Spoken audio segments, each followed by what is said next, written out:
and stationed at Kibwezi. 2009, I was deployed as a district education officer in charge of a newly created District 10, Lamu East District in Lamu County.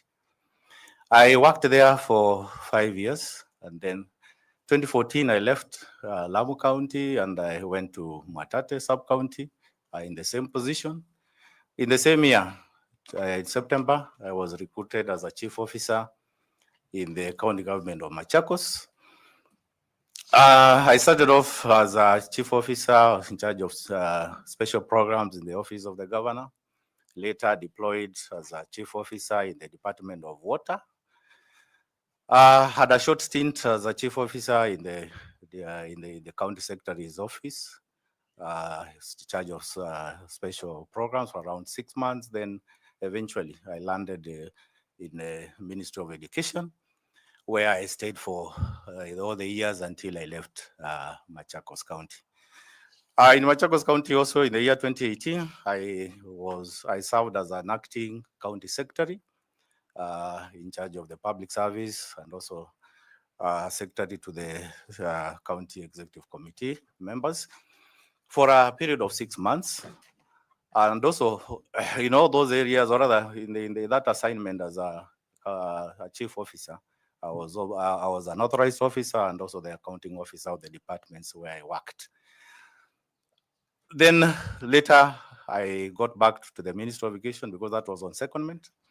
I was deployed back to Taita Taveta. I'm currently the sub-county quality assurance and standards officer for Undanyi sub-county or Taita sub-county.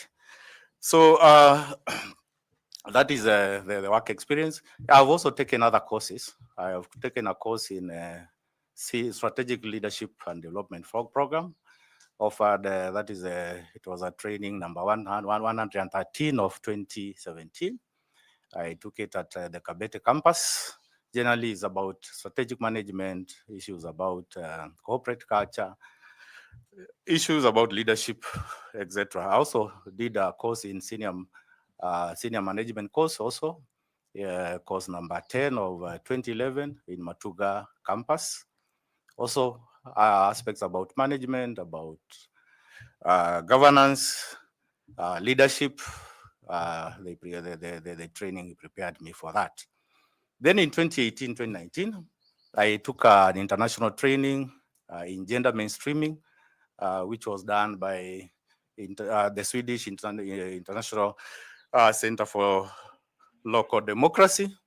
The training took me to Sweden for some studies, and also we did some comparative studies in Tanzania, Dar es Salaam, later graduating in Kenya in 2019.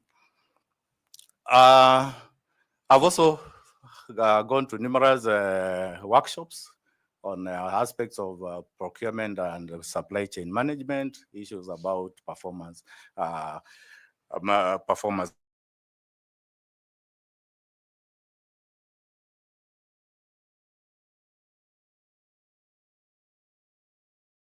training together with KICD, specifically on the CBC.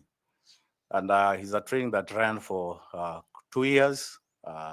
It was a cascade system where we train the ward ECD coordinators, and then they'll cascade it to the zonal, to the ward level and train the teachers. I'm also a trainer of trainers with a program called KPLP, Kenya Primary Literacy Program, mounted by the Ministry of Education, supported by USAID. I'm currently the lead trainer for Makueni County. The purpose of it is just to look at the literacy levels of our teachers in grade 1, 2, and 3. I'm also a trainer with the Teacher Service Commission on the retooling of our junior school teachers, so that they can understand the concept of CBC and be able to align themselves with the pedagogy that is being advocated in CBC. To give back to the society, I have accepted to be a member of BOMs of several schools. I was a BOM chair of one school for 2 consecutive terms, that is in Mwala sub-county, and 3 others in my own sub-county of Kangundo. And also for the entire period, I was at Machakos County. I was representing the county in the County Education Board. Essentially, is the CEC education who should sit in those committee. But there are about 4 CECs I had in that department. They all gave out my name to represent them. And in the CEB, I was also the chair for the school registration committee, which I think they had they took me in because of my background in quality assurance. Thank you, Chair. Thank you very much. I would like to ask Linda to ask you some questions. Linda, please. Thank you, Chairman. Now, Mr. Kilonzo, the IEBC requires a diversity of skills among its members. And apart from your professional, expertise, what else? What other skills, what experience, what competencies do you bring to the table that will assist you in the execution of your mandate in the event you're taken up as a member? Thank you. As I've described, I've been in management. My training is about education administration, and administration is a skill or a training that is transferable to any other department that we might head, because the principles or functions of management are universal. So one, I bring my experience in management to the IBC. I've forgotten to say that I also interacted as a polling clerk. I was a polling clerk in the year 2002. And the elections for 2017 and 2022, I also participated as an observer. 2017, I was appointed by the Council of Governors and I was an observer. And in 2022, appointed by the Youth Agenda as an observer. So I have been able, being an observer means I toured very many polling stations. I was able, if I saw something that was not going right, I was able to have a conversation with the presiding officers and generally understood the whole process of voting. So I bring in the managerial aspect and bring in the fact that I know, have a lot of knowledge in what happens in IBC. I bring in also that aspect of being a trainer of trainers. In IBC, there is an issue of voter education. And that's something that I have a passion to. Because as a quality assurance officer, again, where I observe teachers in class as they teach and advise them on how they can upgrade their pedagogy so that the learners can understand. That experience gives me a lot of leverage as far as advising on issues about voter education, about stakeholder engagement is concerned. So I think those, what I've done so far, can prepare me adequately for this assignment. Now, the environment in which IEBC operates in an electoral cycle is a high stakes, high pressure environment. Now, in your career journey, what experiences have prepared you to work in such a high pressure, high stake environment, such as the one for IEBC? And if you have had such an experience, share with this panel. Thank you. In my journey as a district education officer, maybe I'll give one example where I was in Lamu East and there was a problem that we had in some schools. A problem where those times we called them the school management committee, a chair who was very powerful, a chair who had contravened all the policies of the Ministry of Education. And I remember discussing in the district education board, and I went to the school and investigated. It is true that he was contravening the policies of the ministry, and it was even true that he had also overstayed. He had done more than 2 terms. So the decision was made that he should be removed. And one thing that I remember is that there was political interference. He happened to be a friend of a powerful person. So I was called and told that I needed to postpone that particular meeting. Because in the meeting, he was also, the fellow was also contesting. But here it was, I have a duty to perform, but there are other powerful people who are interfering with the process. And because the person who was interfering was not the Minister of Education or the Assistant Minister then, but in the same level in another department. And of course, we had exhausted all the channel, we have done the investigation, and something needed to be done. Because there's no way we could allow somebody to contravene the policies and then continue to hold such an important position. So I informed the DC then, and I was provided with the security. Went to the school, and of course read out that so-and-so does not qualify because of ABCD. There was almost a riot because the person was very popular. But I stuck to my guns. I disqualified him. People walked out.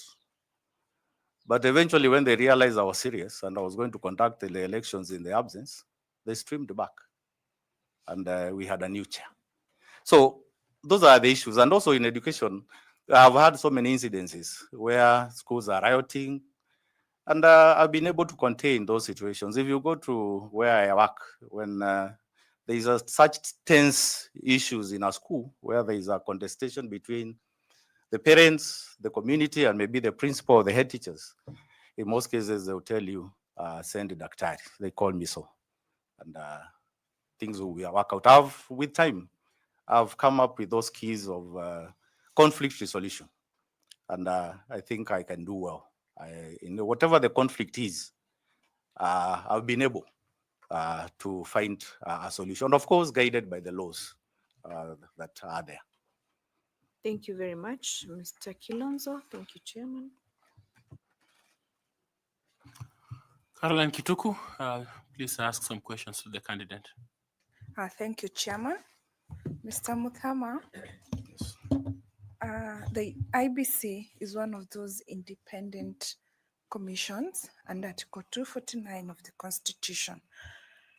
The Parliament and Judicial and the oversight bodies that play a critical role in ensuring the IBC operates independently while being accountable.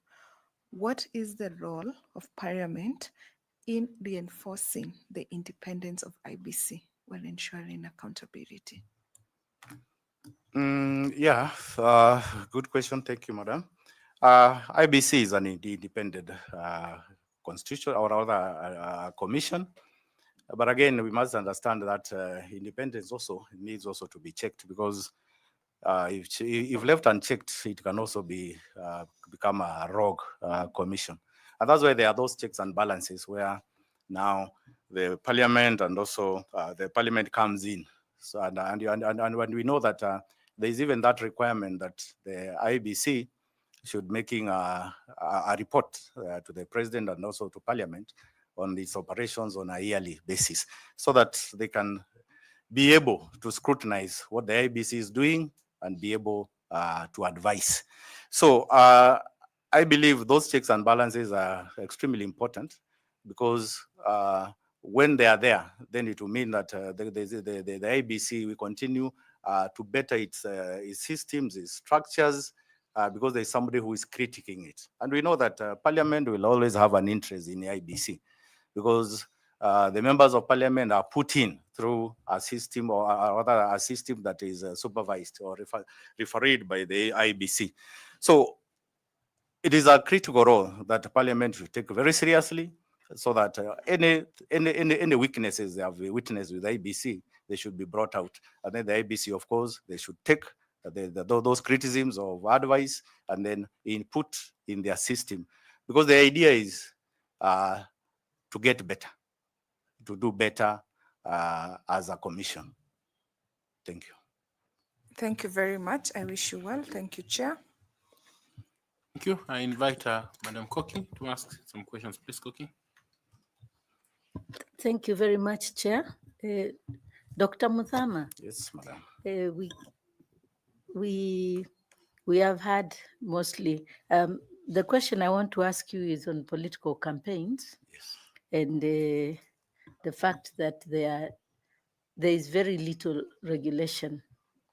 We know that the IEBC, under the Act, they have the Electoral Code of Conduct, which political parties and candidates and independent candidates sign to comply.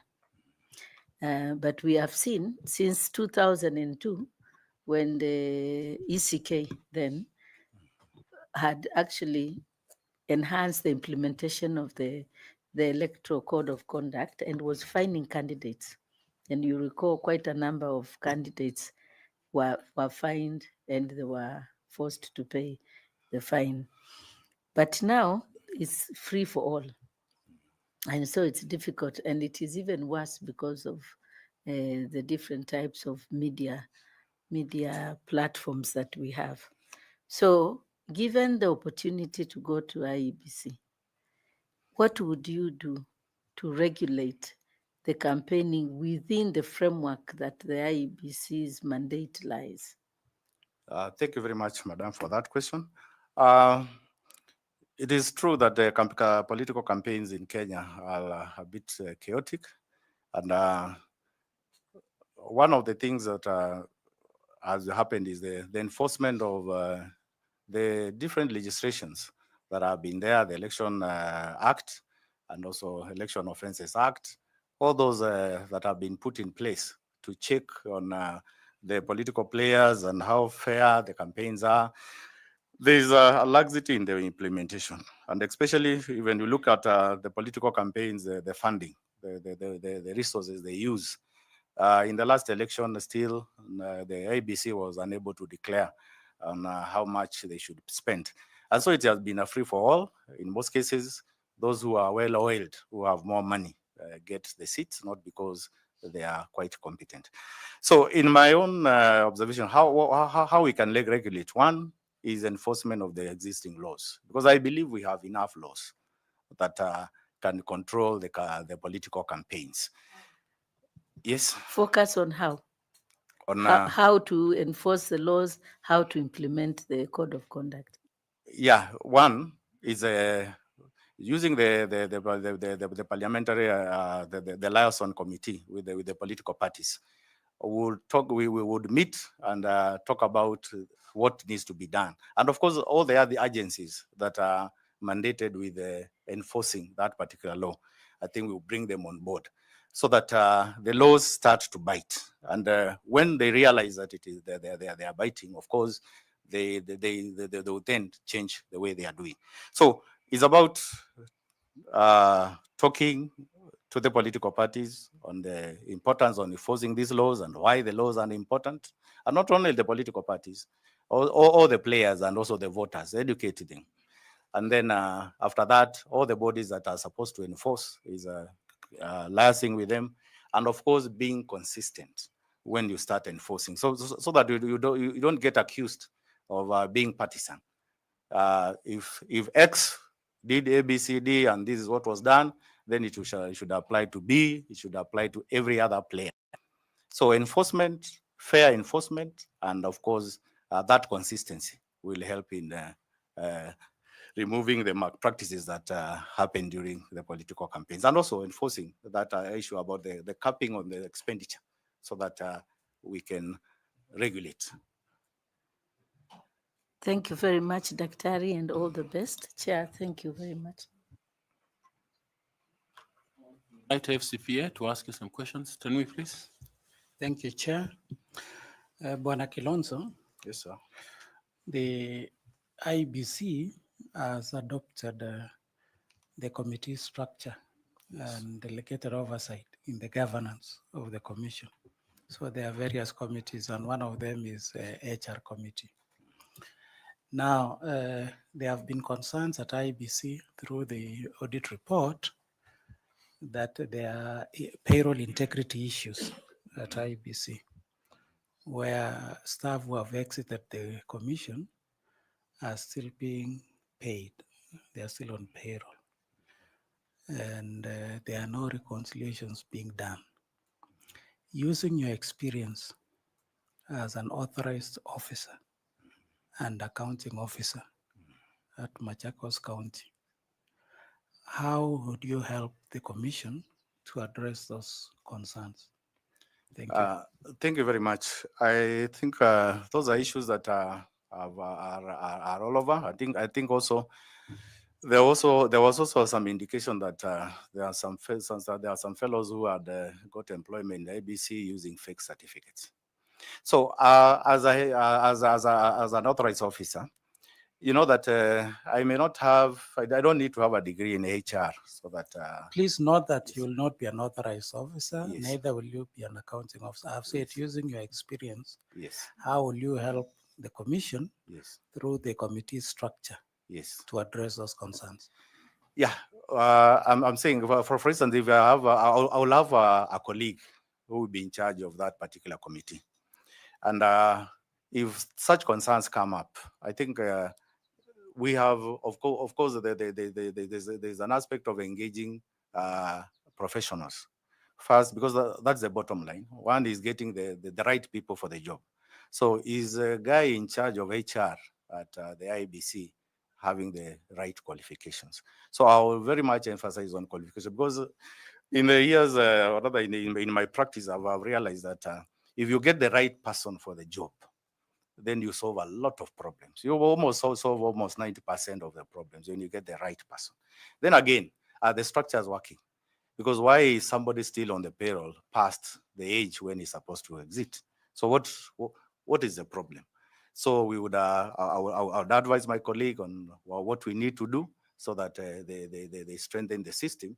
By the time you get 60 in the public service, by the time you're even a year before, they start alerting you that you should prepare to leave.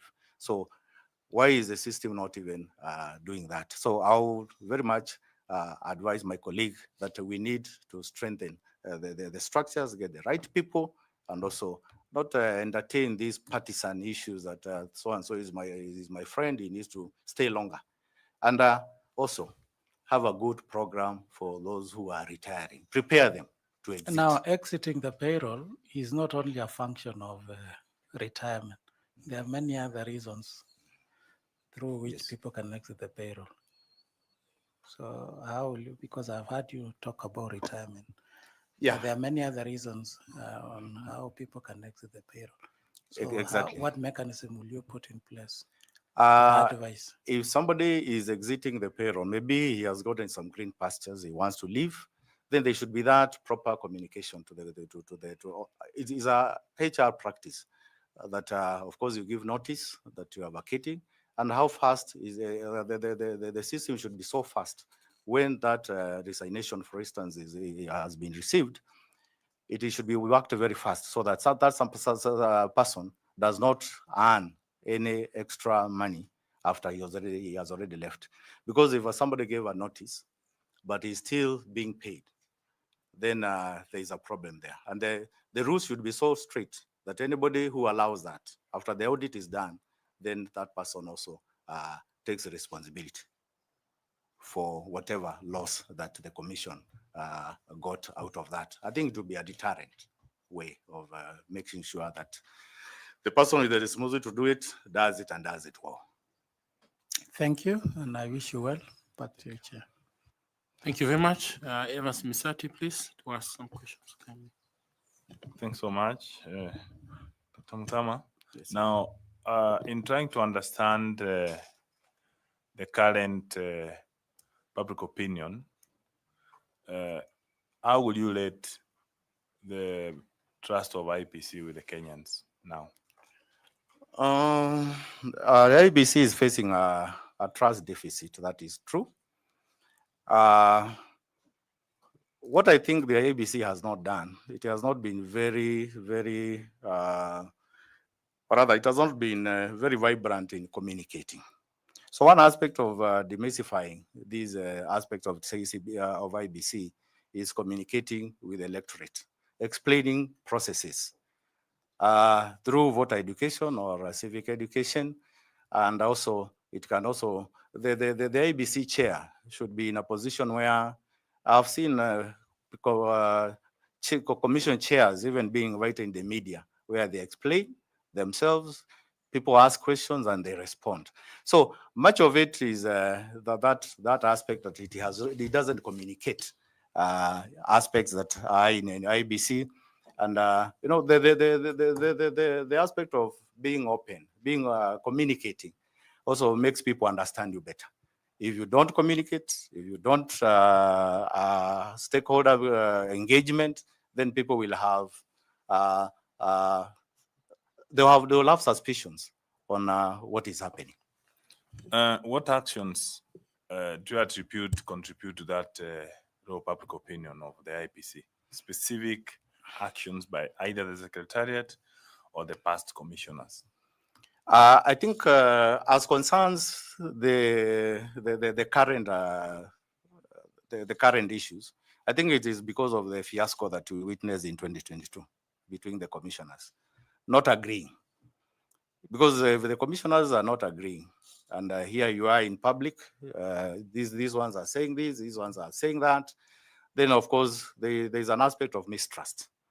So I think the current situation as it is, it has been fueled by the former commission because they were not able to agree. Because generally, it is good to give it to the IBC that a lot has been done. Even the electoral, because I did work as an observer at the polling station where the elections are being decided.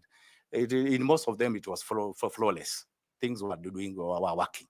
So when it came to the final issue now about the final tally, that those disagreement at moments, of course, cast aspersions.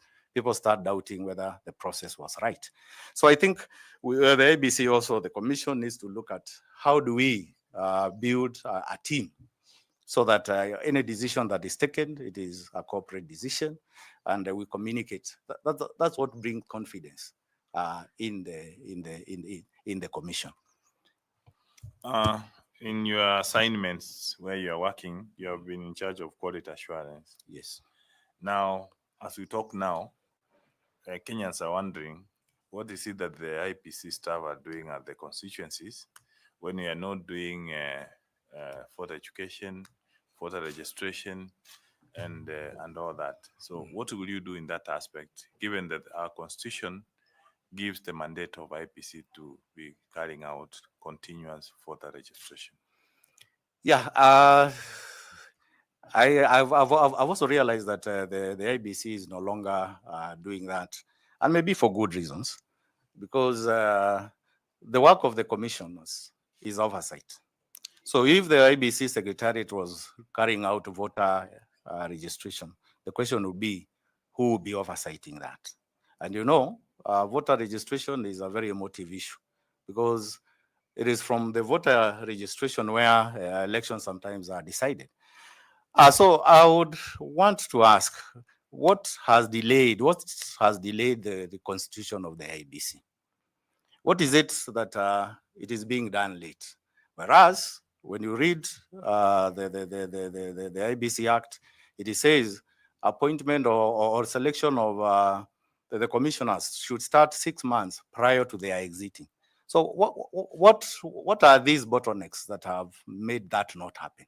And in my own opinion, I think this is what needs to be addressed, because the oversight role for IBC, for anything that is done by the Secretariat, it is extremely important.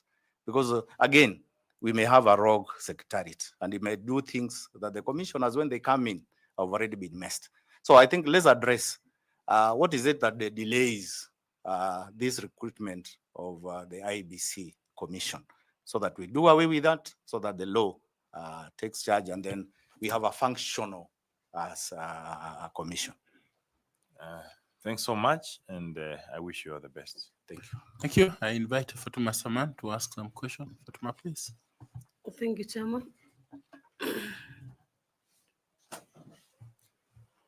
Mr. Mudama, Yes, Dr. Madam. Mudama, sorry. Madam. Yes. During the Kregler Commission, Yes. members of the public submitted a lot of widespread complaints against the then ECK on lack of independence and partisanship. So and this has continued to dog the same institution. What strategies, or rather, what would you do or recommend to reform this situation so that the public, the institution can regain public confidence? Thank you, Madam, for that question. If you look well in the election cycle, there are pre-election activities that are supposed to be taking place to make sure that IEBC is prepared for the elections. There are also activities during voting. There are activities post-election. When you look at that cycle, if that cycle was, or rather the steps were followed, I think we would eliminate the issues of preparedness. And maybe what has dogged this aspect is also the funding. Because, for instance, one of the activities is voter education, civic education, is voter registration. Sometimes it doesn't occur because the IBC has no funds. So there is an aspect of in the IBC that talks about the IBC fund. That's something that I advocate, so that IBC always has funds to fund all those activities that have been identified in the election cycle. And if they are done well, of course, if it is a voter education, the curriculum is well done and the messaging is right, then training of the staff, first the IBC staff and also the other staff that will be hired, the training is done well. The materials for voting are also procured in good time. Then I think we will eliminate that aspect of lack of preparedness. But when IBC only is seen in the last year during election, for instance, now 2027, maybe January is when you start hearing about IBC, it's a time that it has been funded, then of course, the same problems recur. But had they had the funds earlier and the way those activities are well stipulated, then I think we will eliminate that aspect of a lack of preparedness. Thank you. I invite Nicodemus Bari, please. Thank you, Chairman.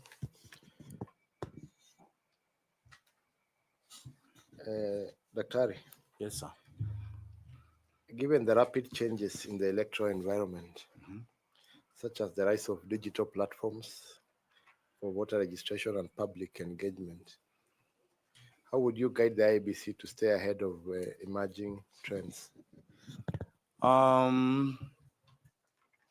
IEBC, I think, should be seen in all the platforms. For instance, we have a very big youth population. Then the IEBC should now be thinking, how do we reach the youth in voter education, for instance, and also messaging? The youth will be found on Facebook, the youth will be found on X, the youth will be found on TikTok. So how do you procure content creators on TikTok who can be able to send these messages about the IEBC to the youth in a very friendly manner? How do you frame it so that it has that aspect of telling the youth that voting is extremely important? Because it is through voting, through choosing your leaders that you determine the destiny of your country. So I would be able to, or other advice, especially people in charge of ICT. Let's look where our people are. Let's leverage on where the majority of the Kenyans are. That is TikTok, that is Facebook, and use that to messaging on very critical aspects of election or the work the IEBC does. Yeah. What challenges do you foresee on in managing technology in elections, especially on matters information and misinformation, and how would you address them? Yeah, I think there is an emerging challenge, especially with artificial intelligence, where people even create some content where an actual person who is not is communicating, whereas that is not what he said. So I think the best thing is for IEBC to be proactive, to be able to notice these aspects and then be able to counter them. Because I think in the media nowadays, people should be monitoring the media. In case they are fake news, they are fake communication, then you are able to point them out very fast. Because it will happen. It will still happen. And again, making sure that whatever systems you are building, they cannot be interfered with. If it's issues about results transmission. Of course, in the last election, you will hear some strange fellows who are assessing the server. Then those are issues that the ABC should come out. And I don't know why the ABC has not explained the server up to now, because people are still thinking there's a mysterious thing. There's some mystery about the server. So I think, again, the messaging I was talking about, they should have come out clear and explained these things so that there are no gray areas as we go to the next election.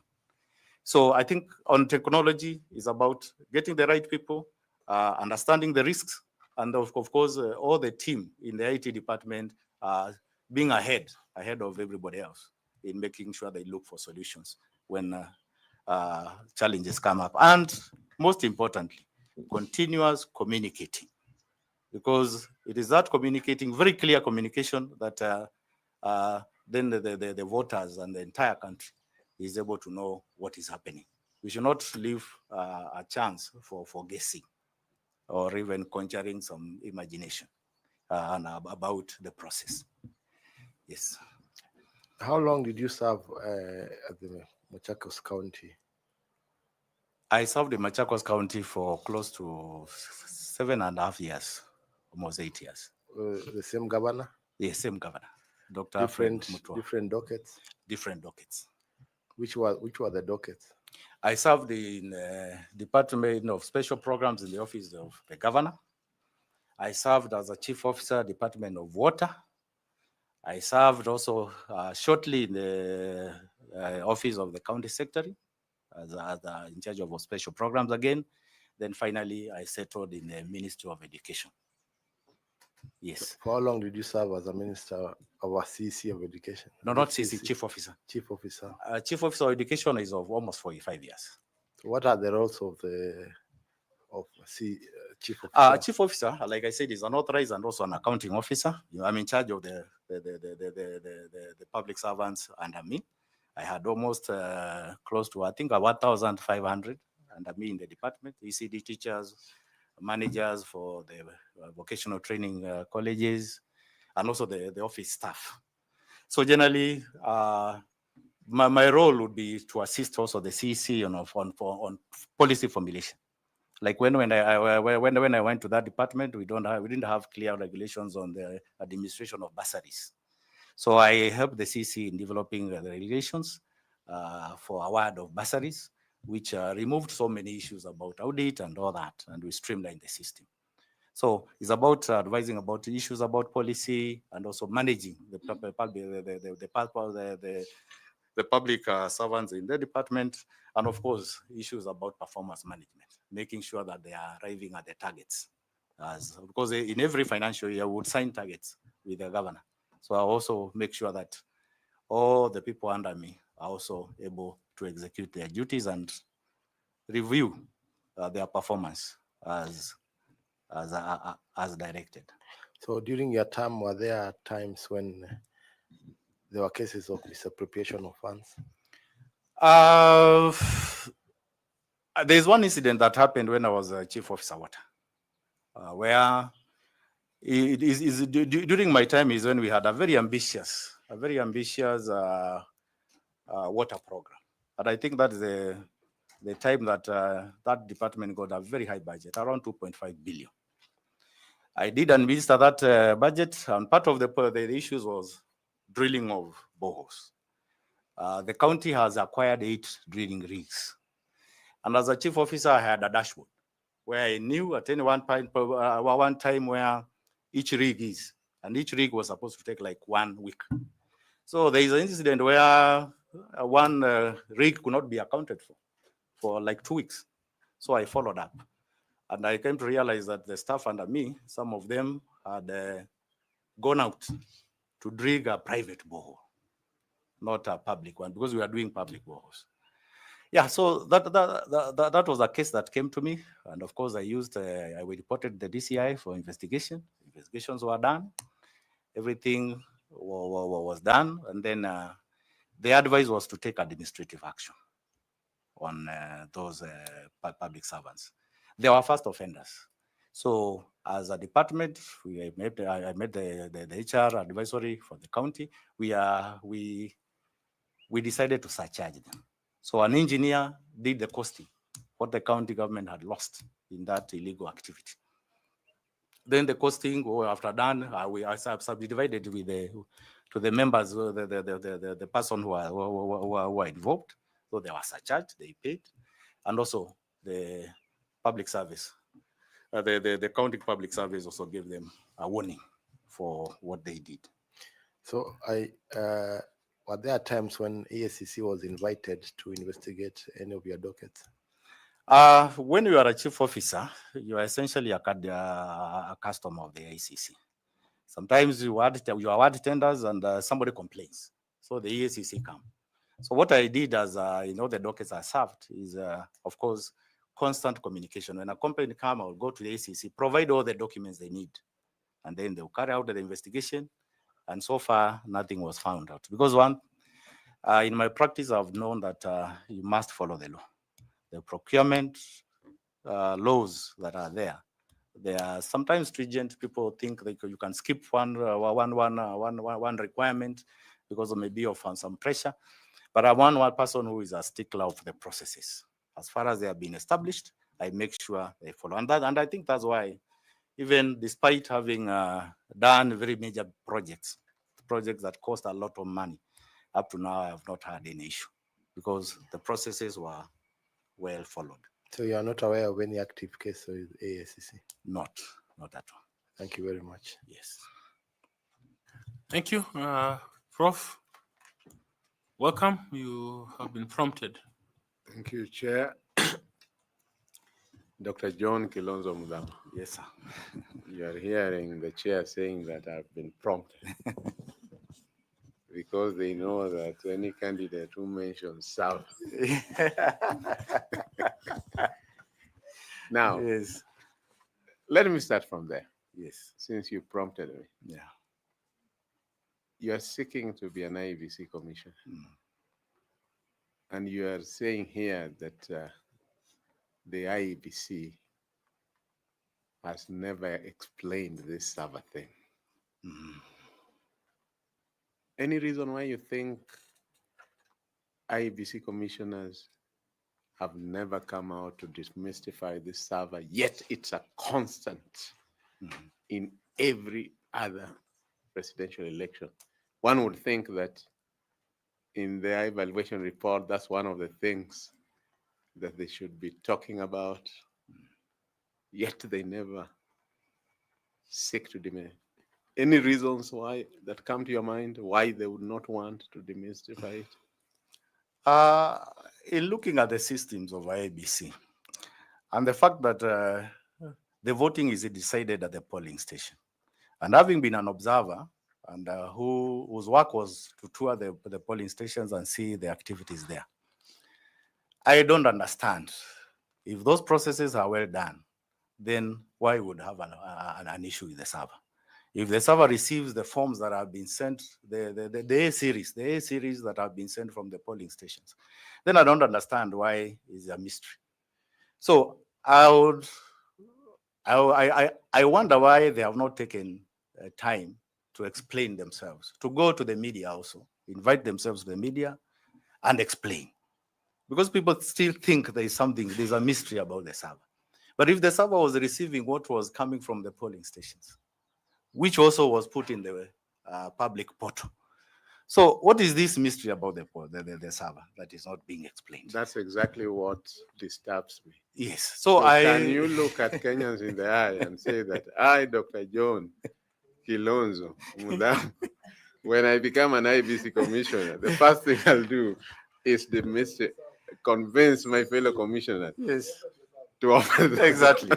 Because I would think I would go to the ICT department because I know we have competent people there. then they would try to explain those technical terms and then put it in a simple language that the people can digest. And Very then we finish up with this issue. Very well. Following on that, what would Kilonzo Mudhama, what specific strategies would Mudhama implement to ensure that the IEBC remains an independent and impartial body in the face of external pressures? I think one of the issues is that for IBC to be able to execute its mandate properly, I am convinced that it should also be well funded. This issue where we talk about the ICA fund, I think it should be, or rather, it should be taken into consideration and the funds should be made available. Because that's also one aspect of it being independent. Because when you are so much dependent on financing from the treasury and the financing is coming in bits, then sometimes the activities that you are supposed to carry will not happen. And then again, issues about civic education, engaging the stakeholders, just wanting to ensure that explaining why you must be independent, explaining why that IEBC should carry out its activities above board, because it is important to secure this country. Because IEBC, the role that it plays in making sure that we have leaders in place, it is very critical. And if that process is done and they are done in a credible manner, then of course the end result is that we have credible leaders who will take our country to the next level. We also know Kenya has a standing in Africa, and we should not be some of the countries that are being talked about failed elections, about election or post-election violence and such.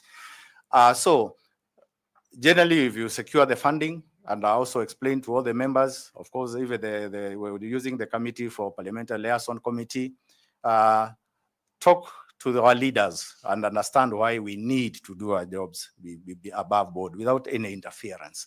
Then I think that if that sinks, then we will be independent. We'll be able to carry out our duties the best way possible. And especially looking at the election cycle, be able to tick the boxes and in good time. They should not be hurried.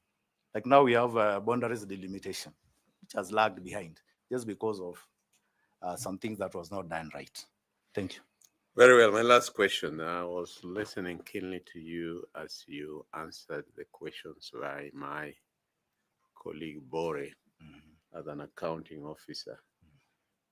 And I thought you were really giving a blow-by-blow account of what happened, which basically is about transparency, accountability, and so on. Yes.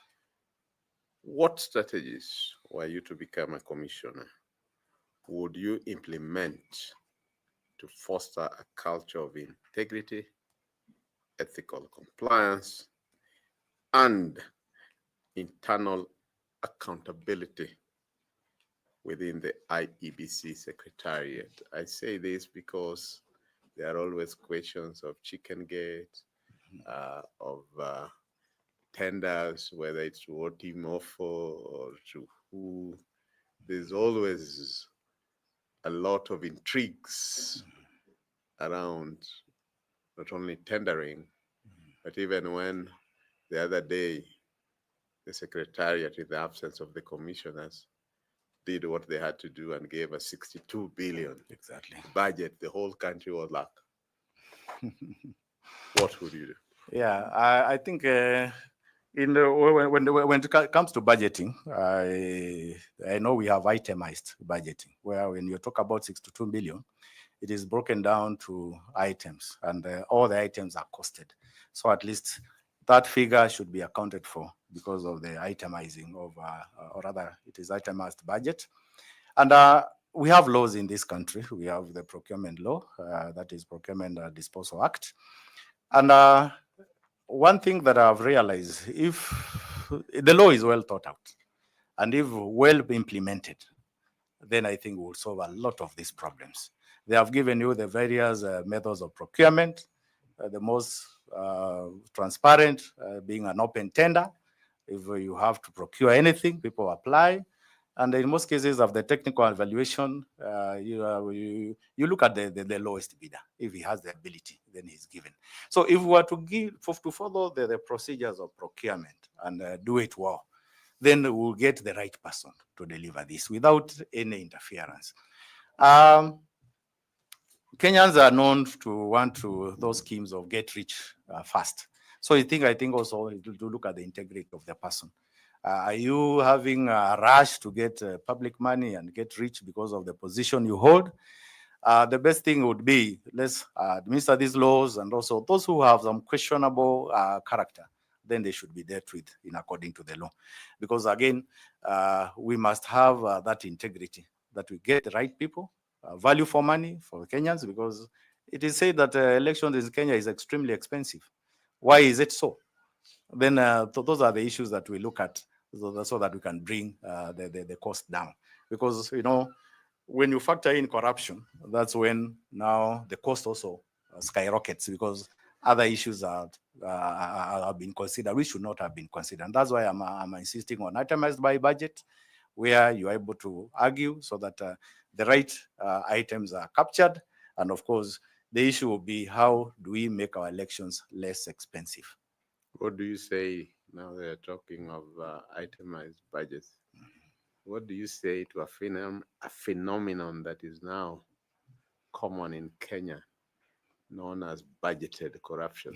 That a beak, you already say one beak will cost 30 shillings in the budget, yet you know that the actual price will be 10.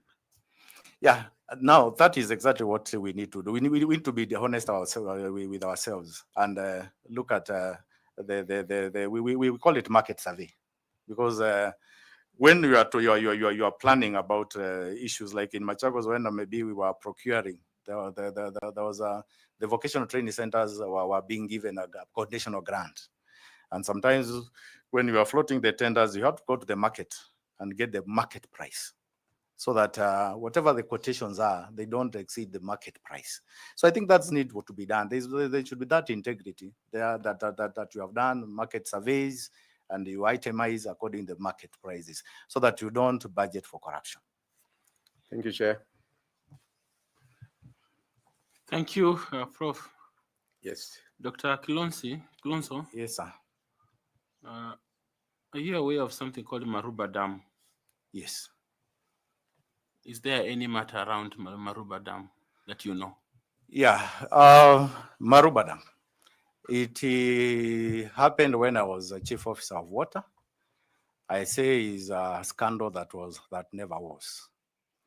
Much of what came out of that particular procurement was a lot of misinformation about waterworks, and maybe a lot of information about the agreement, because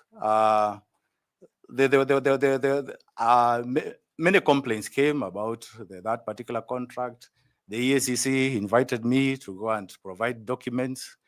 We made numerous trips to Maruba Dam with the EACC, with engineers from Waterhouse, and I think up to now, nothing has come out of it, because the procurement process, it was an open tender, the lowest bidder won. When it came to the implementation, it's something that had been budgeted for. When it came to issues about project identification, the deseating of Maruba Dam was a product of a task force that was appointed by then governor about water deficiency in Machakos County. And one of the recommendations was the urgent desilting of Maruba Dam. So that's what we followed. That's what we budgeted for that money, around 100 million. I think the project went for 89 million. And by the time I left the Ministry of Water, we had not finished even paying the contractor. The works were still ongoing. So I provided all the documents. Up to now, I think the contractor took the county to court for non-payment of the remainder of the monies. And I'm aware that the case, I think, was decided the other time when he was awarded damages for the delay in the county government not paying him the remainder of the money. So that's what I know about the issue. And you're not aware if there is any current investigation or anything going on? I'm not aware. I've not been contacted. Okay. Yes. Thank you, Prof. Do you have some questions to ask? Daktari, Yes, sir.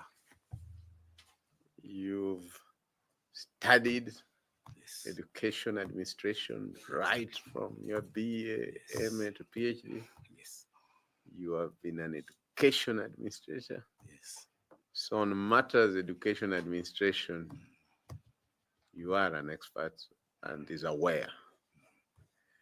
So I'll ask primary school, not even high school, Yes. question. Who is the current permanent secretary for basic education?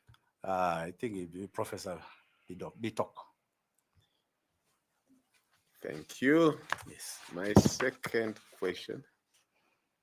Which month and which year did the colonial powers proclamate the state of emergency? Mm-hmm. 30 seconds to go. Let me be honest, I don't know. Thank you, Chair. So, Thank you, Dr. Kilonso. Yes, sir. We have enjoyed this discussion. And certainly Kenyans who have followed have learned a few things from you and about elections. yes. We are grateful for the time. Do you have any comment or question so that we come to a close? Yeah, I first want to thank the selection panel for finding me fit to come for this interview. And generally, the other thing is that I wish you luck so that you can be able to pick commissioners who have the integrity, the presence of mind to understand the enormous responsibility that they have to take our country to the next level. Because I think this commission is extremely important in our nationalhood because it gets the right people to lead us. And also, the way the processes are done, of course, they'll make sure that we have peaceful, free and fair elections. So thank you very much for this opportunity. Thank you and good luck. Your certificates are at the door. Yeah. Feel free to take the notebook and the pen. Okay. Blessings to you. Thank you. Asante. Also And the the water, yes. Yes, thank you. Asante. Yeah. Yes, thank you. Okay. We can have the next candidate.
Welcome, Jonathan. Thank you. Please have a seat. Thank you.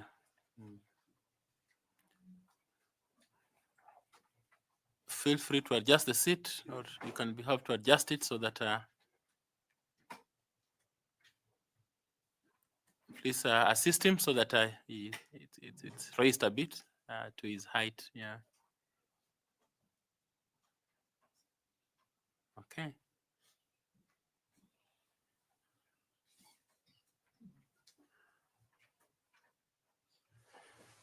Welcome. My name is Nelson Makanda.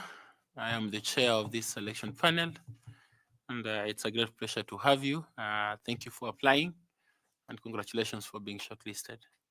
I will invite my colleagues to introduce themselves before we come to you. Please, Vice Chair. Good morning, Mr. Lodompui. My name is Linda Kiome, and I am the vice chair of this panel. I welcome you to this interview session. Thank you. Dr. Lodompui. Yes, sir. Yeah, good morning. Morning to you. Naitwa Bwana Andrew Tanui, mwanachama wa jopo hili la uteuzi, na karibu. Thank you. Good morning, sir. Morning, Caroline madam. Kituku, a member of the panel. Welcome. Thank you. Good morning, Jonathan. Morning, sir. Adam Solo, a member of the selection panel. Thank you, sir. Good morning, sir. Nicodemus Bore, a member of the panel. Thank you, sir. Good morning. My name is Fatuma Ali Saman, a member of the panel. Welcome. Thank you. Good morning, Dr. Lodompui, and karibu sana. Morning, thank you. My name is Koki Muli Grinyo, Yes. and I'm a member of the panel. Good morning, Jonathan. Morning. Habari ya Samburu. Samburu is good. Asante, karibu sana. My name is Evans Misati. Misati, yes. I'm a member of the selection panel and we welcome you. Thank you. Now we will come to you and kindly explain in brief detail your profile, where you're coming from, and why you think that this is a suitable job or a commitment for you that you have applied for, and mention if you have any honors and if you belong to any professional society. Please proceed. Honorable Chair and honorable members, may I take this opportunity to first thank you for this opportunity to appear before you. I can't take it for granted, and I feel privileged to appear before you then. My name is Dr. Jonathan Iltipalei Lodompui, MBS. I was born and brought up in Samburu, and I went to a local primary school there. And the interesting part of this is that I did extremely well in my primary school, so well that it was a beginning of a thinking process going forward. The other aspect of the same is that at a very early age, I became the school head boy. So I interacted with normal HR issues, conflict of students, issues to do with truants, and those conflicts became a negotiator and provided my skills at a very early age. I went to Marala High School, and also I did so well, as shown by my certificate. I got a Division 2, and also I was the school head boy. So at that moment, I was also able to interact closely with leadership roles, head boy Kamukunji, where you hear, you listen, you resolve, and you give feedback. And I was able then to be a part of the role for guidance at that early age, guide my fellow students and be able to be a pillar of hope for those who came from those vulnerable groups. After Mara High School, I went to Kisi High School, but dropped, unfortunately, because I could not raise school fees for my A levels from 5 and 6. So I went back to Samburu, remained at home for some time, and I went to try to join the military. Unfortunately, I was picked as a cadet and went for military training. So I'm a military trained person, but that's not the issue. I'll come back to military thereafter. So I was posted to Isili, and my quickest issue was to read. So I enrolled privately at a small center in Langata Barracks. And I passed so well. I got 3 principals and 1 subsidiary without a teacher. Then I went back to Air Force and joined the University of Nairobi. I joined the University of Nairobi to do Bachelor of Arts, Political Science, and Public Administration. It is at the Political Science and Public Administration training at the University of Nairobi that interacted with the electoral process, political parties, interest groups, politics in Kenya, and I got a first class in political science and public administration. So basically, I'm a political science. I understand electoral processes and more so public administration. I proceeded to do my master's at the same university, same department, political science and public administration at the University of Nairobi. And I was privileged to get the prestigious Osakawa Peace Foundation scholarship. And it was more necessary then to undertake issues related to international relations. So my master's is biased to international relations. It is at that moment that I was able to get skills on negotiations, skills on mediation, skills on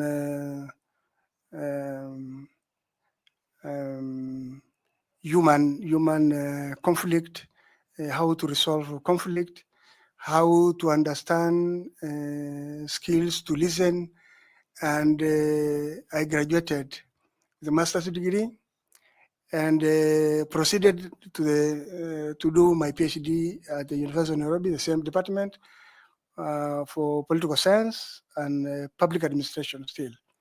It was at this moment that I chose to do conflict management. So my PhD thesis was conflict management, particularly issues affecting the pastoral communities of Turkana, Samburu, Pokot, and to some extent the Cushitic neighbors, the Rendile, the Somalis, and so on. And I graduated. It is at this moment that I was able to get to understand the manifestation of conflict and why people behave the way they do. So that is what it is for my education journey. My name is on several books. I have published four books. I have also published several, about 9 in international articles in the international journals, and I'm also a reviewer in some of the international journals, like the Political Science and Political Science and Humanities. So that is me in the academic. I have also professional trainings, apart from military, which I had mentioned. I've also done diploma in community development. I've also done through AMREF, gender issues. I'm also trained in accounting, but for non-financial managers. I've also ICT skills, as you see in my documents. And that is what it is. My job experience is a long one, but I will try to be brief. One is that I joined the military. So I was a military officer at the Air Force, and I was privileged to be posted at the logistic and supply chain department, where I trained and I achieved a diploma for that area. So I'm disciplined.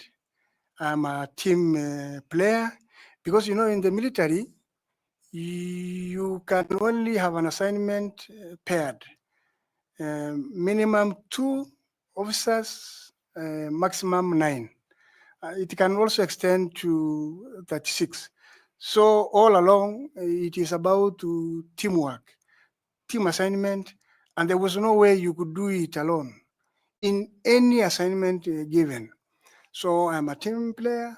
I'm an extremely honest and disciplined person. I left military and had a break at the University of Nairobi for about 4 years. Then I joined the Christian Children's Fund. My intention then was to give back to my community. I went to do community work and processed scholarships for vulnerable children in Samburu. And most of them now are teaching in the university. Some of them are doctors, some of them are teachers, and so forth. Some of them have joined the military, and I'm proud to see those fruits. So I grew up and became the CEO, the project manager of Christian Children's Fund. And at that point, I was in charge of staff. I was the secretary to the board. I was in charge, the accounting officer. I was the person in charge of scholarships. And we had a great team, becoming sufficiently able to propel the vulnerable Samburu into greater people. I left Christian Children's Fund and I joined the Teacher Service Commission as a chief HR officer, double up also becoming a planning and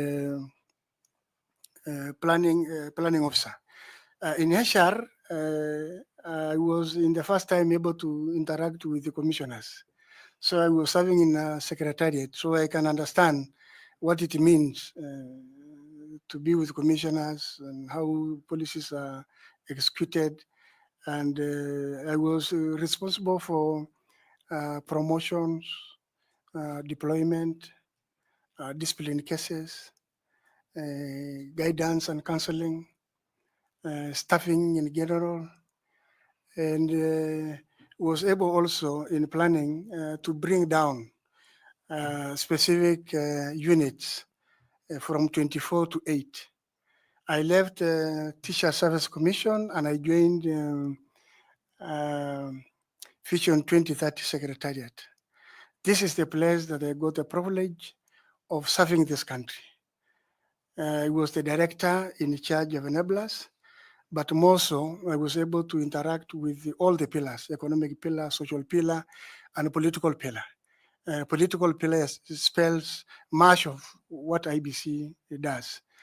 Risk management, people-centered activities, democratic processes and democratic rights for the Kenyan people. But more so, I was in charge of the enablers. Enablers are roads, ports, and anything infrastructure, reforms in the land, reforms in the police, reforms in the public service. And I was the director then in charge of evaluation, evaluating I'll all give you a the minute to finish up Yes, to yes, summarize. I'm finishing up, Yes.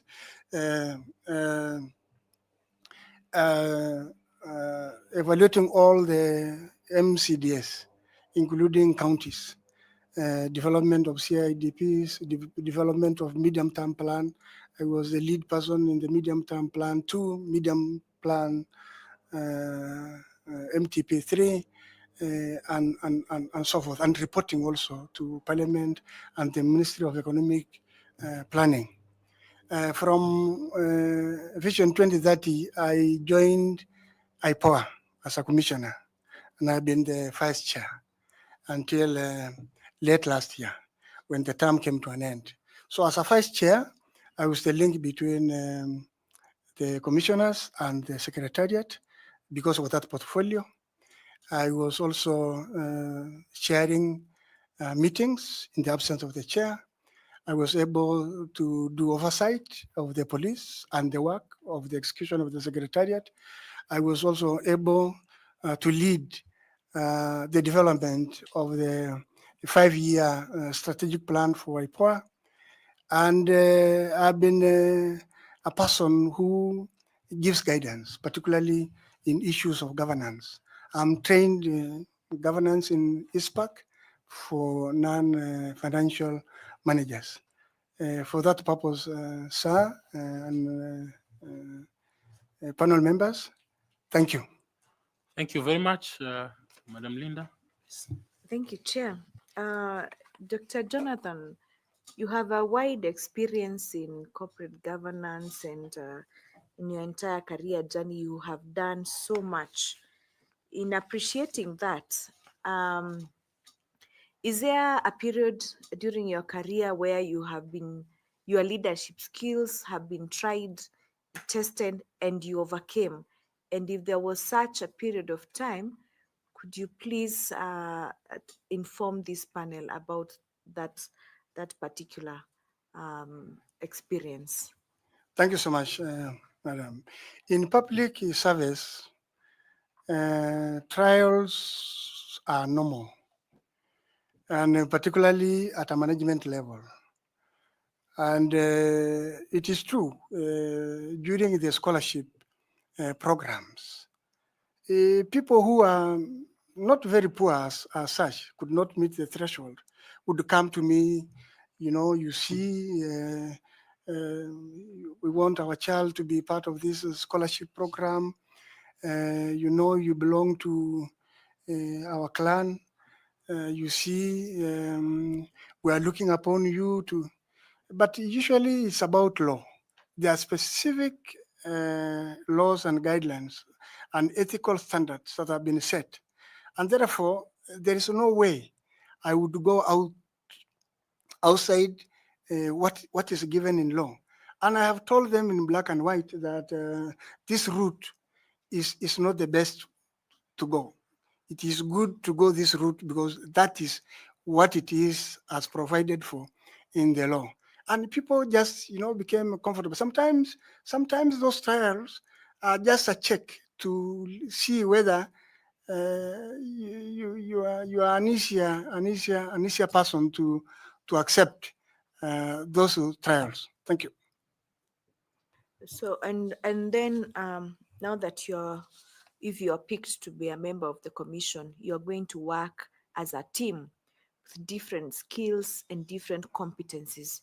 Which of these skills and competencies do you think best suit for purposes of your execution of your mandate as a team of the IEBC? Thank you so much. The reason for this job is simply because I have passion for this country. I look things in a bigger picture. And to be able to work as a team, decision-making elements must be serialized to specific valuable decision-making.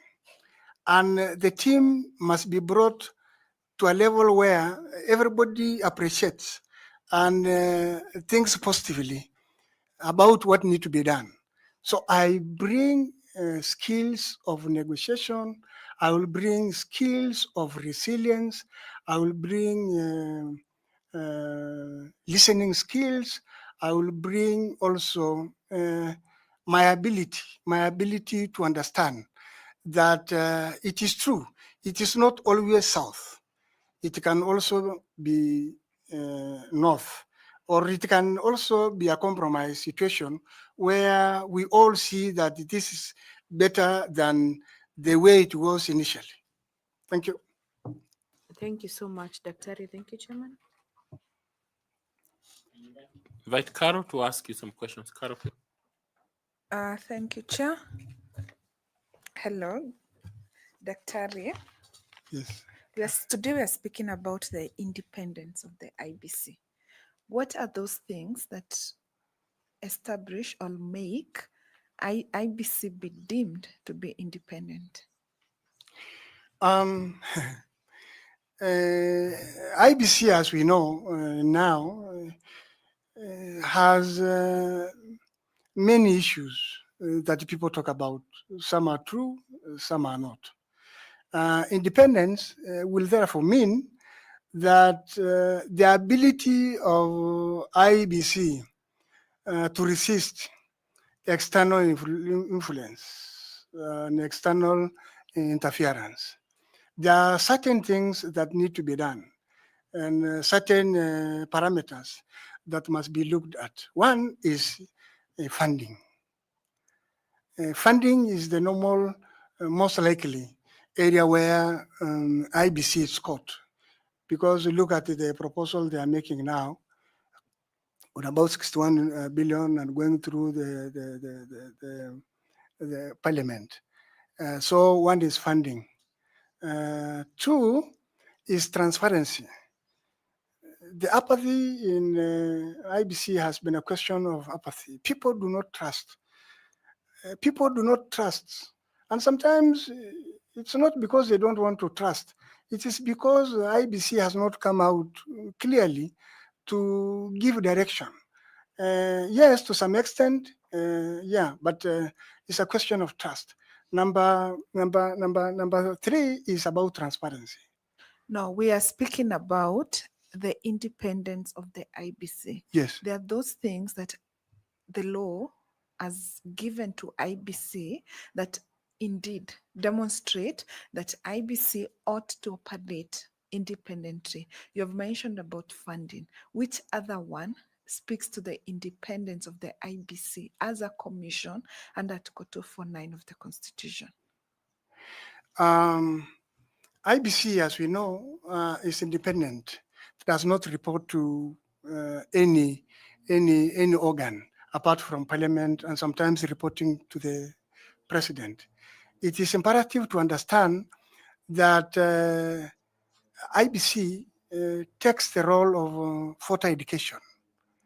IBC also continuously review the role.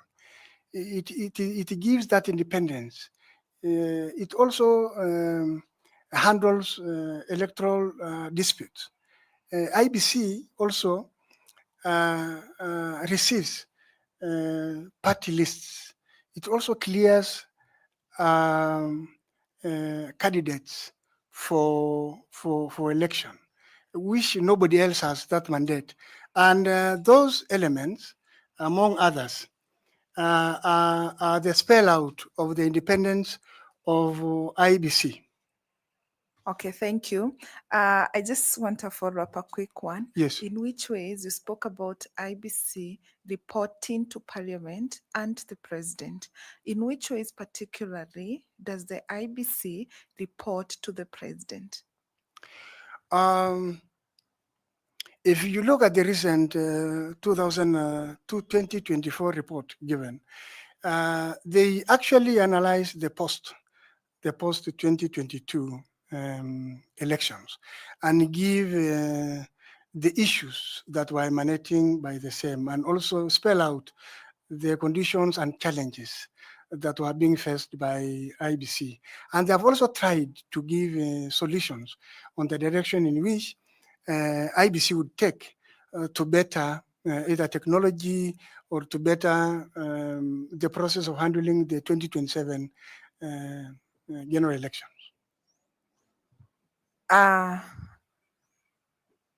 You said IBC reports to Parliament and the President. Yes, I true. want to bring up to one other arm of government, the judiciary. which exercise an oversight role on the IBC. To what extent then does the judiciary exercise its oversight mandate over the IBC? Yeah, true. IBC has numerous petitions that are being taken to judiciary. They also, like what is pending now, the lapse of the delimitation. There's an opinion pending before Supreme Court. There are also EDR court EDRs where settlements and petitions are being handled. So judiciary is closely also oversighting IBC through those petitions, through court cases, and through launching of complaints, particularly that have effect on the IBC work. All right. Thank you, Dr. London Pui. I wish you well. Over to you, Chair. Okay, Madam Koki, please ask some questions. Thank you very much, Chair. Dr. Lodompui, allow me to stay on the IEBC's capacities and capacity to build trust and ensure integrity. One of those ways, besides what my colleague was trying to arrive at, is what we call post-election audits. Yes. And those audits are done on the basis of reports that are prepared by observers and others, even including IEBC, that have specific recommendations. So should you be lucky enough, because we have seen this post-election audits do not achieve the outcomes that lead IEBC to build trust and to ensure integrity in elections.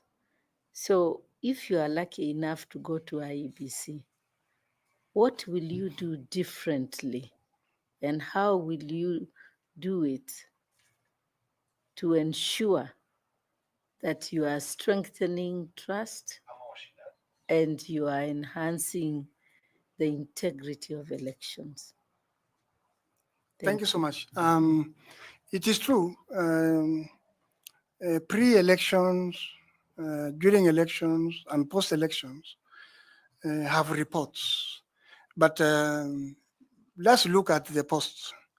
There are local observers. And in fact, last year, 2022, I was one of the local observers in some counties in Kenya. And there are also international observers. And many groups, civil societies and others also write reports. And groups write reports the way they saw what happened during the elections. Some give a good bill of health. Some give to some extent. Some don't at all, say that nothing much happened democratically.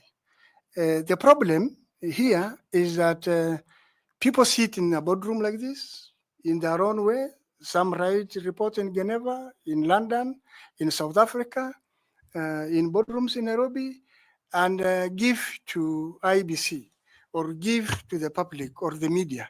The critical thing I want to bring about is that it's not just about reporting.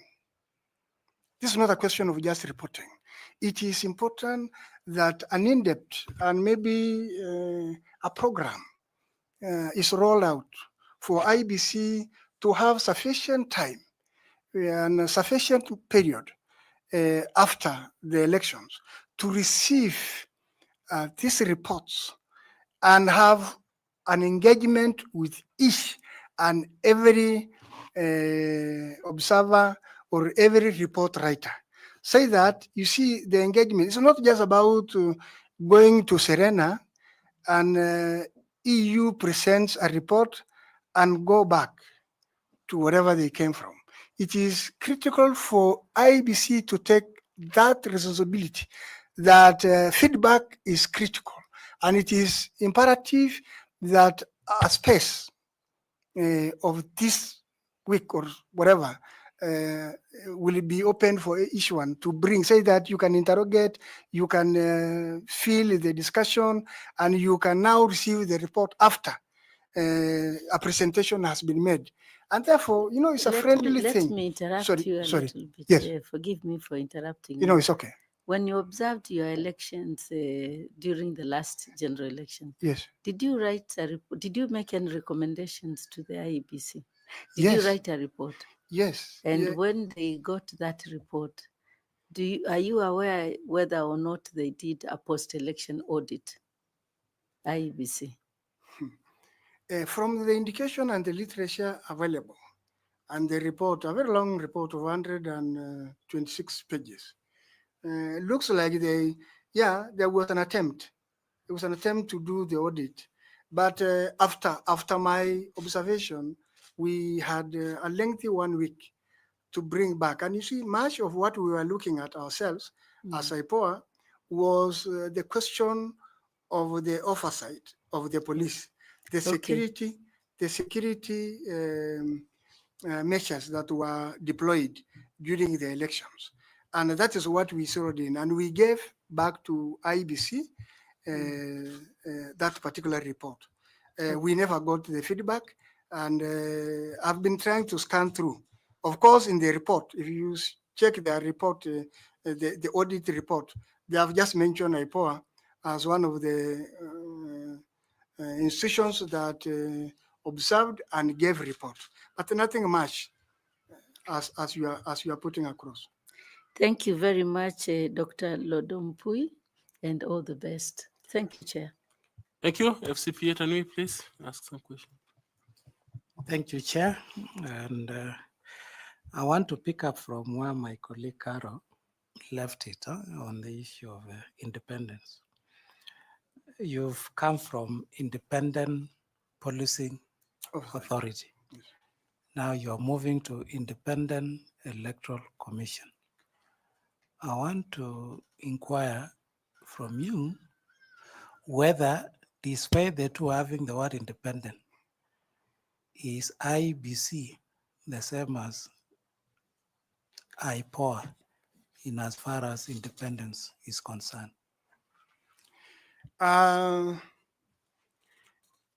It is a yes or no answer, sir. IPOA has really strived to be independent. Even Elboling. Look at it from governance perspective, constitutional framework, legal framework, so that give us that, are they the same? Yes, the legal framework is the same. The independence is independent. It is supposed to be that there should be no external influence. It should be that the mandate given by the Constitution for IPOA and for IBC is relatively the same. However, there are certain departures. There are more interests in IBC because of the stakeholders and the interest in the political class and the interest in government that infiltrates IBC. Just restrict yourself to the governance. Yes. Not how the structures, IPOA structures, governance structure, and IBC governance structure. The structures are the same. The structures are supposed to be independent because there is a commission, there is a secretariat, and there are duties and the mandate given to each and every institution. So the structures are the same, governance are the same. However, the execution of those duties as being spelled by the strategic plan and the undertaking of those independent programs. Is May- IPOA in the Constitution of Kenya? it is not. It is not. It is Is not. IBC in the Yes, Constitution it of is. Kenya? Yes, Article 248, yes. Okay. Yes. How are commissioners appointed? The same. Are you a commissioners or you are board at IPOA? Were Yeah, you? yes. If you look at the literature and the border papers available, the commissioners in IPOA are appointed the same way like every other commission. But the drafters of the Act of IPOA had reservations because there was already an existing National Police Service Commission, which was dealing with the police. So to deal with the police, the drafters thought it necessary to have IPOA as a board, but the instructions and the appointment is on the same strength, the same Article 250. Removal, how is the removal? The same. From office? Same. 6-year tenure, and they are protected as IBC, as National Police Service Commission, and other commissions. However, reference is, some people went to court, and I'm sure you must have, some people went to court to challenge exactly what you are saying. This is a board, this is a commission. Yeah, but the instruments through AG, through the Office of the President, through the appointments, has spelled out that it is a commission. However, it has been taken to be a board on those parameters. Okay. Yes. Now, using your, you've told us you're an expert in governance. And one of the challenges that have been highlighted in IBC is the use of resources, more so in as far as finances are concerned. And one of the structures that have been put there is to have an audit and risk committee at the commission. So how important is audit and risk oversight at IBC? Thank you so much. What importance will that be to IBC? Okay, thank you so much, sir. The audit committee is an external organ for IBC and other commissions. However, there is always a commission representative, maybe one commissioner. Audit is extremely very important for any organization, and particularly IBC, because the prudent utilization of resources must reflect the expectations of Kenya. And the internal audit, therefore, looks both at the financial and accounting processes and procedures, as well as the quality management services, which are non-financial. And the reporting of the internal audit is usually a measure and an indicator of the direction in which programs are being implemented, and whether there is value for money, and whether there is anything that is not very clear. So the audit committee gives an independent view of the way finance and programs are being executed in IBC. And therefore, it is a very critical committee. As we speak today, I think the audit committee still exists, despite the fact that there are no commissioners in IBC. Thank you, Dr. And I wish you well. Back to you, Chair. Thank you. I invite Mr. Misati to ask you some questions. Yes, Chair. Thanks so much, Chair. Dr. Now I want to take you back to the relations between the Secretariat and the commissioners. And it's in public knowledge that we have had some of the Secretariat in the past, some of them having a very cordial relations with the Commission or the chair, and some of them having a very stormy relationship. What do you attribute that to? Is it a personality issue or an institutional infrastructure? Thank you so much, sir. Section 11A of the IBC Act spells out in black and white the role of the chair and the commissioners. It also spells out the role of the secretariat led by the CEO. And there's no overlap.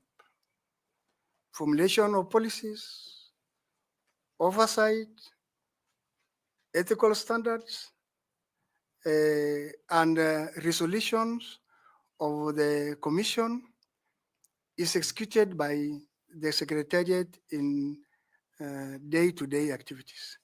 So if there is any convergence for any reason, most likely it is a question of a character.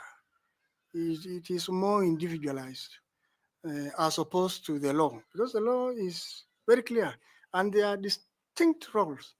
And the convergence is only on what I've just mentioned, the transparency, the accountability, the oversight, and the strategic direction by the commissioners and the formulation. So it's just about working through committees to see that the implementation of whatever the commission has directed is executed. So how they work is they work through subcommittees. Yes. So why must they work through subcommittees? And mention a few of the subcommittees that you know that they work in.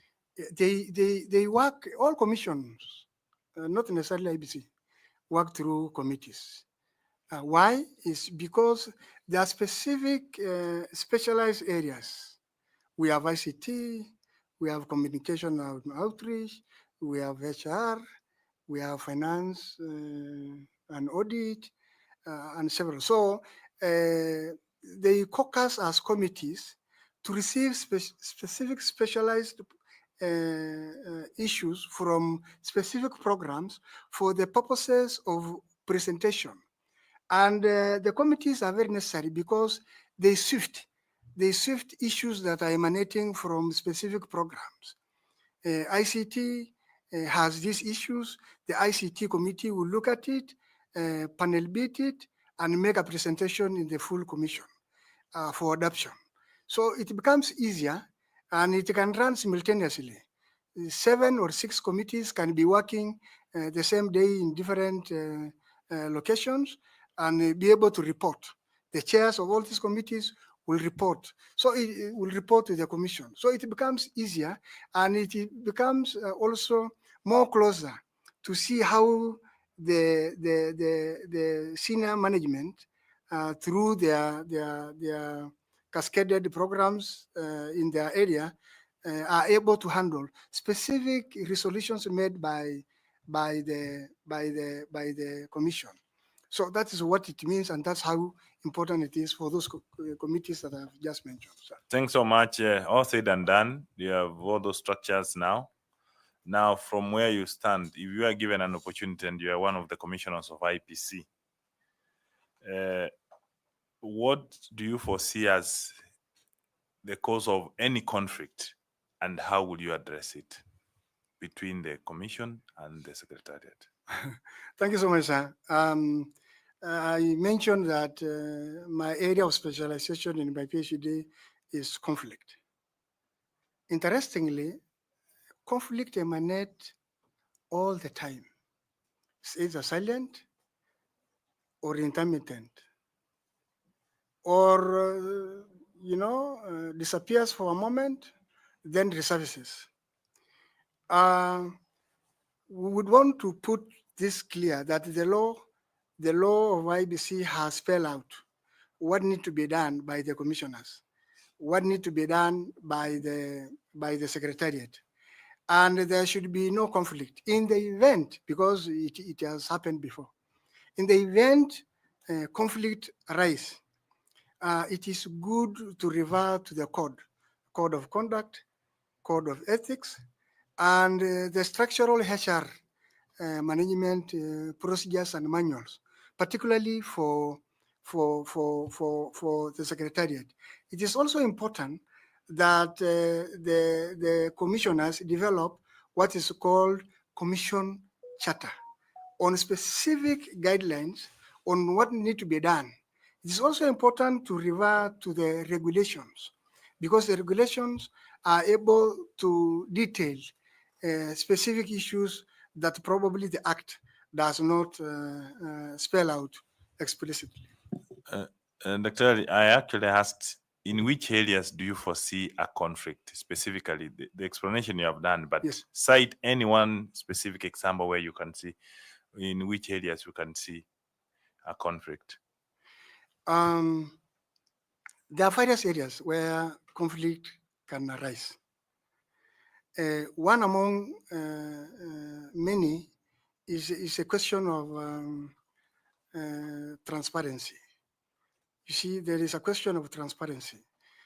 Sometimes some staff may go overboard. Sometimes they don't give the image that is required.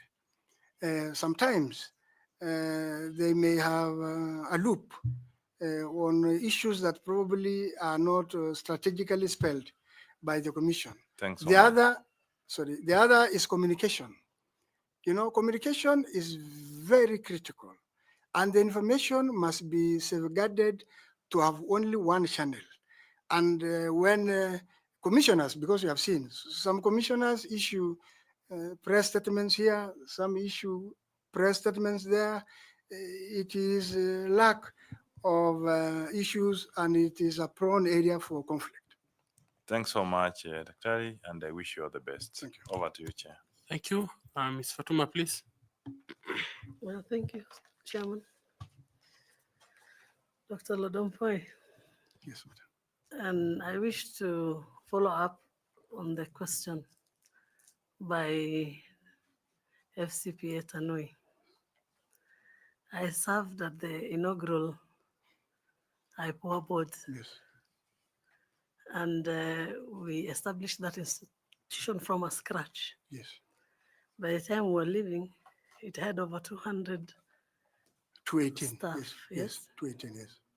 and a budget of 1 billion from a budget of 200 million. 862. Yes. Yes. If you read our Yes. exit report, Yes.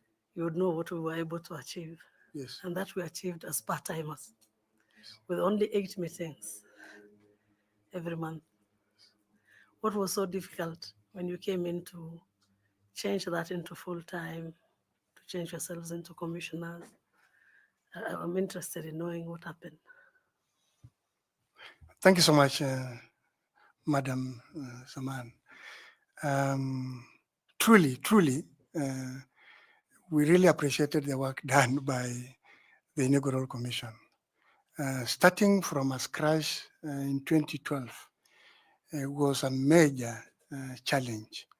And you did all that was supposed to be done. For us, when we came on board, we realized and appreciated the Secretariat created the units in all the former provincial administrations, and we found the office, we found the staff, we found the programs running, and we never changed the programs that were mooted by the inaugural board. Still are there. We just enhanced. Now, the question of part-time and full-time was that,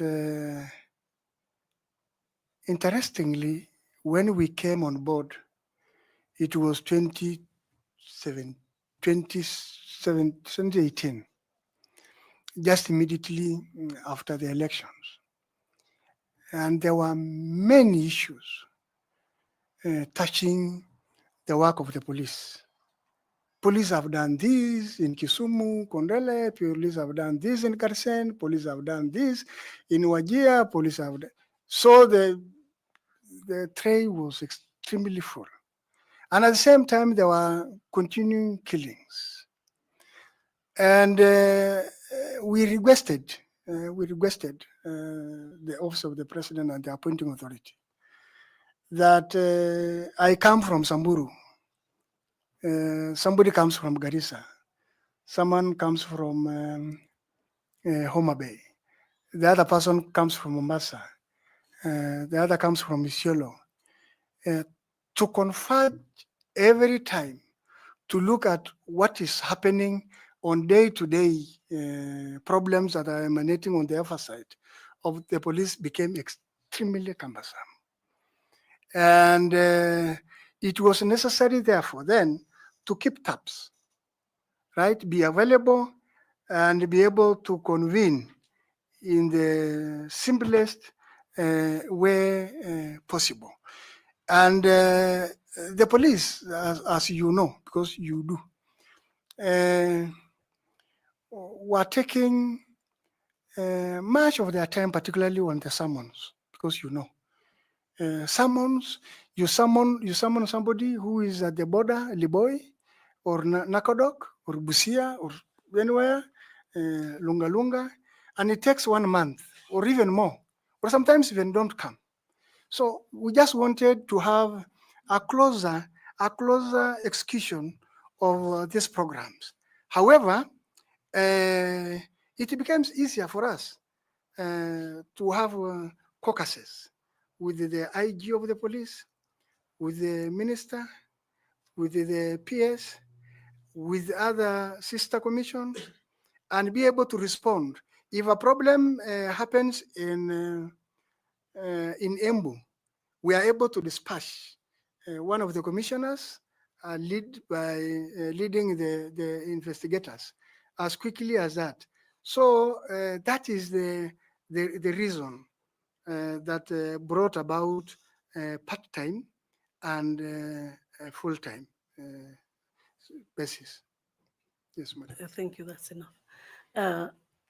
After the 2007 elections, the media houses were blamed, or rather accused, of biased coverage, contributing to tension through inflammatory reporting, and which might have escalated the situation at that time. So to mitigate on this in future, what measures would you recommend to promote media accountability and ensure balanced coverage during the election period? Thank you so much, Madam Saman. And it's very unfortunate. Probably I don't want to revisit that kind of a scenario because I was appointed or selected by the office of the president to attend to problems of the post-election violence. Immediately around April 2008, when things were really bad, and I was sent to Nakuru, and I was in charge of Sanchangwan, the ruins of Total,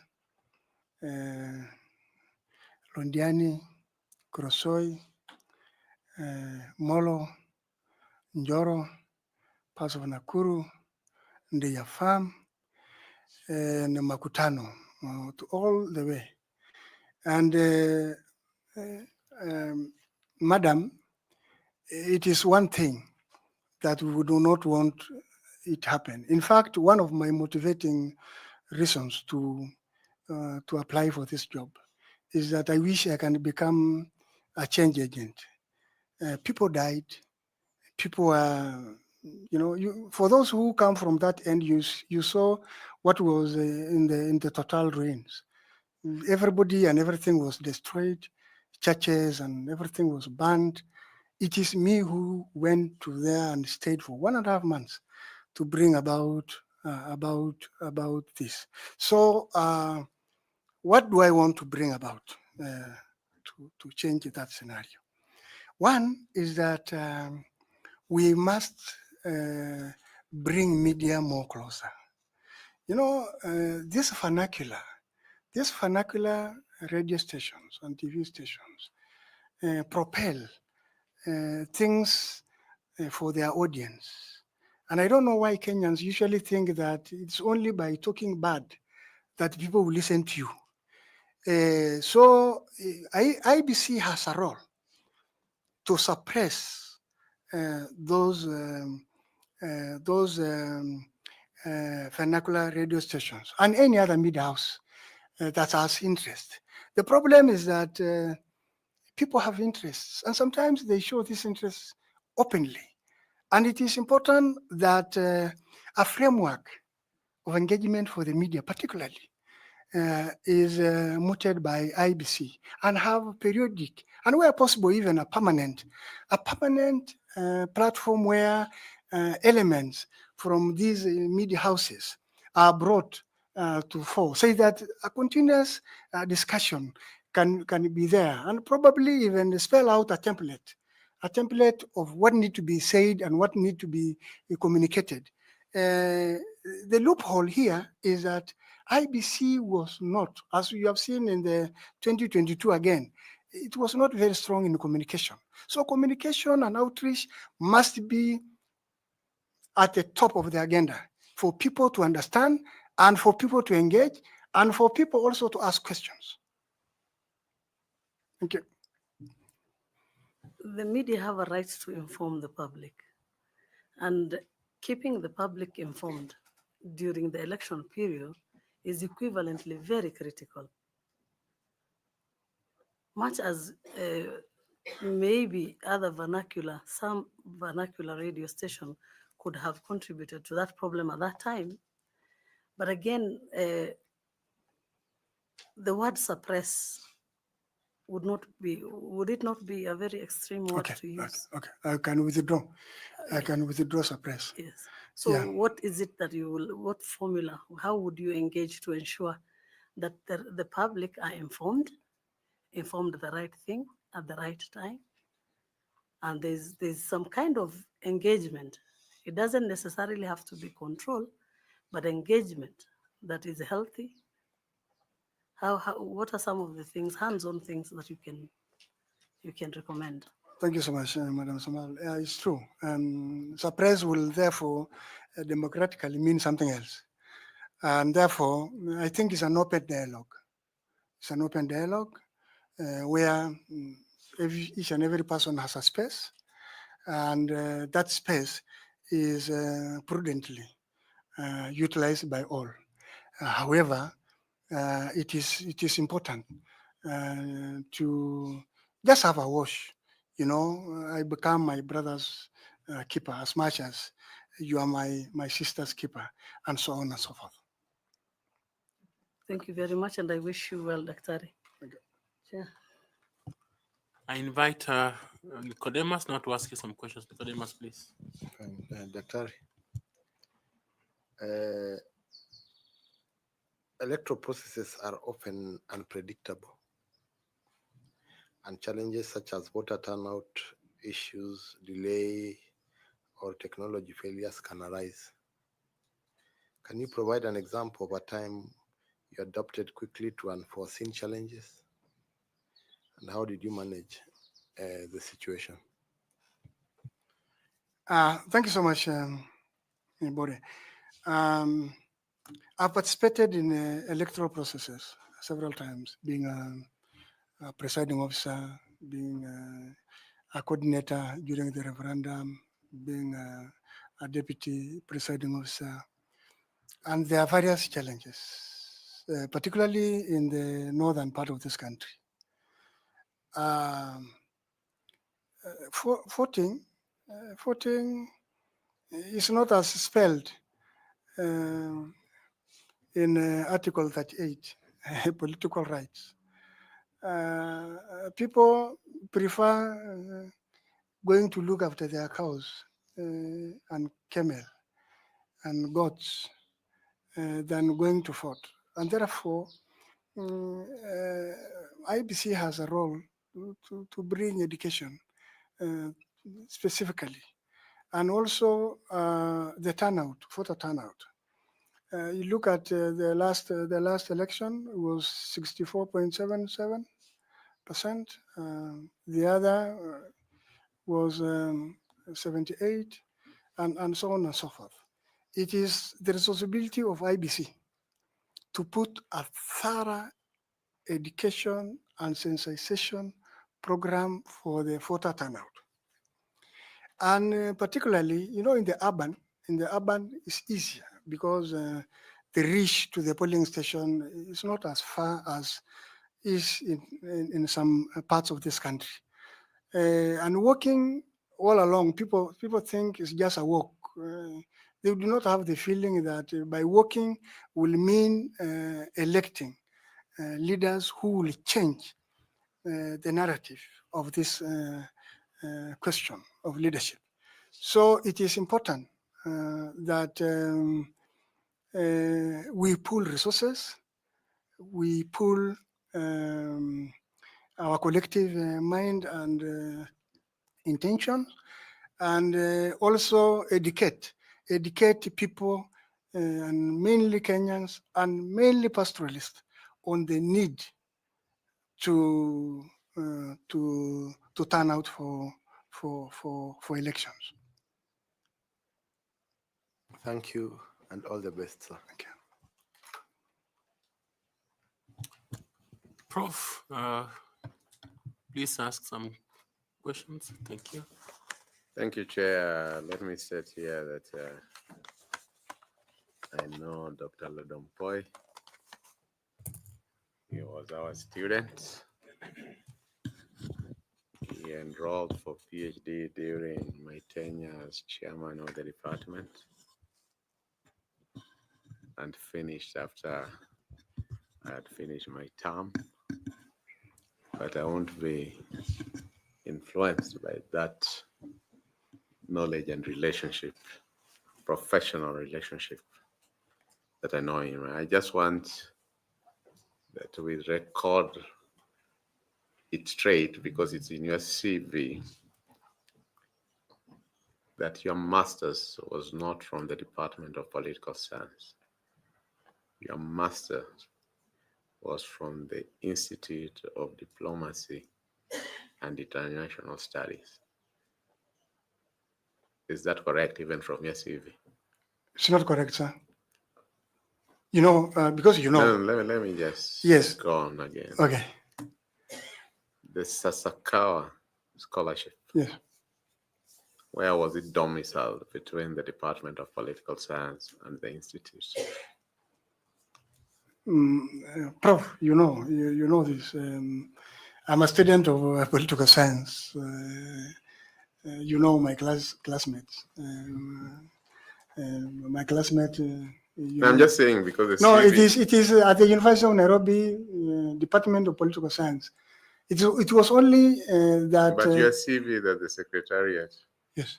has given us says Institute of Diplomacy, and the Sasakawa Scholarship was being issued by the Institute. Anyway, that one can be sorted out later. Yes. I'm just saying that what you have given the Secretariat and what you have said here is not in concurrence. And I also know, as the chairman of the department, that the Sasakawa Scholarship was domiciled in IDIS, which IDIS grew from the Department of Political Science. But I think that's not the main focus. Allow me to clarify, sir. All right.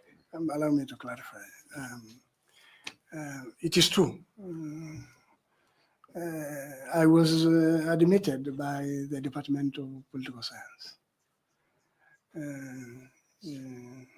Amadi, Jonyo. No, you don't have to. No, I'm coming about. So the interesting thing about Sasakawa is that there was a clause because the scholarship came through the University of Nairobi, Department of Political Science and Public Administration. They had a bias that you have to do international relations. And that's why some of my classes were from diplomacy EDs. So you'll want to correct your CV as you gave to the Secretariat? No, It is Okay, all right. correctly so, sir. All right. Yes. Very well. I was just going to the record that every other panelist has, so that when they are looking at it vis-a-vis what you said, then now we go by what you Yeah, have yes, said on record yes, as opposed to what Yes, is in their files. correct. Very well. Let me start from where Madam Fatma left. I know you withdrew the word suppression, Yes. but I think the point there is that if you go to the Constitution Yes. at Article 19.3, which forms the Bills of Rights, the rights and fundamental freedoms in the Bill of Rights, A, belong to each individual and are not granted by the state. Okay? That's the Constitution. B, do not exclude other rights and fundamental freedoms not in the Bill of Rights, but recognized or conferred by law, except to the extent that they are inconsistent with this chapter. So the right of Kenyans to vernacular station is not one of those that are limited under Article 25, which states fundamental rights and freedom that may not be limited. So these ones can be limited, the ones you're talking about, but the freedom from torture, blah, blah, blah, to a fair trial and all that, those ones cannot. So I think what you wanted to communicate was that this other right to vernacular stations can be limited. And I guess the question was how and under what law can it be limited? And as you explain further, is that the duty of Iebc, or does that fall under the purview of the National Cohesion and Integration Commission, so that Iebc doesn't take over the role that is assigned to another body? What's your comment?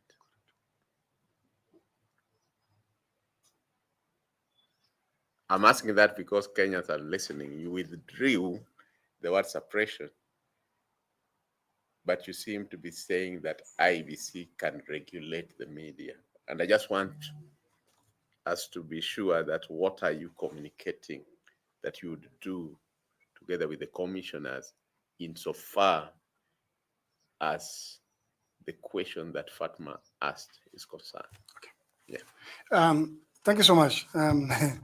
Now that you have made a disclosure, sir, yes, it's true to the panelists that yes, you worked like an academic journey with the prof, and there's one statement.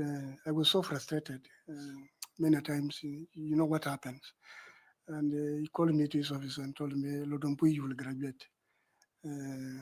As you are signing those documents. So now that there's that disclosure, I've met him a long time through my academic life, and that's it. Now, suppression, prof, is a relative term. No, you have already withdrawn. Yes, no, Yeah. I'm trying to bring it up Okay. for the purposes of this issue. It's a relative term. Suppression in military circles means that the enemy is made to be weaker. Suppression at some point, as explained, is that people must have, rights. Rights are there. And what I was trying to bring about is about obligations. Where do rights stop rights expressly free space for everyone. So suppression, therefore, and that's why I use the open space, that's why I use the open dialogue, is about the ability by the Commission to open up discussions with the media houses. However, they have the Media Guild, which also controls what kind of information goes to the public. So I'm saying that it is critical to look both sides of the coin, because you saw what happened in 2007 through this media communication. And if everybody becomes responsible, then Prof, all rights, even if they are not limited, as you are saying, must have obligations. Yes, it is my right, but how obligated are you as an individual when you are taking whatever action? That's what I want to bring out, sir. Thank you very much. Yeah. Let me go to another limb of integrity. In light of past electoral disputes in Kenya, particularly the findings of the Kriegler Report 2008 and the 2023 National Dialogue Committee report, what specific actions, if any, would you take as a commissioner to promote transparency and inspire public confidence in the IEBC's operations? Thank you, Prof. It is very critical, sir, that we look at an IBC as a center stage for dialogue purposes, for execution of electoral processes. And if you look at what is in Article 87, Article 87 is about electoral disputes. Electoral disputes emanate from many sources. And it is critical that IBC get mediators, training of electoral dispute resolutions, internal mechanisms, train staff to undertake crisis management, and sometimes to understand how the dispute has been brought about. It might have been from just one side, it might have been from both sides, and it is the IBC responsibility in that Article 87 to understand the parameters of these disputes and settle them amicably. Thank you, Chair. Prof, do you have some final 2 questions, please? Sure. One Litipale. Yes, sir. It is Litipale. You have served in various positions in government. Yes, sir. I think one of the ones you highlighted was your service in the Vision 2030 Secretariat. Yes, sir. Which is a macro vision that is not specific to a particular regime.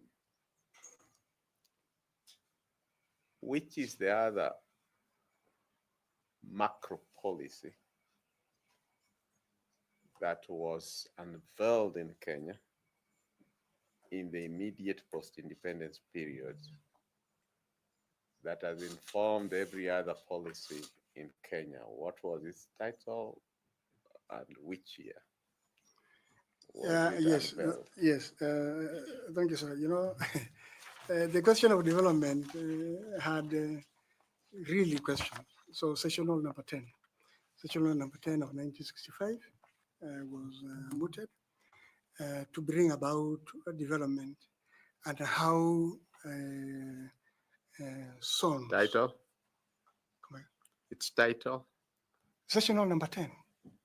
Sessional Sessional paper. paper number 10 Yes. is the number given to it by Parliament, but it had a title. Yes, you see, the quarrel or the issue surrounding was the development. What I mean is that you can have, for example, Yes. sessional paper number 1 of 1986, which says agriculture for renewed economic growth. Yes. So you have the number 1 of 1986, Yes. but the title. Sessional number 10 of 1965, did it have a title? Yes, it had a title. It was to look at the Okay. yes, a development. I don't again. want the explanation. I wanted the title, so I can pass that one because you have already answered part of the question. Last question.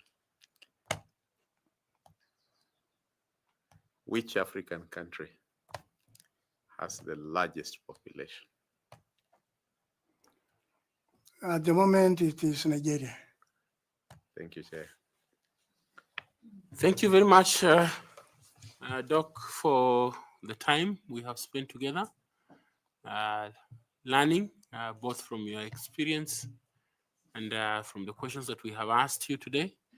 I don't know whether you have any comment or a question to ask so that we can be able to progress. Thank you, Chair.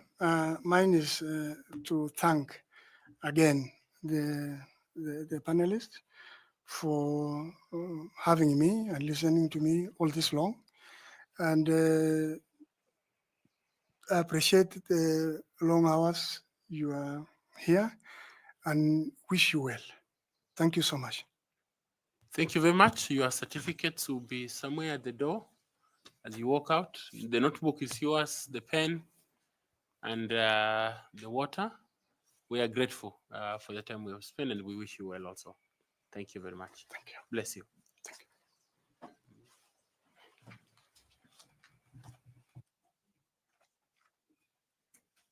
Thank you.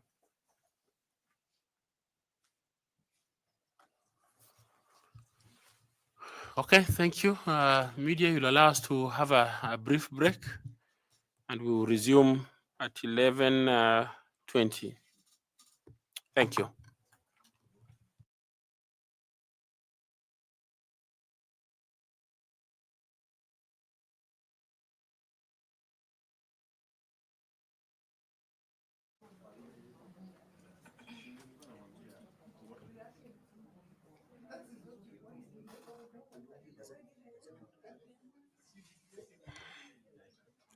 Okay.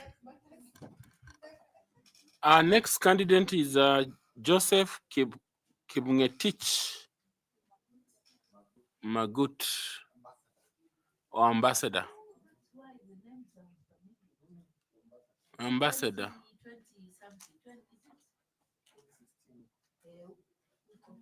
But ukiachia Kibngetich na anaweza kuwa IG.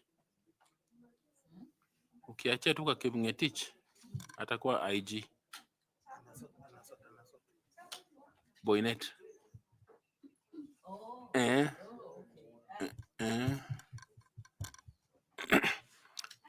Welcome, sir. Yeah, please have a seat. Yeah, have a seat. Have a seat. My name is Nelson Makanda. I am the chair of this selection panel. Thank you, Chairman. Good morning, Mr. Kipngetich. Good morning. My name is Linda Kiome, and I serve in this panel as a vice chair. I want to take this opportunity to welcome you for this interview session. Karibu. Appreciate it. Bwana Magot, good morning. Morning. Naitwa Bwana Andrew Tanui, mwanachama wa jopo hili la uteuzi, na karibu. Appreciate it. The panel. Thank you, Caroline. Good morning, Ambassador. Adam Zolo, a member of the selection panel. Thank you, Prof. Good morning. My name is Nicodemus Bore. Karibu sana. Appreciate it. Good morning. My name is Fatuma Ali Saman, a member of the panel. Welcome. Appreciate it. Good morning. I say that again. Good morning, Balozi. Good morning. I welcome you to today, and would like to introduce myself. I'm Koki Muli Grino member of the panel. Karibu sana. Thank you. Good morning, Ambassador Joseph. Good morning. My name is Evans Misati. I'm a member of the selection panel, and we welcome you. Appreciate it. So now we will come to you to introduce yourself to us, highlight your profile. The virtue of justice and equality. That fundamentally defines my personal credo and my life's philosophy. I have been privileged to serve this country in various capacities, one of which was in foreign service as the ambassador to the Federal Republic of Germany, and simultaneously accredited to Romania and Bulgaria. Maybe I could just share with you one of the key highlights of my career in as far as foreign service is concerned, and I'll bifurcate it within the bilateral framework as well as institutional framework. Within the bilateral framework, I would want to note the following key highlights. One was which was the fact that I did negotiate successfully for the resumption of Lufthansa flights from Frankfurt to Nairobi after about 20 years hiatus, after about 40 years of absence. Some of you may recall, of course, that this automotive company was based in Kenya about 40 years ago. And you may want to recall some of the brands, such as the Volkswagen Combi, that basically patronized most of our, motorways before, of course, the advent of the Japanese brands such as Nissan, Toyota's EDC. And so we were able to successfully negotiate for that. And ultimately, of course, the commissioning took place in 2016.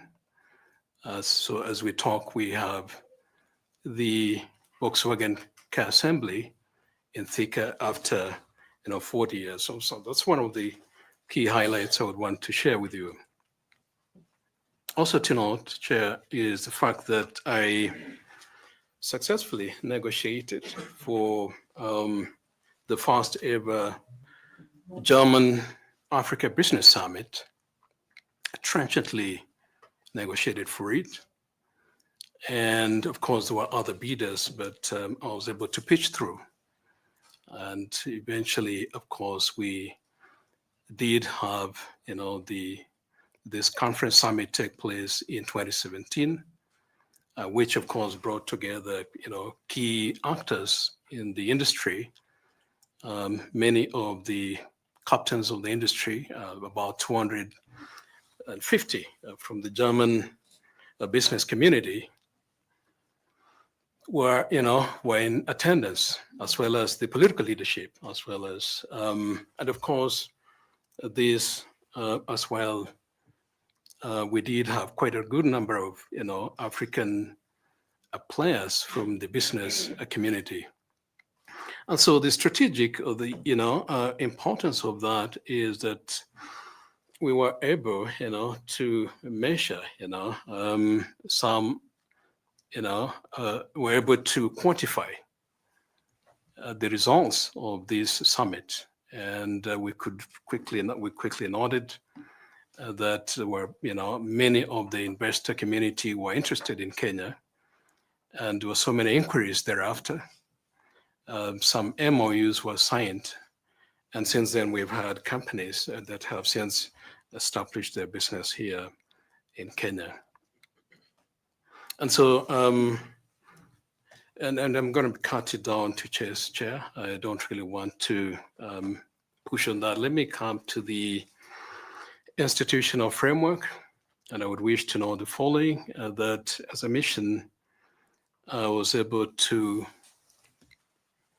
initiate, I did push for the, to have Berlin be designated as one of the centers that does issue passports, which I think, as one of the consular services to our citizens based in Germany. You may want to know that we have close to, officially 10,000 Kenyans in that part of the world. Of course, we have others who are not on record. But on data, we have about 10,000 Germans. So we thought, this was going to reduce, the logistical and financial burden, to our citizen. And so we're proud to note that we were able to chalk up that. Number two is also to note, Chair, the fact that I did initiate and proposed through the ministry that it was time to have, Berlin as one of the centers, be designated as one of the voting centers to basically enable, our citizens there be able to exercise their democratic right by way of ballot. And of course, I would wish to note that that has since been realized. Berlin is one of the about, I think, 12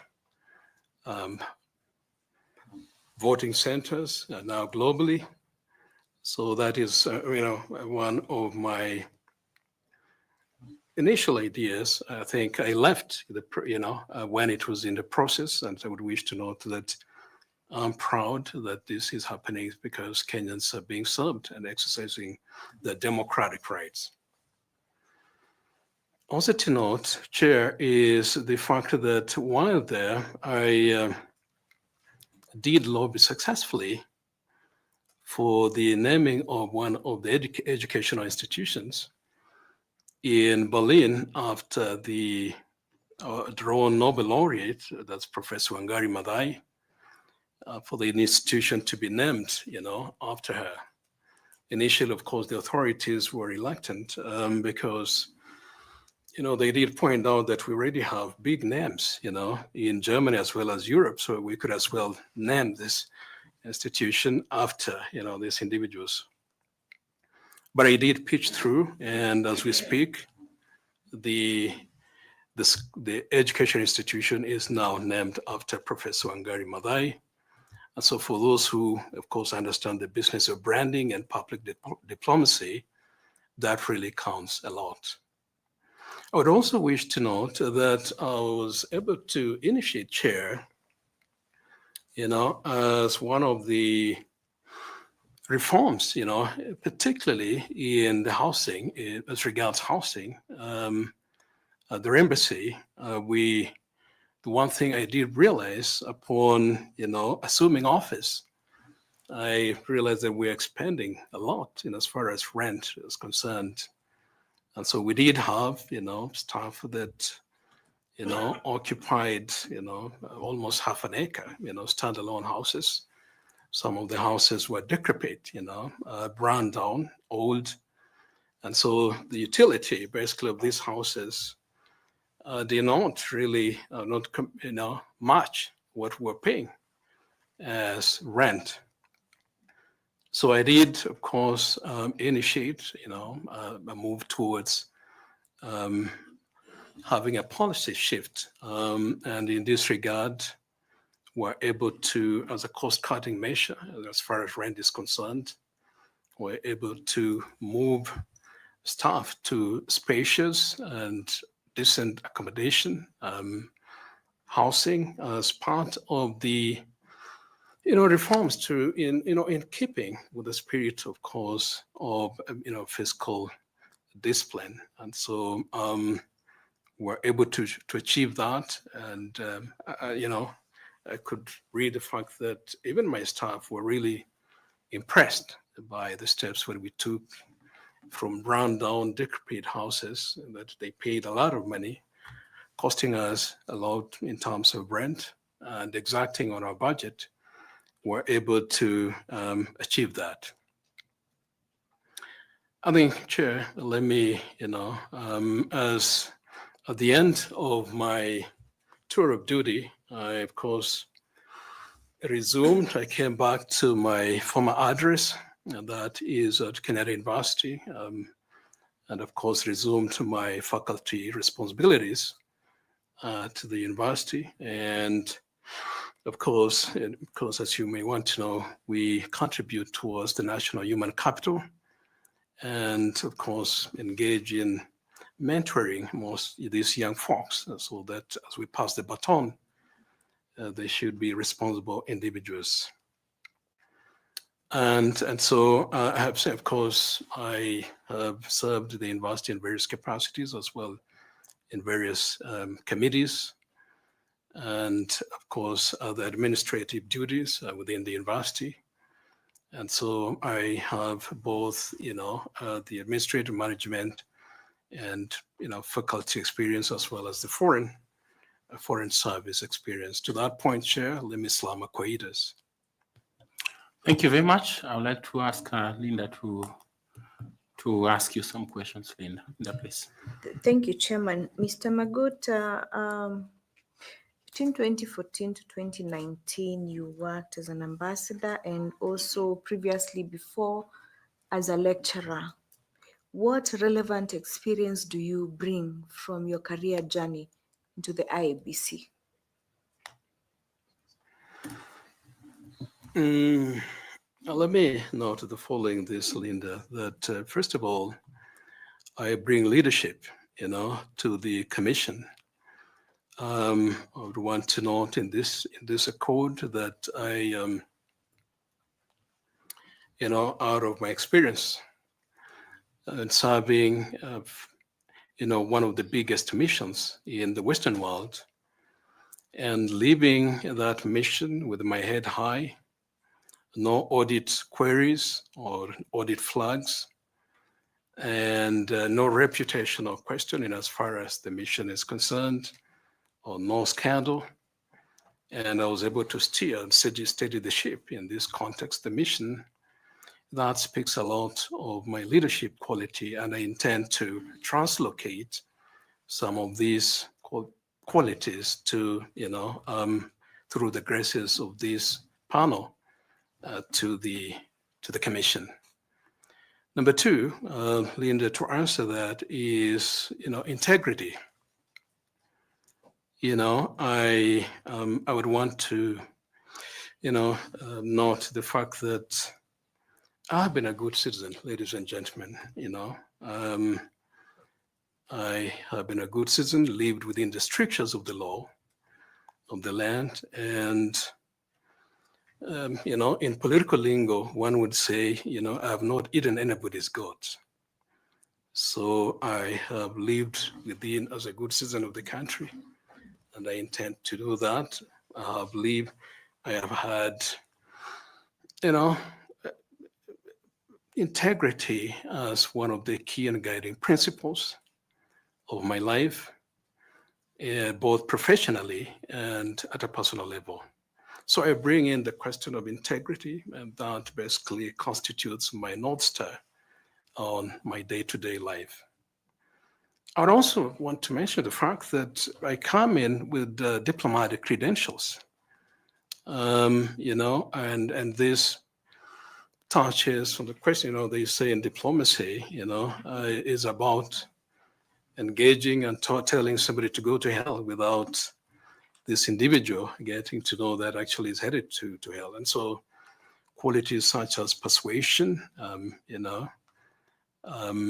which is key, communication, and instrumental, and also the capacity and the agency that comes with, diplomatic orientation, such as, of course, the initiative, what, the German-American philosopher Anna Arendt would refer to as vita activa, the capacity to initiate and act. And I do believe this would be useful as one of the commissioners, particularly as engaging the diplomatic communities or other stakeholders. Mr. Magut, apart from the diplomatic experience and being a lecturer, have you worked in a high pressure environment even within that career journey? And if so, probably could you highlight some of that experience to this panel? Obviously, as a diplomat, it is the very definition of being a diplomatic officer. First of all, it does grant you, every diplomat goes for the title, and Ambassador Cook is going to tell you that you serve as ambassador extraordinary and plenipotentiary. That's first and foremost. That's, a lot of pressure, and it's a pressure cooker in and of itself. And serving the mission comes, other than operational issues, you basically on the constant run. And so it is, the environment in and of itself is a pressure cooker. Thank you. Thank you. Thank you, Chairman. Very much. Carol, you want to ask Ambassador some questions, please? Thank you, Chairman. Welcome once more, Ambassador. Appreciate it. So the use of technology has been recognized as a means for guaranteeing a free and fair and credible elections in Kenya. In your own assessment, what does the law say when it comes to the use of technology, and how has IEBC deployed the use of technology? Two questions in one. I think the question of technology is very integral, pretty much integral in Kenya's electoral process.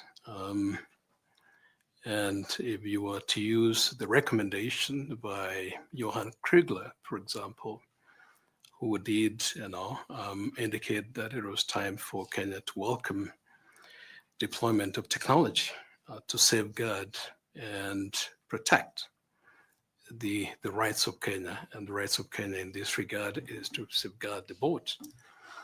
I would want to, I think the law is very clear in safeguarding the place of technology, and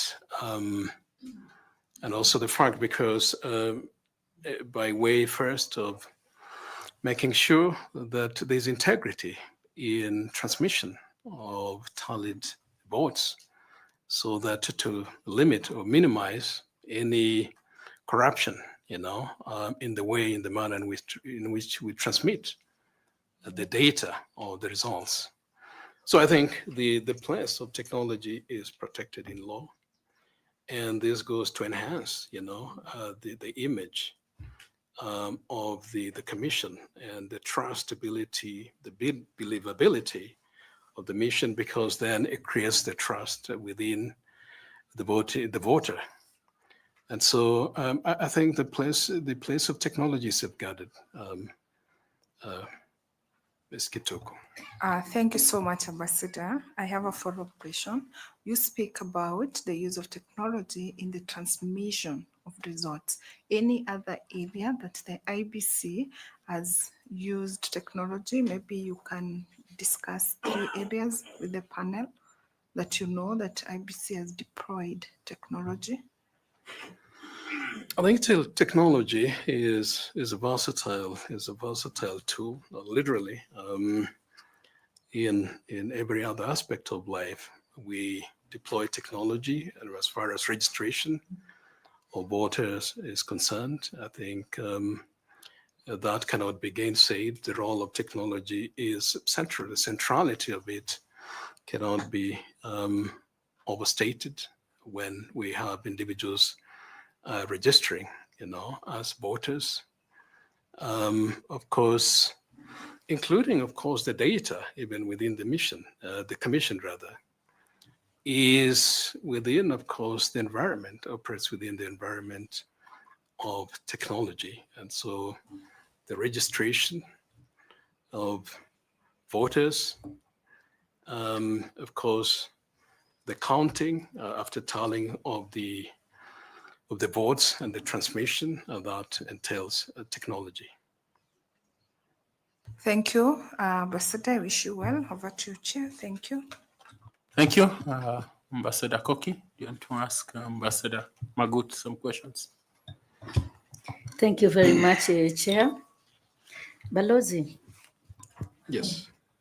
It's nice to see you again. I think the last time I saw you was in 2014. It's been a while. It's been a while. Just to follow up on the issue of electoral law reforms, we have heard that electoral law reforms after elections are key in advancing or improving our electoral integrity and ensuring better conduct and supervision of elections. May I ask you to name four electoral law reforms that were proposed post-2022 elections by the Supreme Court and also by the NADCO process and in the NADCO report? Just for two each. Post-2022 general elections. Two from Supreme Court and two from NADCO report. I think the process of law reforms to safeguard is continuous. I think one of which was to enhance the place of technology and to have this protected. Please be specific. Be specific. Just list one or two. Say specifically where. What was proposed? By NADCO and the Supreme Court.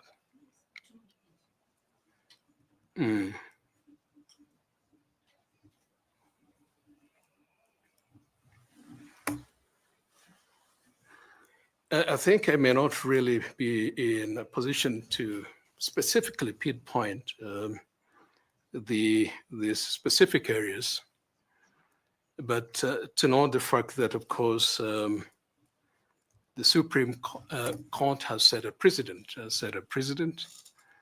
particularly under the Maina Kiai case, basically giving a finality on the votes tallied at the polling station, so that then that basically counts as opposed to basically waiting until we have the national tallying at the Bomas. I think that was a critical area judicial review, that basically a precedent that has been made, and I think basically has had impact as a judicial review verdict. Thank you. When was the Maina Kiai decision arrived at? Was it 2017, 2018? Okay. 2017. 2017, yeah. Thank you very much, Balozi. Appreciate it. And all the best, Chair. Thank you. Thank you. FCP Interviewee, do you have some questions for Ambassador, please? Thank you, Chair. Ambassador Makut, I hope you'll be able to understand me. Independent commissions are specialized agencies. That is why we have the Iebc for elections and delimitation of boundaries. We have Human Rights Commission, Ombudsman. I've heard you say that you'll be bringing in diplomatic skills, negotiation skills, but looking at the mandate of Iebc, which is elections and delimitation of boundaries, what and appreciating the minimal use of maybe diplomatic and negotiation skills in as far as the core mandate of elections and delimitation of boundaries, what extra skill or expertise that Ambassador Magut will bring in to help in the governance of Iebc to deliver on its core mandate of elections and delimitation of boundaries? Thank you. Thank you, Tanui. Let me now to this. I bring in strategic management, which basically speaks to the core of, planning, policy initiatives and formulation, as well as, risk management. And so I think if you speak from that perspective, you should be able to, it's through the framework of policies that basically inform any other operational outreach, such as the boundary delimitation. So if you have a framework of a policy framework through, the basic well-crafted, that should basically speak to any other, actionable, outlook from the Commission. Thank you, and I wish you well. Thank you, Chair. Thank you. I want to ask Misati Evans, please. Thanks so much, Chair. So, Ambassador Magut, please, I want to take you to where you have been, your experience. From your understanding, please state some of the core activities that IEBC does through the exchequer funds, and then differentiate the activities that they do from the donors, and then give the reasons.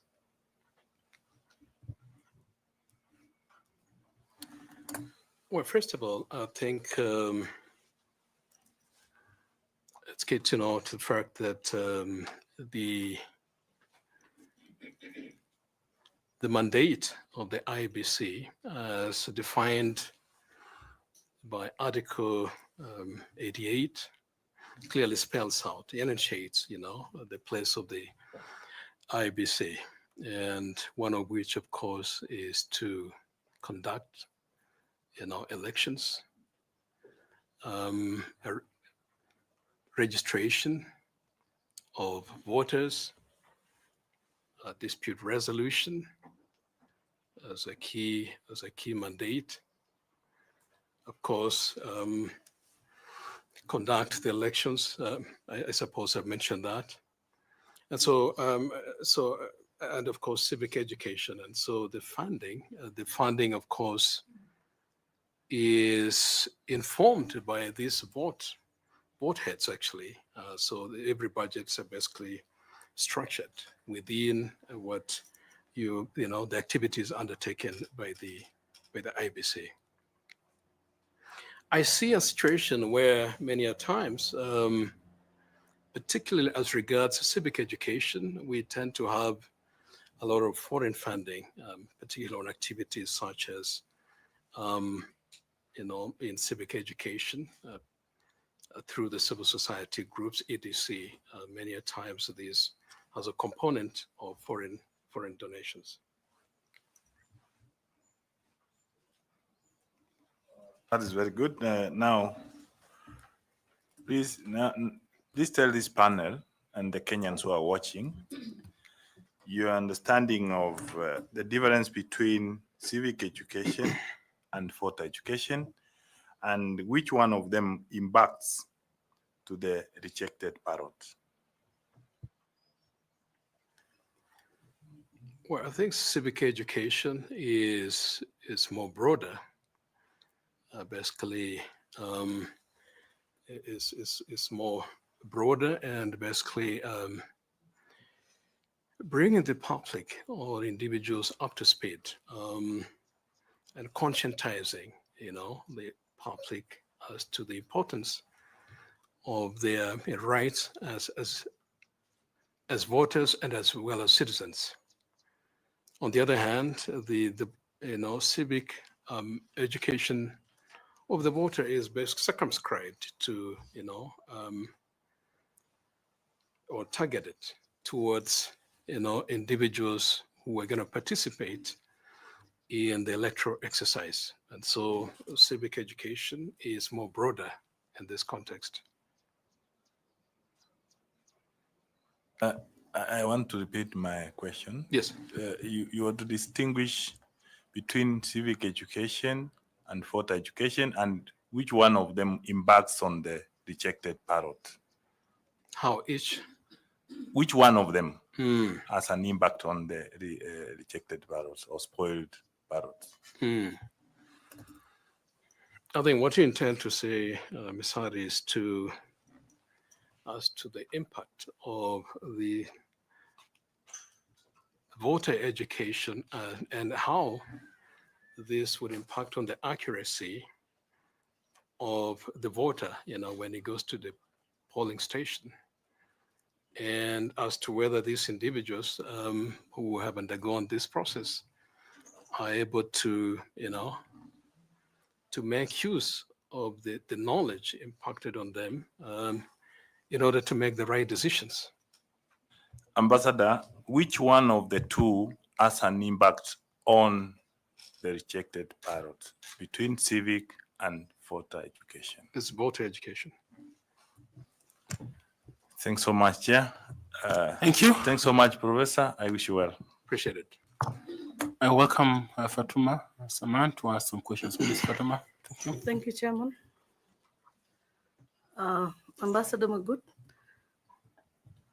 during the submissions from the public to the Kriegler Commission, they revealed that political parties were seen to be poorly organized, undemocratic, and lacking in transparency, especially during party nominations.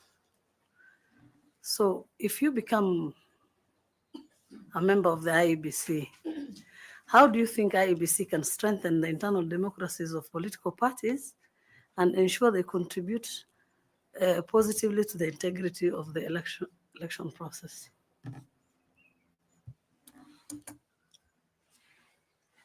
First, I think the Political Parties Act is very clear on the nature of in as far as how the political parties ought to conduct themselves and the structure, the character of political parties, and of course the requirements of the political parties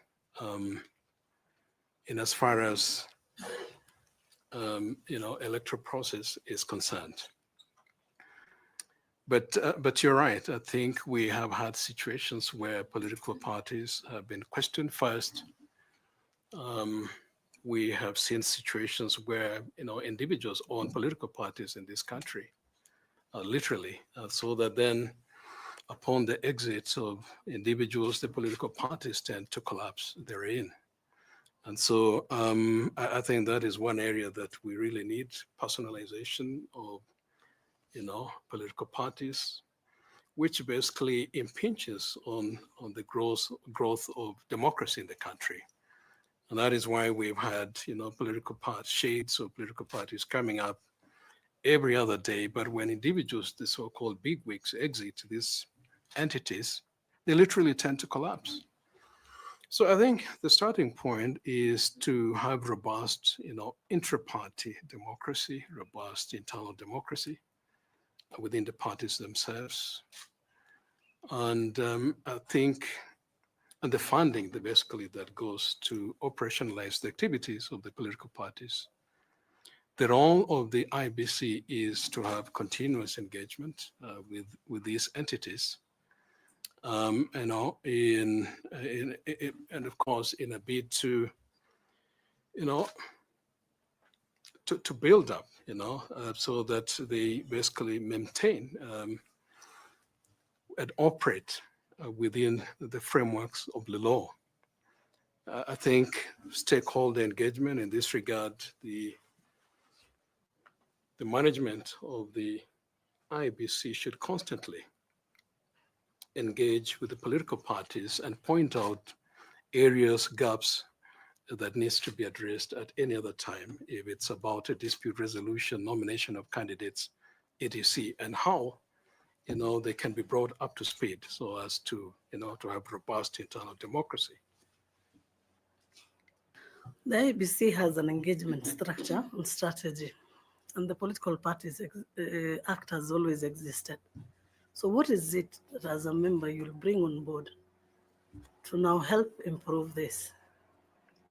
something tangible that will be reform-based, will be a change and new to the Commission?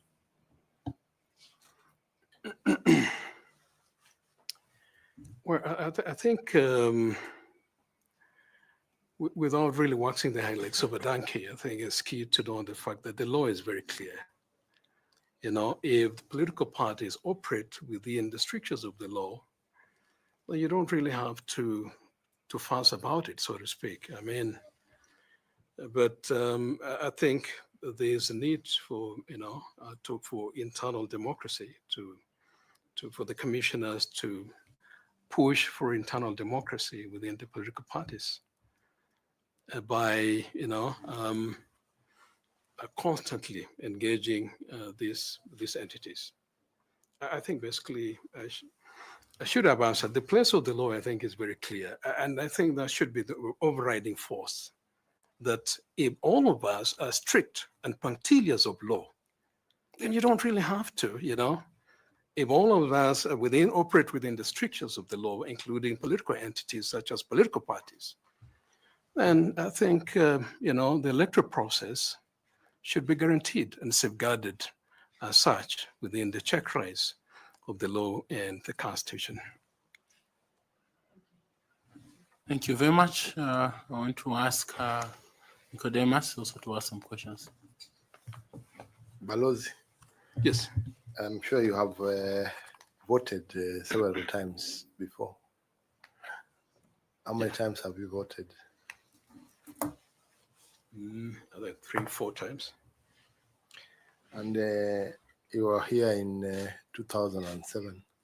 Yes. When all hell broke loose. Mm. And it's because the public lost trust in the Iebc processes. And they believed that what Iebc was announcing was not the correct results as per what the Iebc chair had indicated.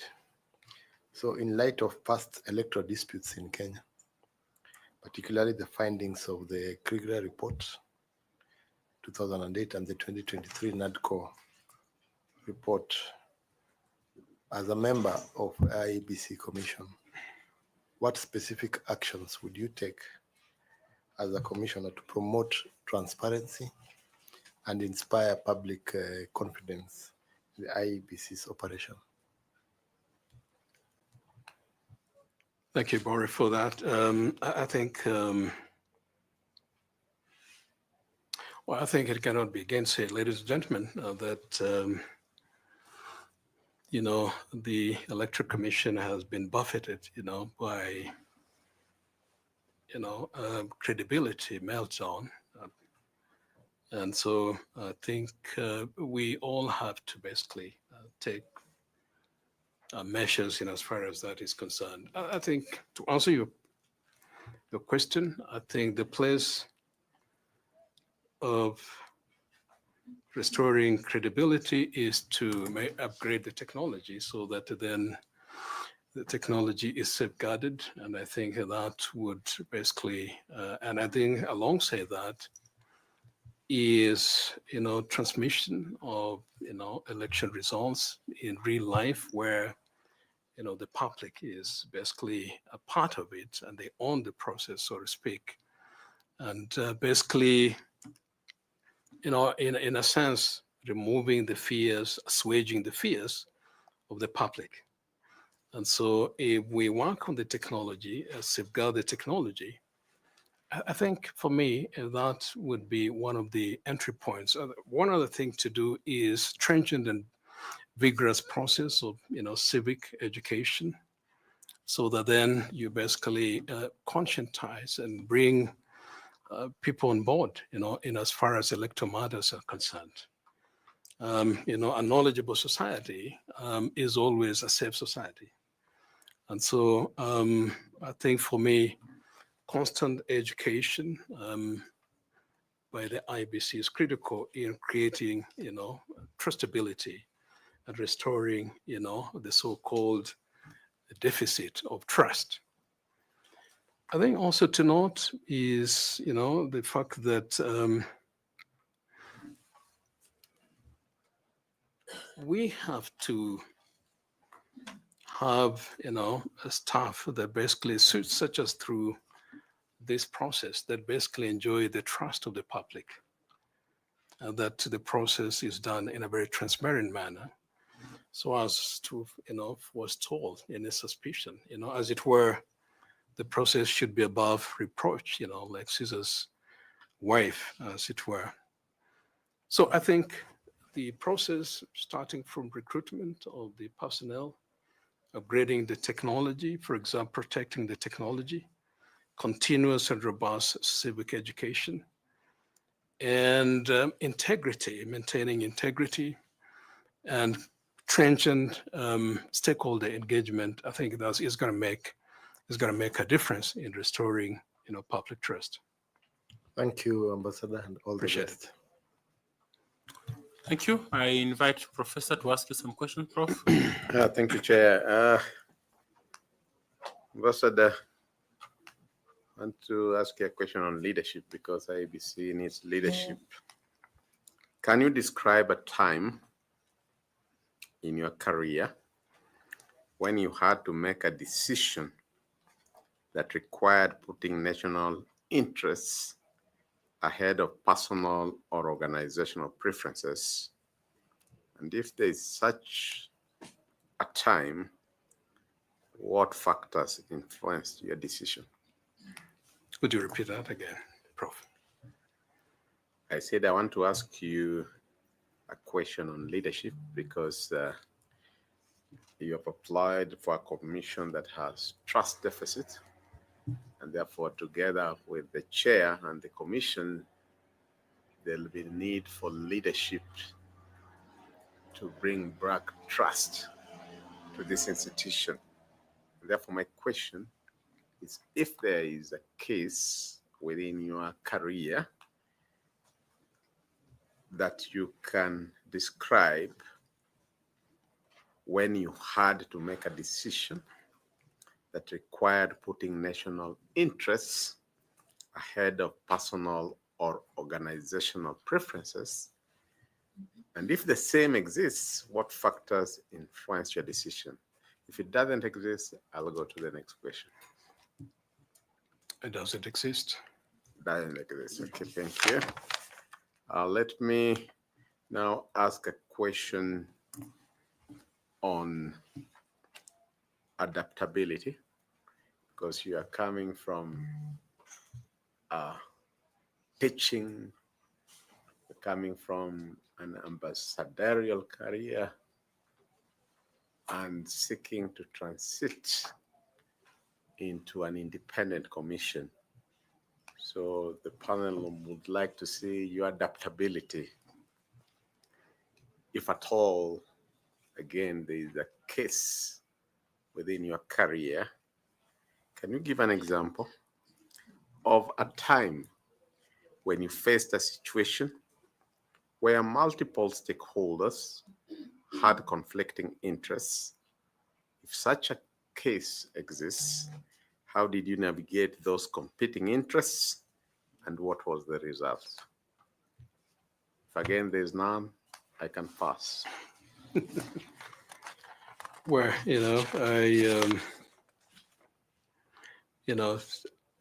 let me note this, Prof.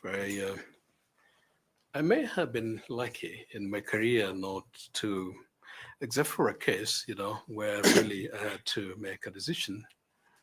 And that was back in the mission, where we were really under pressure. We were late in, making a meeting of contractual obligations in as far as rent is concerned. We're in rent arrears. And this came at a time when we had, two missions that had basically been ejected, from, their domicile. And so we were by the same property owner. So we were, in a very tight situation, so to speak. I had to basically move in because we were really worried that anything could happen as well. And you know how that can be diplomatically can be embarrassing. And so I had to marshal my legal team as well as the team at the embassy, put structures of negotiation, as I recall, basically like having a history of our payment history and our contract, and basically convening a meeting between us and the property owner. And I really had to negotiate, including giving a payment plan based on the history that we had as a mission. And of course, making commitment that we're going to be able to meet our, contractual obligation in a given period. That was pretty much scary, because as I pointed out, 2 other missions had just been evicted from their domicile. And so it was a crisis that we really had to confront. I had to deploy all my persuasive skills to basically be able to persuade the property owner, who eventually did agree with our plan of action and saved the day. Thank you very much. Yeah. Thank you. Prof, do you have some 2 questions? Sure. Ambassador, this is a time in which we look at your area of expertise, and it's quite clear from your introduction that the ambassadorial job is one of your big ticket areas in which you have contributed to in this country. And therefore, we ask what the chair calls high school questions in that area of your expertise and general area. Who are the 2 foreign ministers who served approximately the same number of years cumulatively and are the longest, or what the longest serving foreign ministers? In other words, you could serve between 1963 and 1965, and later between 1970. So cumulatively, who are the 2 longest serving foreign ministers in Kenya? Biu Koinange Mwenye Wayaki. Let me go to another area, which is in Africa. And the Ministry of Foreign Affairs also leads in economic diplomacy, cultural diplomacy. You know that more than me. Which African country is home to the city of Timbuktu, historically known as a center of trade and culture? The city of Timbuktu? Yes. Which country? Mali. Thank you, Chair. Thank you very much, Ambassador. We appreciated the engagement and the robust discussion we have had with you. I would like to invite you for a comment or a question if you do. Otherwise, we are grateful for your availability and the engagement we have had with you. Thank you, Chair. Let me just make 1 or 2 remarks. First is to really thank this distinguished panel for your invitation once again, and to congratulate you for this exercise. I know it can be very excruciating, so exacting, on mental and physical constitution. And so but you basically fit the bill. So we have a lot of trust in what you're doing. You're a safe pair of hands. Number 2, Chair, is to note that, collectively as a country, we have to, all of us step up to the plate in basically safeguarding and protecting, fortifying, the Independent Electoral and Boundaries Commission, particularly as regards the segment of the personnel serving in the commission. It's very tragic that, styling careers basically come to, die at the commission. And so the Electoral Commission has become, so to speak, the graveyard of careers. So individuals come with, styling careers. And those careers basically come and die right there. So the commission has become a place where careers come to die. I think we got to do something about that to basically make sure that individuals do not leave the IEBC with their reputation and careers tattered and dismembered. We got to do something collectively as a country. Finally, let me note the following, in paraphrasing the words of Winston Churchill, when he said, "Give me the tools, the trust, the authority, and I'm going to do the job." I hope that through your graces and infallible and infinite wisdom, if I merit to be a commissioner, I would want to note that I'm going to be serving without fear, favor, or ill will. So help me God. Amen. Thank you very much. We have appreciated your engagement. You find your certificates as you exit. Feel free to pick the notebook and the pen for your use. Thank you very much. Thank you. Appreciate it. Good luck.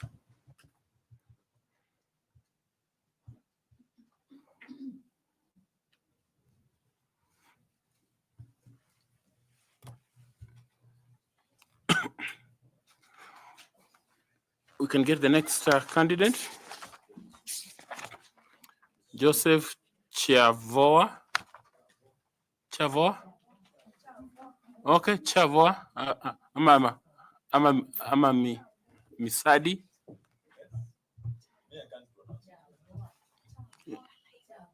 So I'm trying to ask him. That's how you pronounce it. Chavoa. Chavoa. Wow. Okay, sawa. Sawa.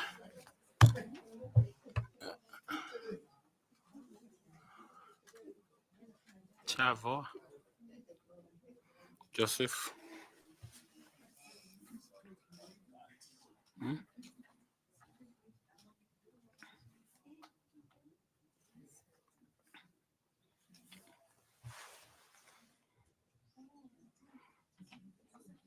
From Kitui, 61 years.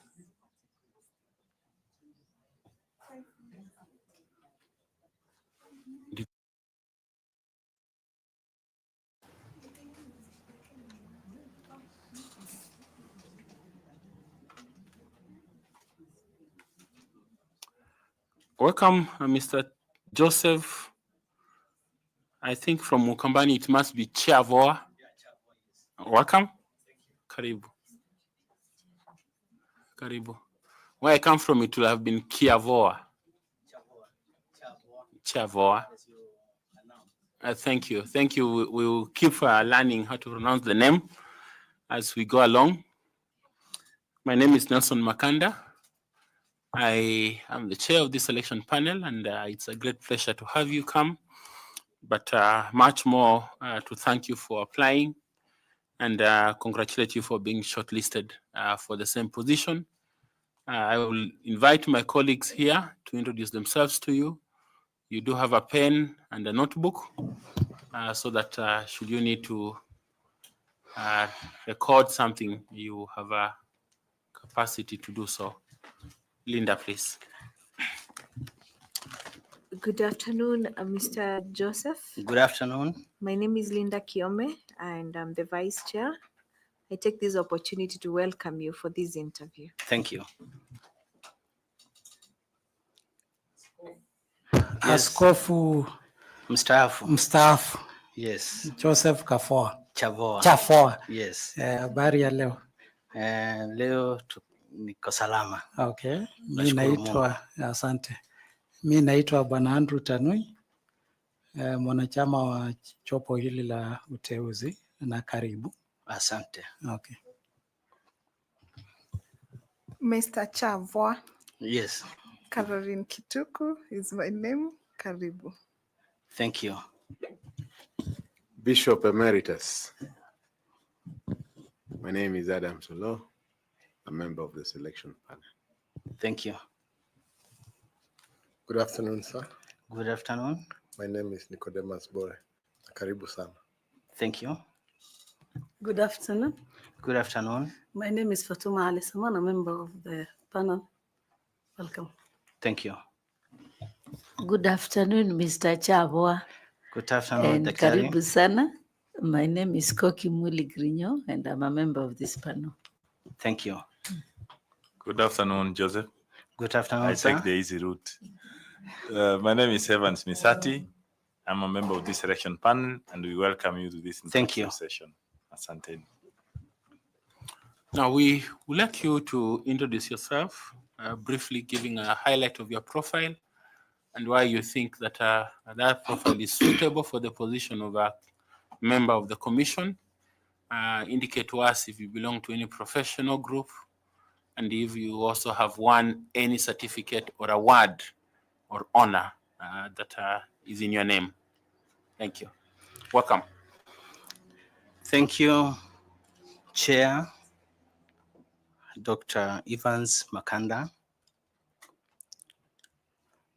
First and foremost, I would want to thank Almighty God, for He is the reason as to why we are all here.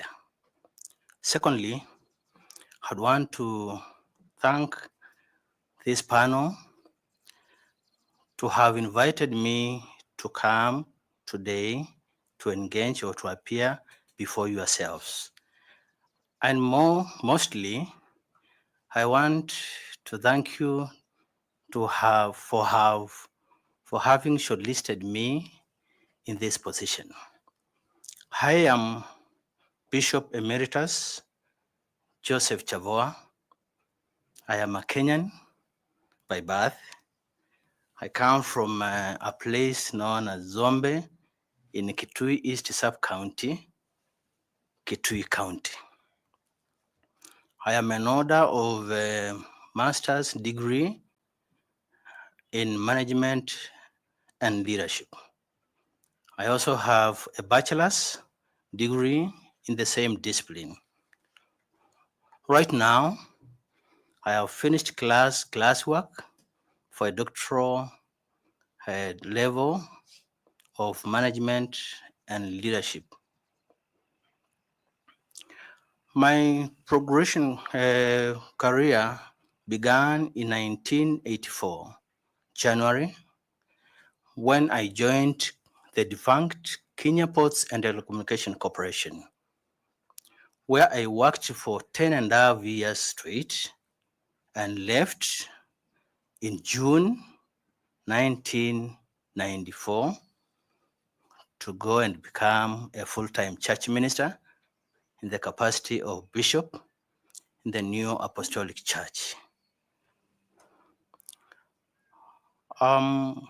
Sometimes I got an opportunity in the years 2000 and 2006 to work with the defunct Electoral Commission of Kenya in the capacities of registration officer and returning officer on contract basis.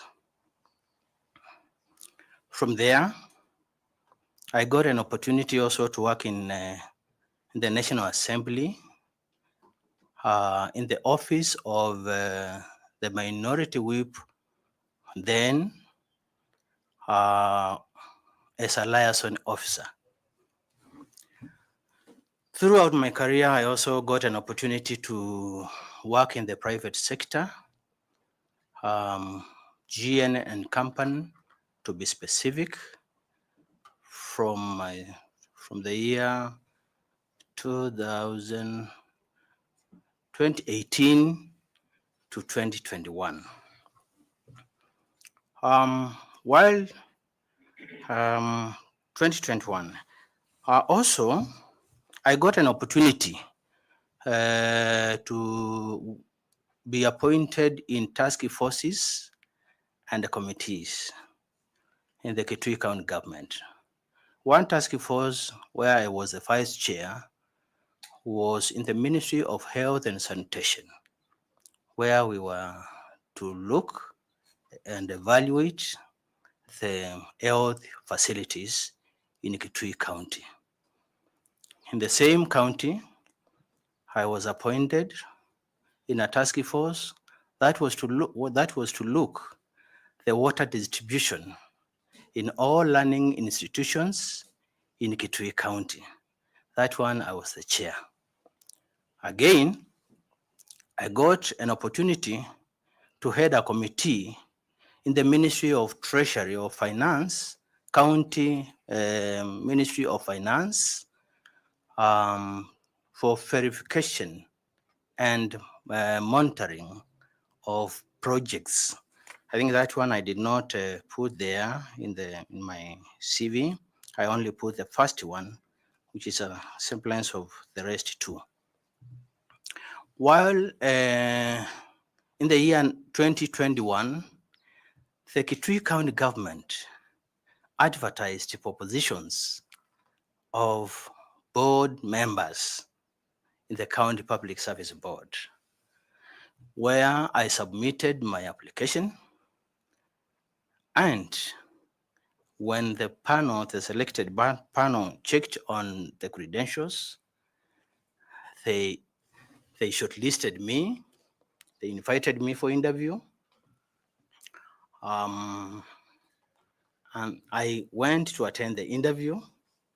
And then after some time, my name was submitted to Kitui County Assembly for vetting along with the other 5 names. After the approval by the county assembly members, I was appointed as a board member in the Kitui County Public Service Board, where I am to date. Beside my academic qualifications that I have mentioned, I am an associate member of Kenya Institute of Management.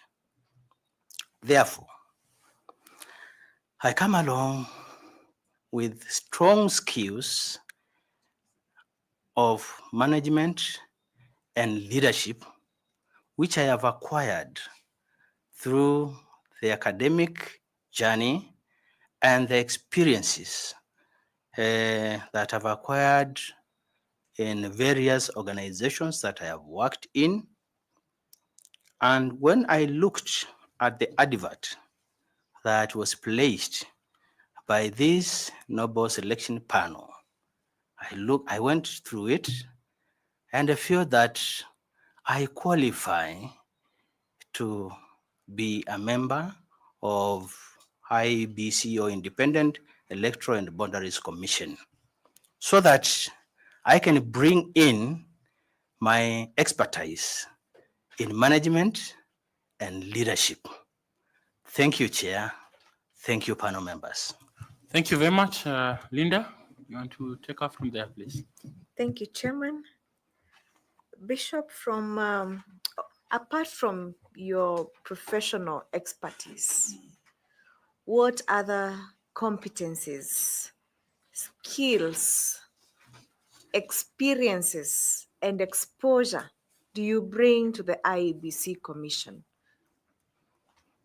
Thank you, Vice Chair.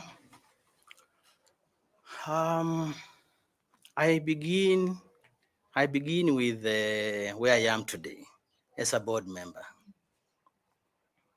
As a board member, I have been exposed to working with the stakeholders, because as a member of County Public Service Board, we collaborate with government agencies like Salaries and Remuneration Commission.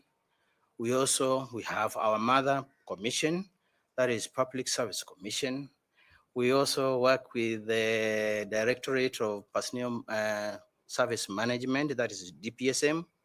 Also, on the same, we are exposed to exercising the constitutional mandate of public participation, that is Article 10, by engaging stakeholders when we make a policy.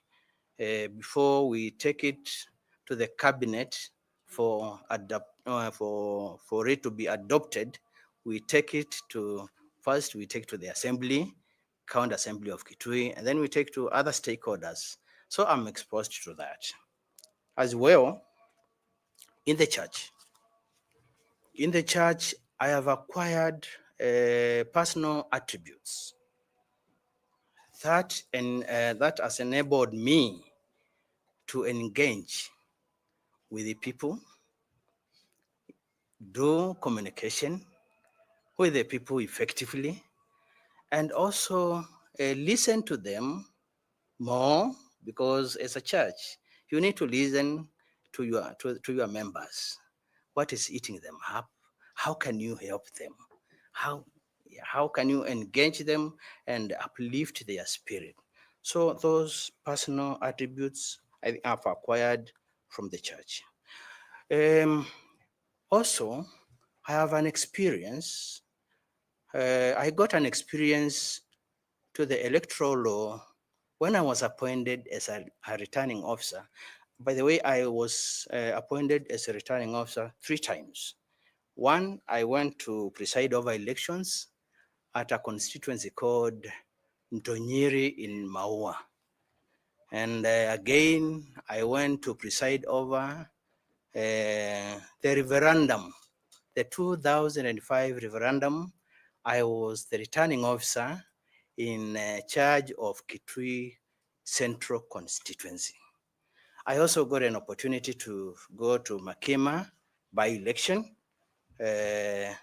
for a civic, that was a civic by-election. So I acquired that experience of electoral law. Though those days, we only dealt with 3 elections. Now there are 6 elections. Those days, we had not embraced technology. Nowadays, they have embraced technology. So that experience will help me discharge the mandate if given an opportunity to serve in the IEBC.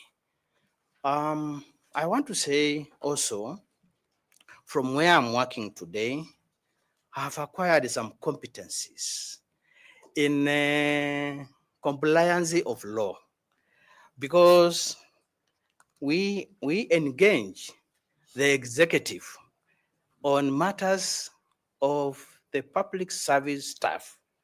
So we engage them by making a legal, some policy framework on how they can respect legal or laws like the Employment Act and so on and so forth. So I feel by those competencies, the experience, the exposure, the personal attributes, I can manage to bring that to the IEBC. Thank you, Bishop. Once given an opportunity. Thank you, Vice Chair. Thank you so much, Bishop, and I wish you all the very best. Thank you. Thank you, Chairman. Thank you. I invite Carol and Kituku to ask you some questions. Carol. Thank you, Chair. Bishop Emeritus Chavwa. Thank you, yes. What do you understand to be the constitutional mandate of the IBC? What is the mandate of the IBC? Thank you. Thank you, Madam Catherine Ketuko. If I have gotten your question well through Chair, I would say the constitutional mandate of the IEBC is very well stipulated. For one, the IEBC is in charge of managing the elections in all the phases, because we have three phases of in election. First, they are mandated to register voters. They are also mandated to inspect or to update the voters' roll.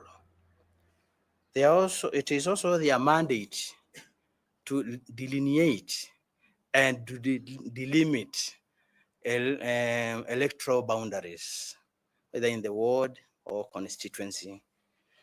Also, they have the mandate. When I was the returning officer, we were sent accredited observers, both local and international. So it is their mandate to accredit observers from local and international. I think also it is the mandate of the IEBC to ensure that the electoral process, as it is stipulated in the Constitution, it is simple, it is fair, it is credible, and it is transparent. Okay, all right, thank you for that. So based on where you stopped, that the IBC, whenever it conducts elections in Kenya, must ensure they are fair, credible, and transparent. The report of the Joint Parliamentary Select Committee on IBC made several reforms that would seek to improve the electoral process and the involvement of the IBC in that process. Can you please explain to us some of those key reforms that were recommended by the committee? Thank you, Madam Catherine, for that question. Caroline, sorry. Through Chair, this Parliamentary Joint Committee came up with various recommendations. And one of them goes as per the core values of the IEBC, and that is innovativeness. So in the area of innovativeness, there lies the technology aspect.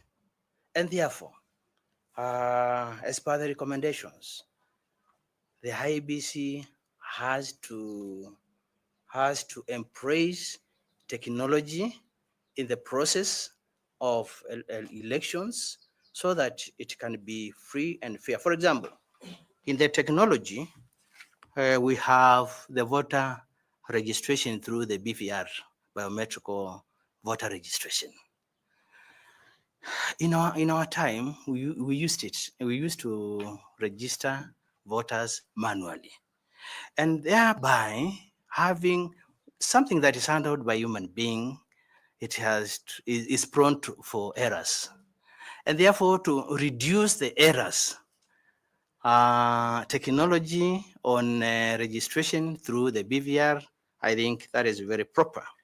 Another recommendation from the Parliamentary Joint Committee was so that we can have a credible election, was to have a multi-sectoral selection panel like the one we have today, so that it is free from political interference, and thereby because they are free from political interference, they will carry out the recruitment of IEBC commissioners fairly based on merit.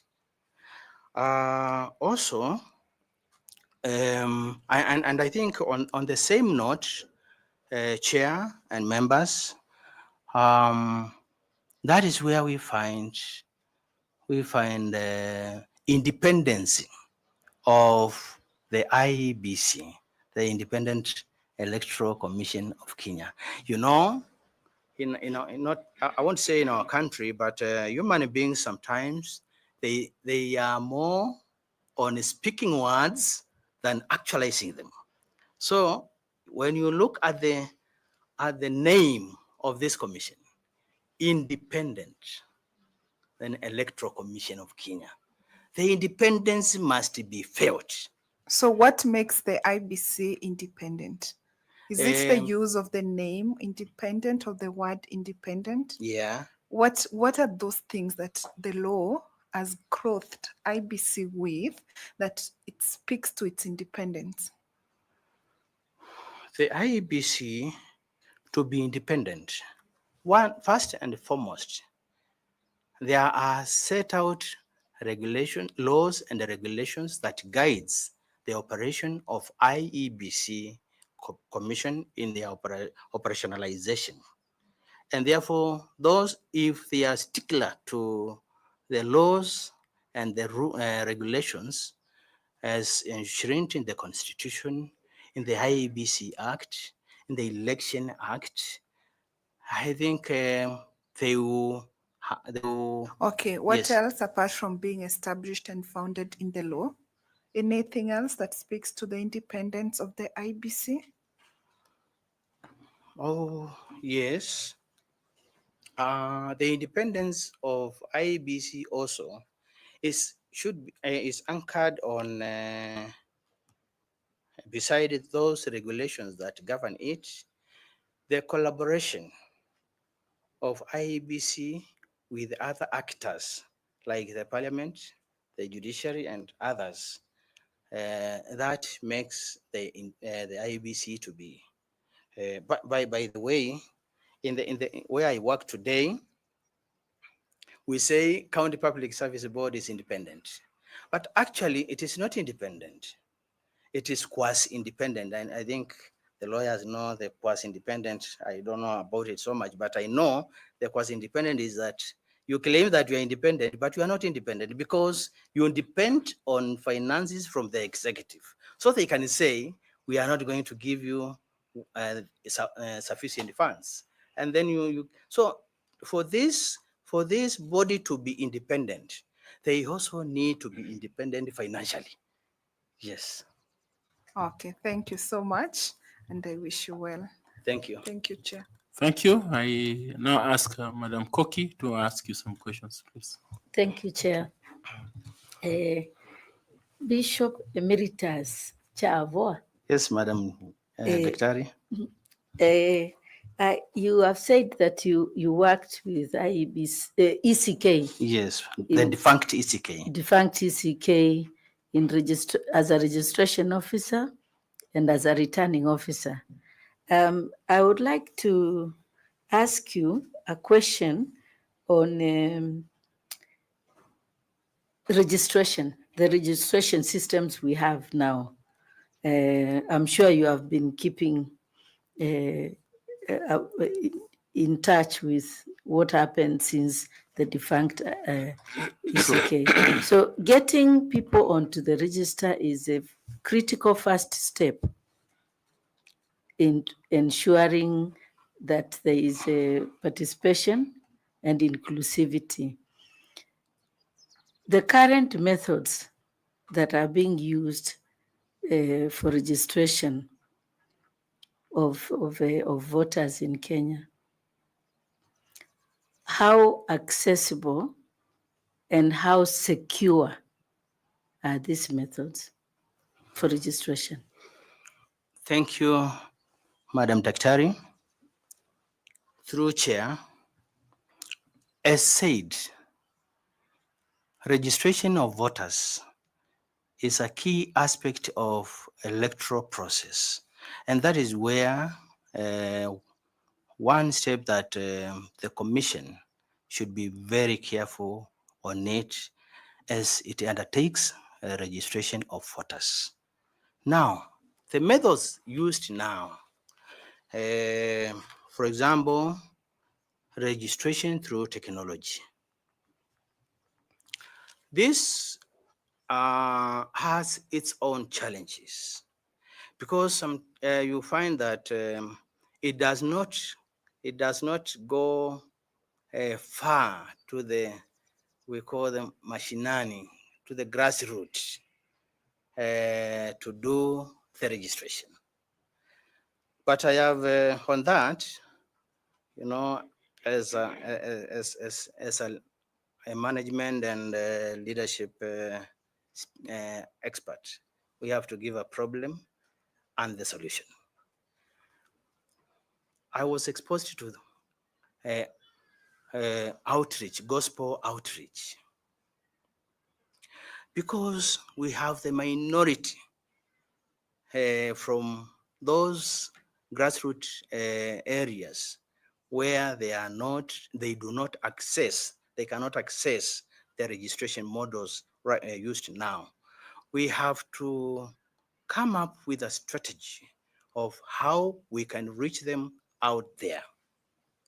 I was looking at the population of Kenya and found that those who are between the 18 years to 25 and 25 to 35 constitute to around 8 million people. So, and I want to believe that these ones are now digital generation. But again, there is also the issue of online registration. The current generation, it's not like most of us, where we'll have the patience to go in the queue, for you wait until your fingerprint is taken and what, and then, so the current generation has to be, they cannot access that because of what they are today and the attitude. So we have to innovate a way, either by we innovate through chair, we innovate online registration. So there are challenges also in that. And one challenge is that technology is not, there is that edge gap that is not digital. And therefore also they get, even if you tell them to register online, they may not be able to do so, because Bishop, even they do not have these touchy phones. Bishop, Yes. you have already mentioned use of technology for accessibility. Yes. What else? What else can we use to access, to enable access for registration? Thank you, Daktari. We have the technology. We have the methods of reaching those marginalized areas. And also, how do you reach those marginalized areas? This one is by, as I said in the church, by making mobile registration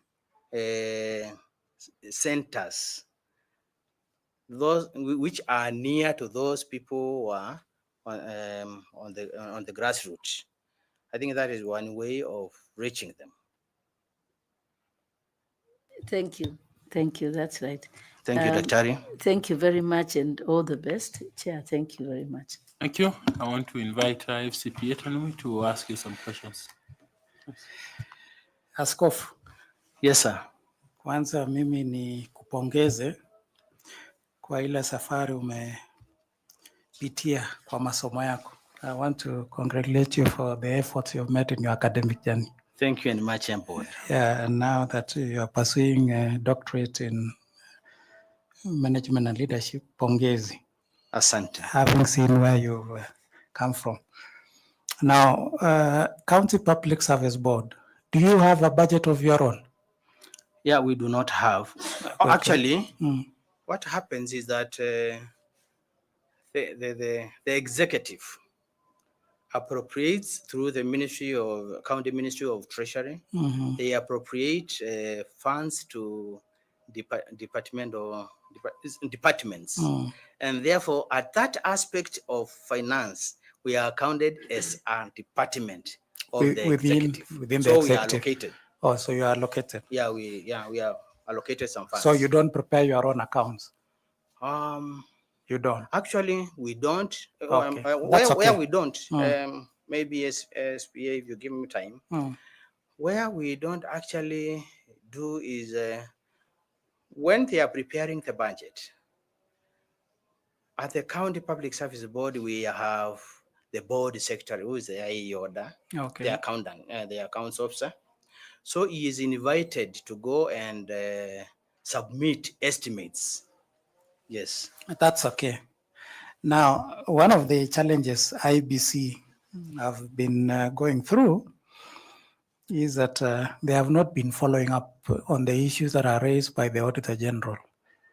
Every year, the Auditor General gives a report, and there are several issues that they are raised, or audit matters that are raised. They are supposed to be followed up by both the Commission and also through the Secretary to the Commission, who is the CEO. So what would you do if considered as a commissioner to ensure that there is full implementation of the audit issues that are raised by the Auditor General when they are looking at the affairs, finance, and other administrative matters of the Commission? Thank you. Thank you, panelist Tanui. Through chair, you know, it is one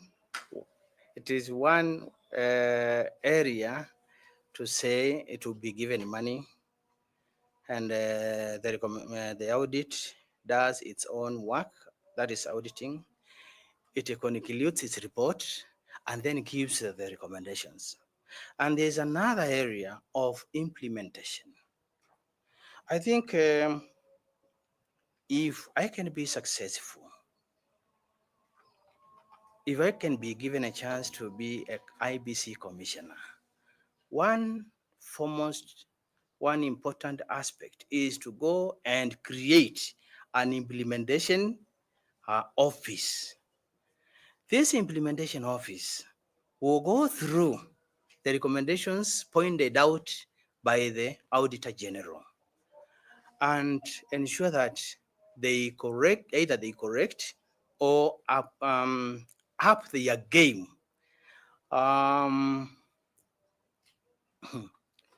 This implementation, you remember, because we are all Kenyans and we've been here, the person or the group or the sector that came up with the idea of new constitution, which had been a cry for Kenyans for quite some time.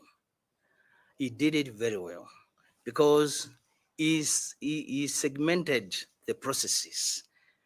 After the constitution is promulgated, then there is a Department of Constitutional Implementation Commission, to ensure that that is done. And more so, there should be timelines.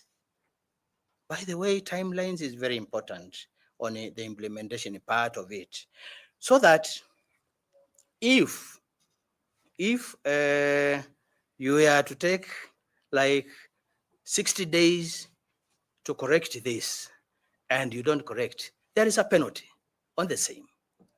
So you don't say, oh, I will do. No, you have been overtaken. And when those timelines are set, I'm sure that is one of what we call at the County Public Service Board key indicator in performance, or key performance indicator. So we'll establish that office. Asante na nakutakia mema. Thank you. Back to you, Chair. SEC. Thank you. I want to ask Evans Misati to ask some questions. Evans. Thanks so much. Yeah. Joseph. Yes, sir. Now, let me ask you a question related to democracy. and I'm sure you'll be able to do that. Now, in a democratic process, it operates on the principle of delegated authority. Sorry? It operates on the principles of delegated authority. Yes. We elect our leaders and then we delegate them to work for us.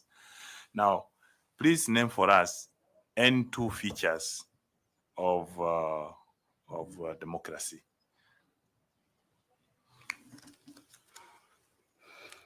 Thank you. I can name one for you, then you continue to name the others.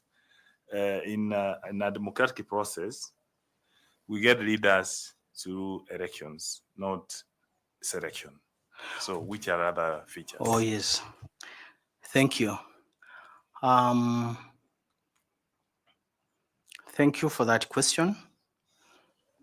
It is true in democracy, we have to get leaders representation through elections. But again, in democracy, we also come up with, we also think of an aspect of equalization. And therefore, from the experience is that there has been classes that has been underrepresented. And the one class that has been, or category that has been underrepresented is the women category. And therefore, if we want and if we subscribe to democracy values, equal representation is very key. And therefore, in our constitution, it has been spelled very clearly that we have to have nominations. We have to have nominations of women representatives. For example, we have around 16 women nominated by political parties in the Senate. We have another area that is underrepresented, and that is the people living with disabilities, because they also need to be represented at the representation table. And therefore, the Constitution has come out with some regulations that we have a special seats for them. And if I may quote, people with disabilities, we should have from the political parties, one woman and one man. Also, there's another area or another category that is underrepresented, and that is the youth category. So the Constitution has spelled out how that class should be represented at the representation setup. And the political parties nominate one man or one youth man and one youth woman. I don't know whether I call that one a lady or a woman. So as so that they are also represented at the representation circle. I don't know whether I got your question right. Thanks so Thank much. you. That's good. Now let's go back to the issue of the way citizenry look at the elected leaders, the common citizens, the Kenyan citizen. The way if you were to call out a scene of it today, Kenyans, they do not rate their leaders in relation to the roles that they're supposed to play: oversight, legislative, and the representation. But they rate them more so on social projects. So how does that affect the issue of representation? Thank you, panelist Misati. Actually, there is something we call in electioneering process voter apathy.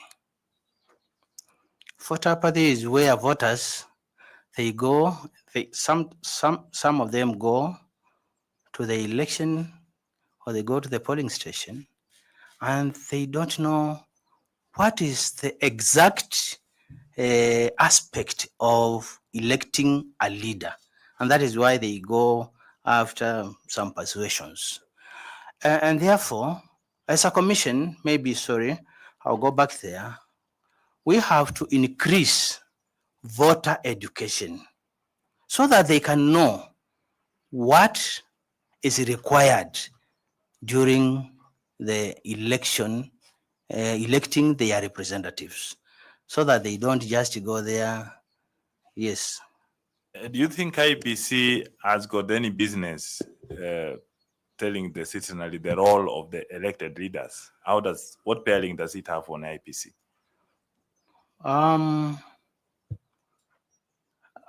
The role of the IBC there is very minimal. I'm saying the Yes. role of the elected leaders. Once the leaders have been elected, be it MCAs, MPs, whatever. So does IBC need to be concerned their role to the citizenry? Does it affect IBC in any way?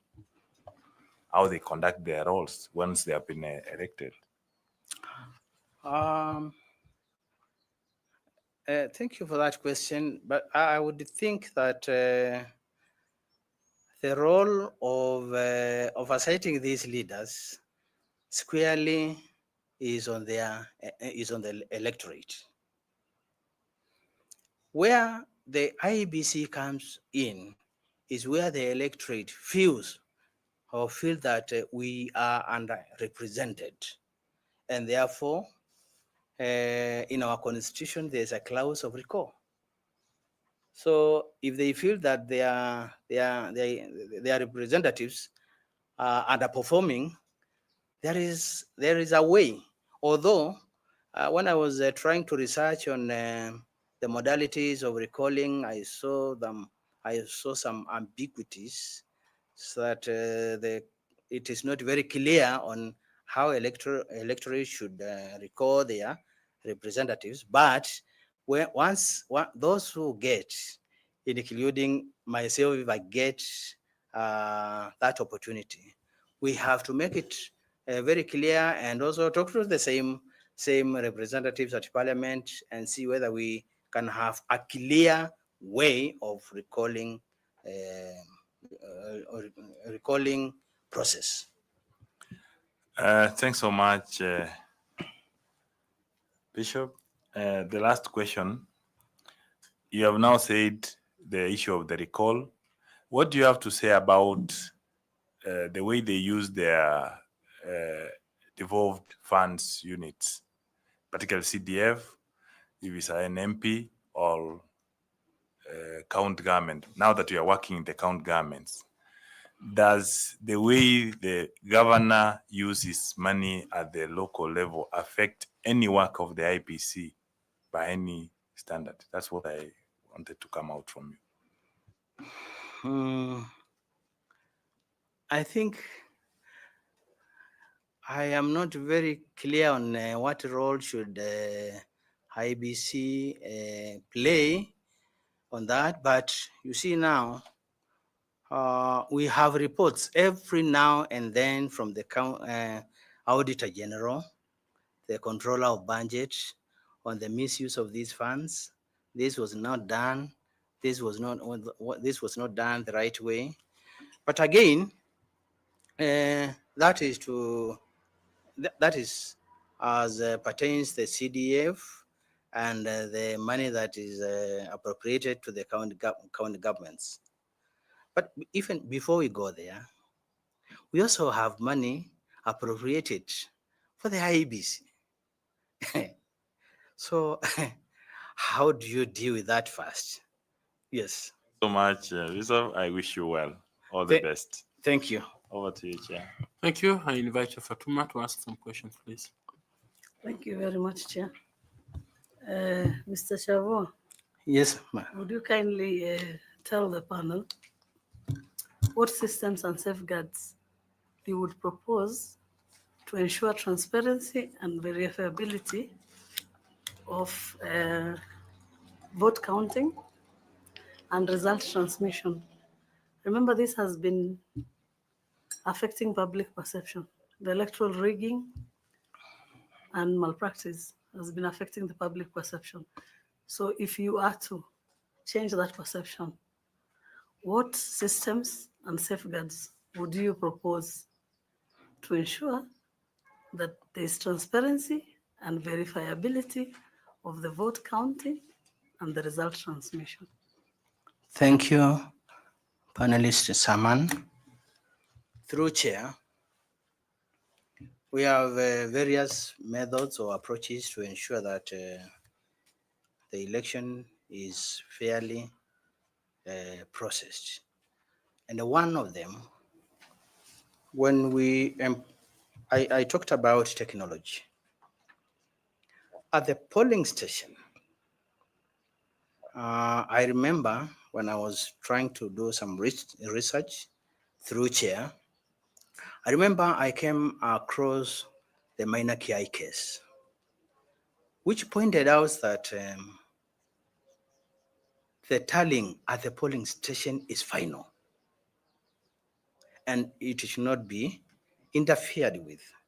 So we, as an IEBC commissioner and the election staff, that temporary election staff, first of all, they should be trained on the importance of the transparency, carrying out transparency and fair electoral process. And therefore, one, at the polling center, the tallying should be open. The process should be open. We do have observers.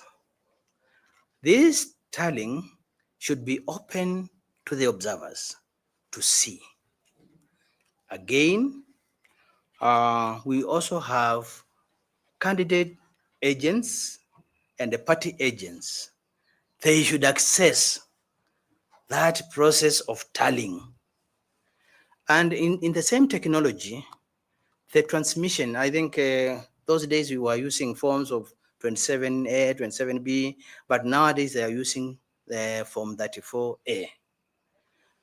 So these forms should be signed by all the agents, party agents and candidate agents. In transmission, also the technology should be embraced. And I remember sometimes, I think some 2 or 3 weeks ago, the Kenyan government launched an AI, that is artificial intelligence program. I think it's not a program, but a paper for 2025 to 2030. And therefore, we must embrace the AI as much as the process of electioneering is concerned. So the transmission should be as open as possible. Also, there's something else. We have the media. The media plays a critical role in the electioneering period. And therefore, the process should be open to them so that they can inform the public. You know, when you don't inform someone, you either disinform or misinform. And therefore, to avert that disinformation and the misinformation, we have to be open to the media. And sometimes, I think there is no harm when you show or when you allow the agents to photograph the form. That is the form 34A. And also when they send it to the constituency tallying center, also the returning officer there should, as it tallies for the constituency, it should be open, it should be done in an open way. And after that, it should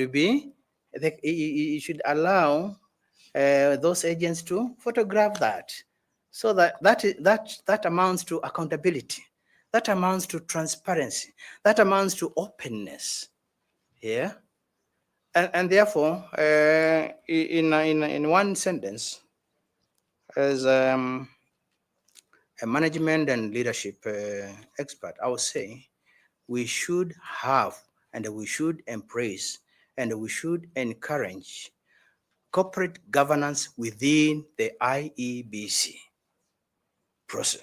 That one will give us a mileage, and the public will have trust in us. Thank you. On the transmission of the results real time, what is the difference? Because the last time this was happening, what would be different? And when you say AI, what's the magic about AI? Yes, the technology has its own challenges, and that is the hacking aspect. And therefore, the IBC should come up with systems of safeguarding the information, that it is not accessed by the public or foreigners. And that is, sometimes we use a blockchain system. We also have firewalls systems to ensure that we have protected the data of the voters as it is required by the Data Protection Act. Thank you. Thank you very much.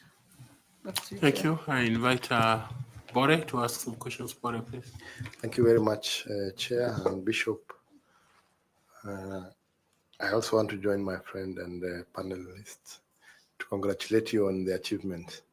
Thank you. Yes, and the pursuits that you're still doing at this age. Thank you. Now, given a chance to serve as an IBC commissioner or member, what measures will you take to ensure that your personal conduct, both online and offline, reflects the dignity and neutrality required of an IEBC commissioner and the commission itself? Oh, thank you so much, Member Bore, through Chair. One key aspect is that the IEBC commissioners and also the staff are guided by regulations, which spells out code of conduct, which is very key, which spells out how a public officer should behave, whether in the office or outside. And I think it is captured in the Public Ethics Act. Yeah. And again, to attain that, once you get in there, you must declare your assets, your worthiness. You must declare your worthiness. And this should be done periodically.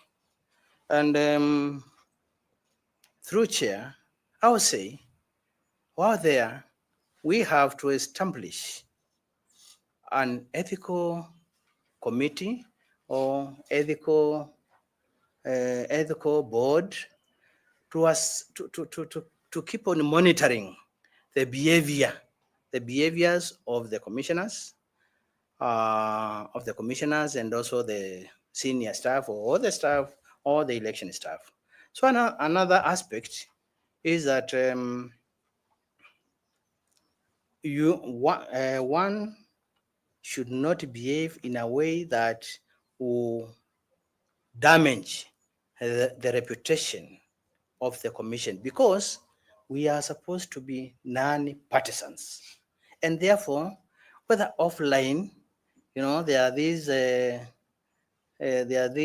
social applications that people use, like Twitter, the X.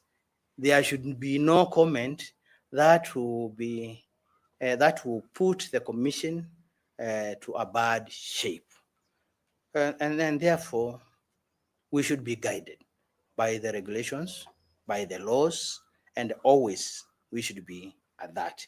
Whether you are in the office, whether you are performing an official duty, or whether you are outside.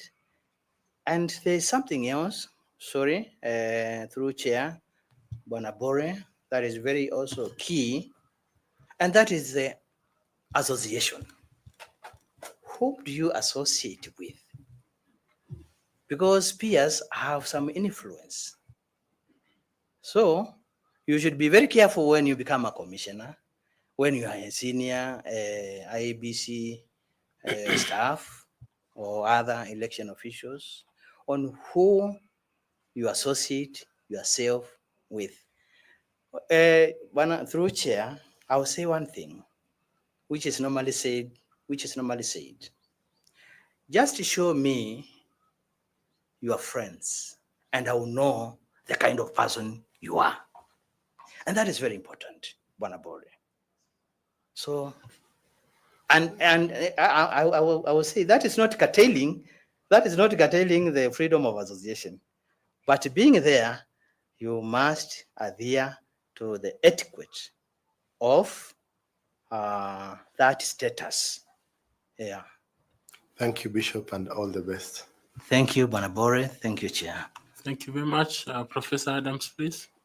Thank you, Chair, Bishop Emeritus.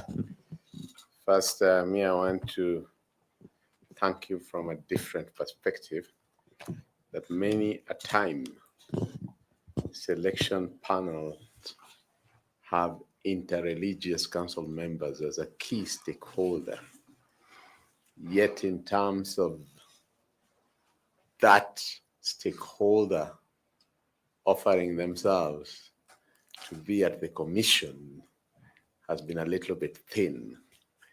Therefore, you are being here to go and be a stakeholder within IEBC is an improvement from just being a member or being represented in the selection panel. I say that because whenever there has been any electoral disputes or any breakdown in the country, the religious sector has been at the forefront in trying to mediate or get the country to come back. And therefore, I'm really interested in seeing how, if at all you are to be a commissioner, what is it that you would bring to the table where the commission is sitting, not only to reduce the trust deficit, but also to end up building confidence so that Kenyans of different political divides can say that there is an impartial, independent electoral boundaries commission. And here's my question. As a member of the IBC, you will be expected to anticipate future electoral challenges. How would you align the commission's objectives with Kenya's evolving political landscape and the demographic changes? You know what happened during the Gen Z drama when your churches were invaded. Yeah, sure. So tell us, what should we do? Thank you, Prof, for that good question. Through Chair, as we have put it, whenever there are issues, there needs some mediation. There needs to be also negotiations. As a church minister, that is one of the skills or quality that I got. And how do you do this? What methodology do you use to gain back the confidence of the public And as you have said, that the Kenyans will say, truly, yes, that commission, as a servant of the Lord, who has guided, the commission towards the right direction. One of them, we should increase communication, and not only communication, but open communication. Because in every area, when there is lack of communication, everybody will just try to come up with his own idea. This is what is happening. So I would bring in that skill of communication. We can even deliberate, because at the board, I looked at the commission and the board where I am, and it's only the levels of engagements, but they almost operate alike, because at the board, we have committees that deliberate on issues, they research on issues and bring them to the board, to the full board for deliberations, for either to be approved or for either to be adjusted upward or something, you go back. So at the commission also, there is that formation of committees. So, and these committees now, and I think there has been a problem from what I have read and looked at on, and that is a management problem. Whenever there is no clear roles spelled out, there is an ambiguity. And this ambiguity can exist between the chair and the commissioners, or the commission and the secretariat, or the whole commission and the public, or the commission and the other election actors. And therefore, what can avert that? If we can have a center of giving out updates on where we are today on various aspects, then we'll avert that. Thank you. Thank you, Chair. Prof. Thank you. Thank you. Okay, Prof, you have 2 last questions, please. Bishop Emeritus. Yes, Prof. You know, somebody who goes by the title Emeritus should not be asked questions where they think very much. But seeing you, I see you are somebody. You're a traveled man in your profession, and I believe you know Africa well. So I'll restrict myself to Africa. Sure. Which African country was known by the colonial name Southern Rhodesia?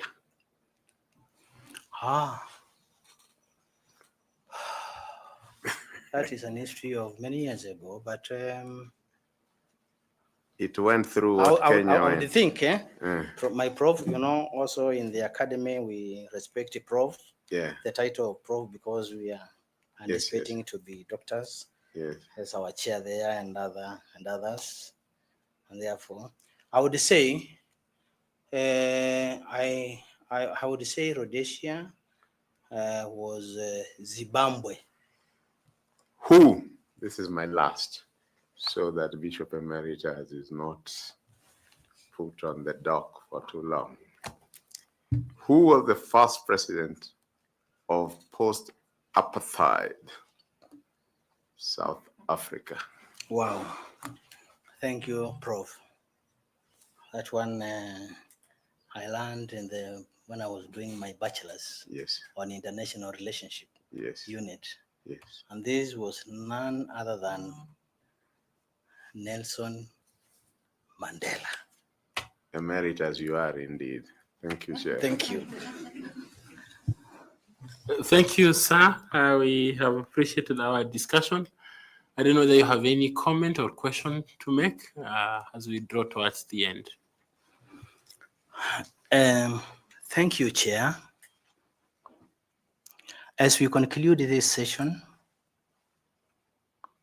as a bishop, I am guided by values of integrity, transparency, and fairness, which to me, I believe, they are very essential for the success of IEBC election process.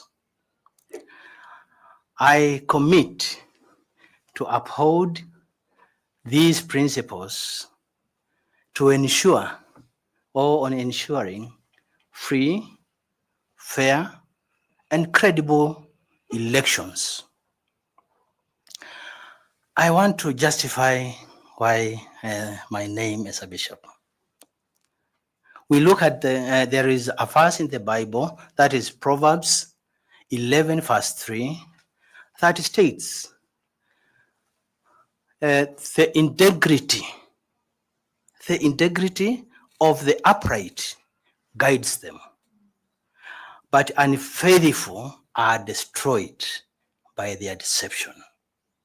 And therefore, given an opportunity, I will act, I will discharge my mandate with all the honesty and the accountability. And I look forward for that opportunity so that I can do the much awaited dispensation to our mother country, Kenya. God bless you, Chair. God bless these panel members, and God bless our country, Kenya. Thank you very much, and God bless you too. You will find your certificates at the door as you exit. The notebook is yours, and the pen, and even the water if you so wish. Thank you, and blessings. Welcome to lunch. Thank you. Thank you. Asante.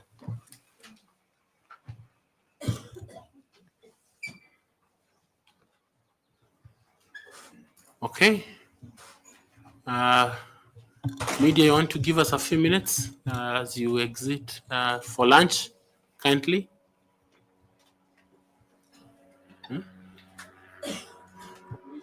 We shall be back at 2:40.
My name is Nelson Makanda.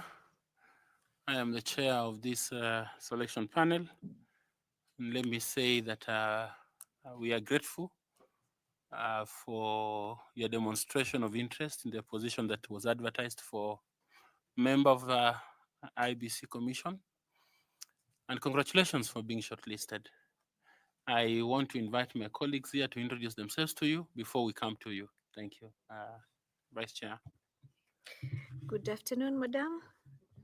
My name is Linda Kiome. I serve this panel as a vice chair. I want to take this opportunity to welcome you to this interview session. Thank Karibu you. sana. Thank you. Commissioner Emeritus Kemunto, how are you? Very well. Naitwa Bwana Andrew Tanui, mwanachama wa jopo hili la uteuzi, na karibu. Thank you. Mrs. Nyambuti, good afternoon. Good afternoon, Madam. Caroline Kituko, a member of the panel. Thank you. Good morning, Joyce. Adam Solo, a member of the selection panel. Thank you, Prof. Good afternoon, Daktari. Good afternoon. My name is Nicodemus Bore. Karibu sana. Thank you. Good afternoon. Good afternoon, Madam. My name is Fatuma Ali Saman, a member of the panel. Please feel welcome. Thank you. Good afternoon, Dr. Nyabuti. Good afternoon, Madam. Karibu sana. My name is Koki Muli Grignon and I'm a member of the panel. Thank you. Good afternoon, Dr. Joyce Nyabuti. My name is Evans Misati. I'm a member of this selection panel, and we welcome you to this interaction session. Thank you.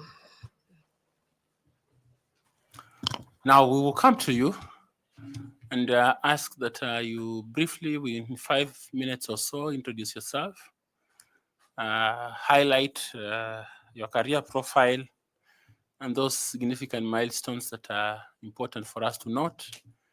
Let us know if you are a recipient of any award or honors, and if you belong to any professional society or group. Please proceed, Madam Joyce. Thank you.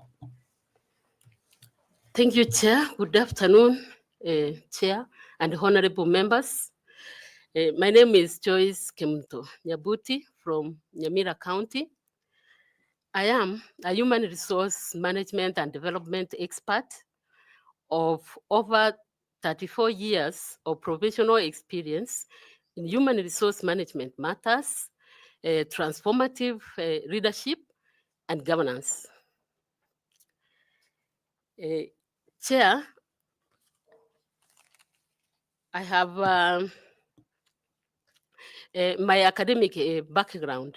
I have a Bachelor of Arts degree from UON, a master's degree from Catholic University, a PhD from Kabarak University, or majoring in human resource management. I hold 2 diplomas, one in human resource management and in strategic security studies from UON. Chair, I also have a professional certificate in human resource audit from the Royal Institute of, from RIPA, the Royal Institute of Public Administration in London. And I have numerous training courses, which I may not mention all of them, in management and leadership, of which I trained in a strategic leadership course from the Kenya School of Government. And while I was at the National Intelligence Service, I also underwent a leadership training. And while as a commissioner, I underwent an ethics and leadership training program.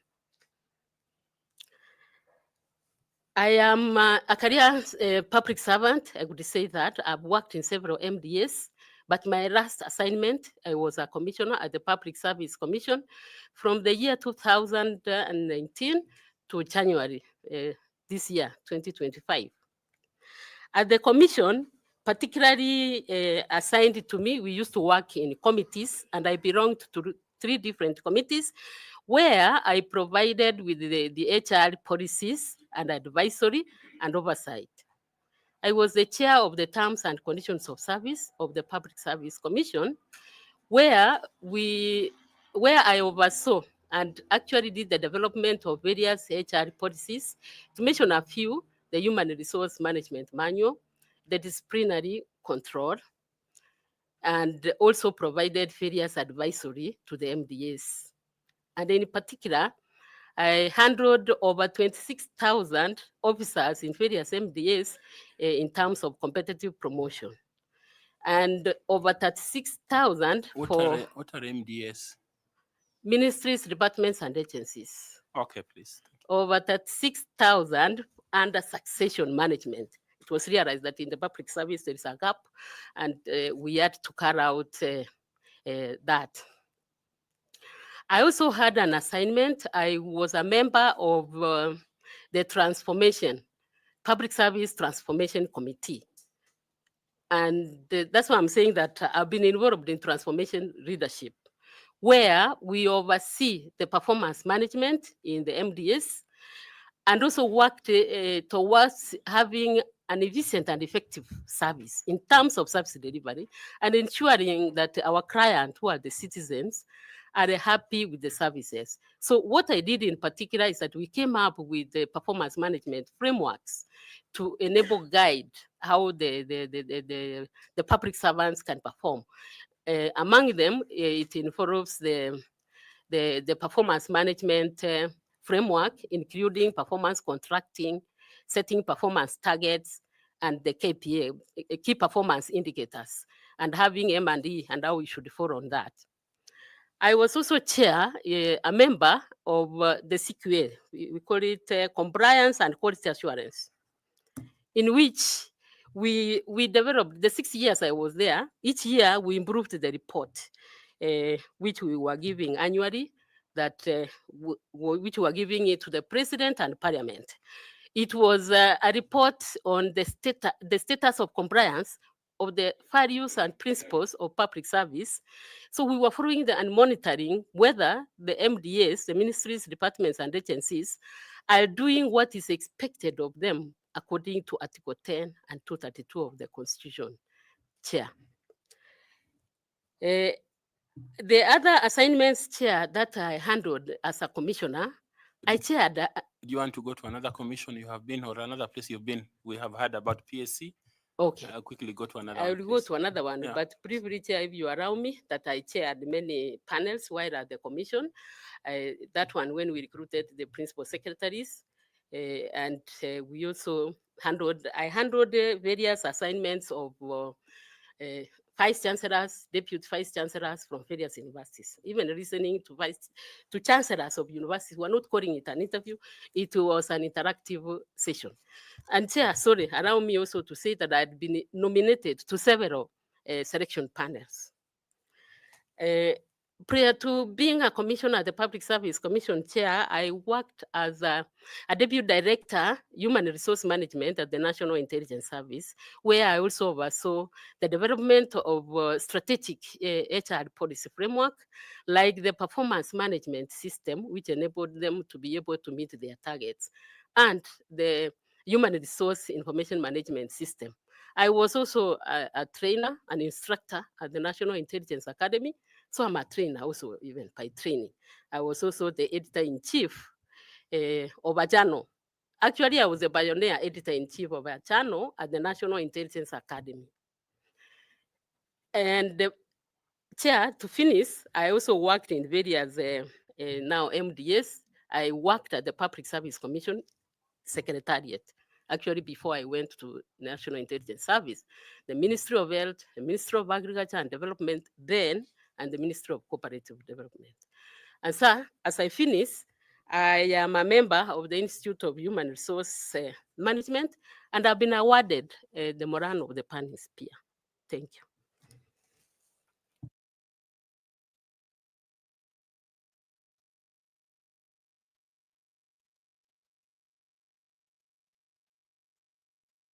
Okay. Have you also been a member of NGC or another commission or any other? Yes, I've been a member of the Employment and Labor Relations Court. That's a member of the Employment and Labor Relations Court from the year 2020 to date.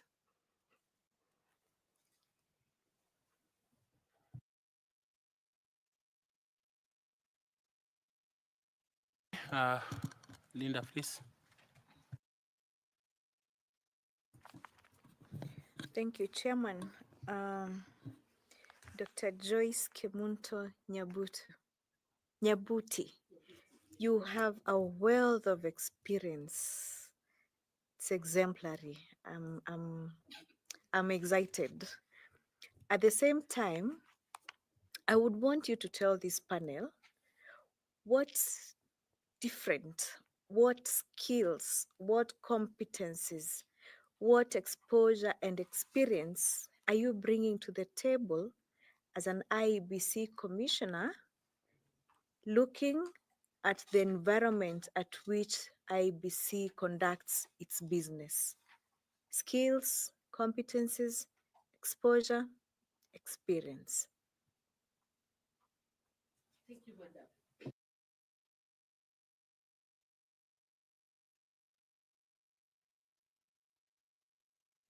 I could wish that if I'm appointed a member of the IPC, I'll bring the issue of the transformative leadership, which means this is about innovation, creativity, and automation of activities in the Commission.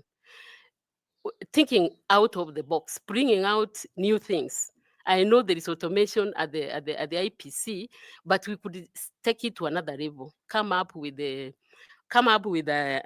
policy to enable the seamless that is in the cycle, the electoral cycle, from the voter registration to the final one we do the results transmission. What new thing can we bring? Can I come with? And in this, I have this skill of transformative leadership. Madam, I could also come up with the skill of corporate governance. And this I did at the Public Service Commission. How do we do it? You can come up with the service charter. At the Public Service Commission, we used to have a charter for the Secretariat and the board charter. The board charter enabled us to, well, at the IPC, there were issues of, there was a lift of the commissioners, we saw that.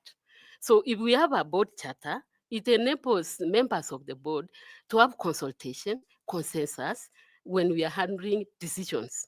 That's another skill, is actually decision making, which is transparent. And all of us, if we are discussing an issue and you can't agree, then you can defer and call for a special meeting so that you can be able to agree on this.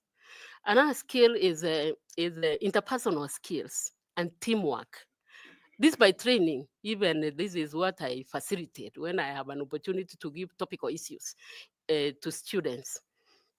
I will come up with programs of having trainings, even team building among the commissioners, because we will be commissioners from various backgrounds.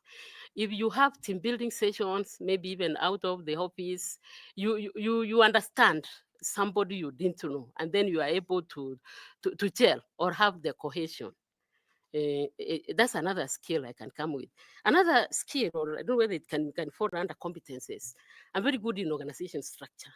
That's organization design. If I'm appointed and the chair of the commission allows me to prepare, to relook, to review the organization structure of IEBC. At the PSC, I chaired a commission of 3 commissioners. We were given an assignment of reviewing the PSC structure.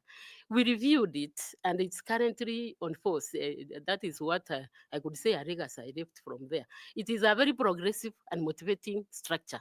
And when the structure is good, the staff, it impacts on the staff, it motivates the staff, and at the same time, the staff are able to perform and produce. And then I'm sure we will impact on our stakeholders at EACC and work on this issue of trust and confidence in the public.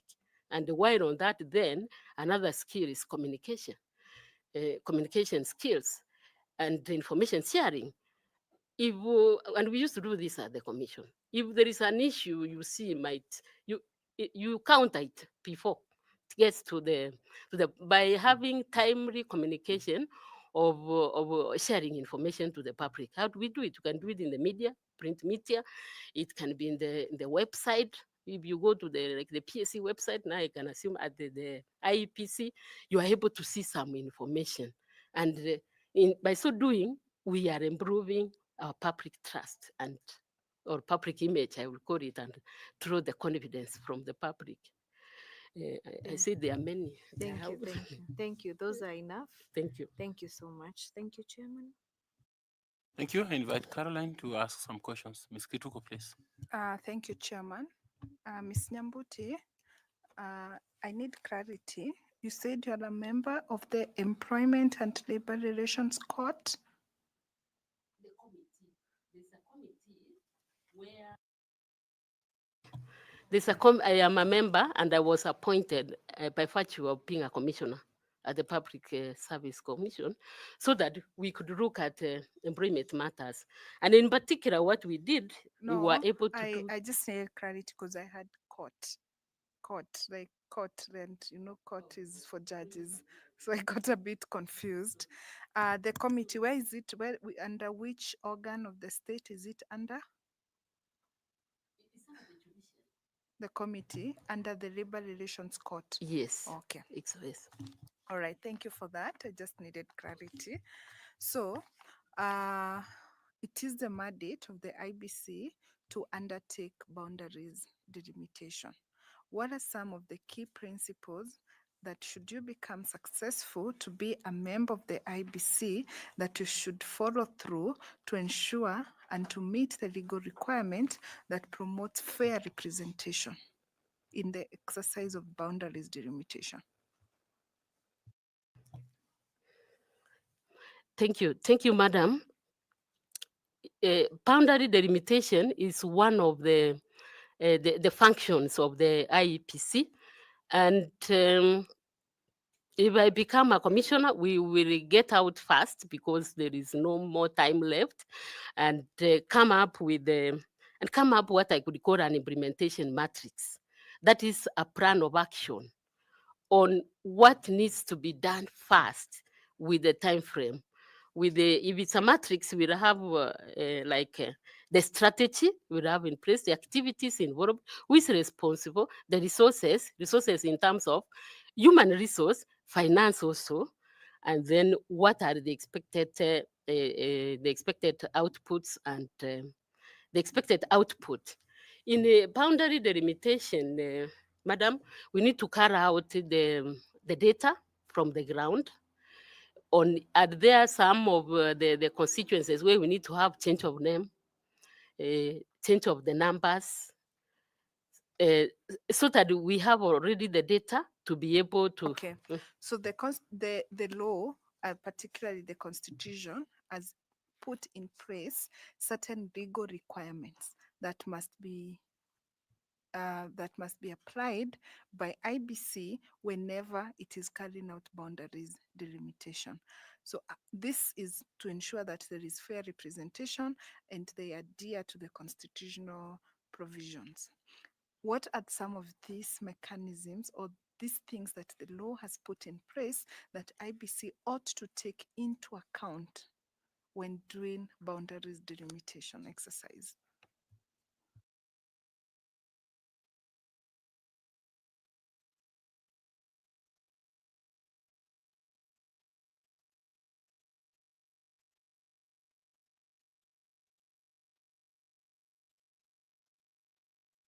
The total number of, that is the population census, by the number of constituencies, which we have 290 of them. Then you have to look at the infrastructure. That is the infrastructure of that place. Is it a city grown? That is in terms of the market centers, the infrastructure generally, on whether they meet that requirement. Then you also have to look at I think also the issue of the culture of those people. What are their culture? Because it will imply or it will impact on the boundary delimitation. Yes. Okay. What is the place or what is the role of public participation in the boundaries delimitation process? Thank you for that. Yes, public participation is very key. You have to involve the citizens and those ones at the ground to be able to participate so that they don't bring any issues. And this is a requirement by law, by the way, according to Article 232. You have to carry out the public participation so that all of us inclusive are included when the boundary delimitation is eventually done. The process is a process from collection of data to the approval in parliament. Lastly, what is the role of the court in the process of boundaries delimitation? Do you see how the court gets involved? Can you explain to us how?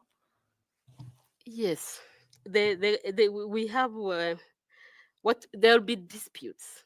There are likely to be disputes when we are dealing with the boundary delimitation. So the courts will listen to those petitions and hope that they facilitate, they move faster. So there are likely to be disputes, and that's why we need to do civic education so that the people on the ground understand why the boundary delimitation is being done, and even the stakeholder engagement, so that all that involved understand. Thank you so much. I wish you well. Over to you, Chair. Thank you. Thank you. I want to invite Madam Koki to ask you some questions. Koki, please. Thank you, Chair. Dr. Nyabuti, please tell the panel and the audience watching you from home 5 challenges that can occur or challenges to election day activities.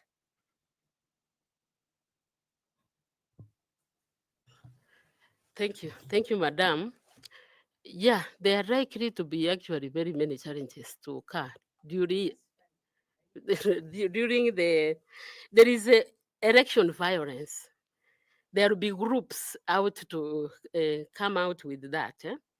There will be intimidation from the interested parties.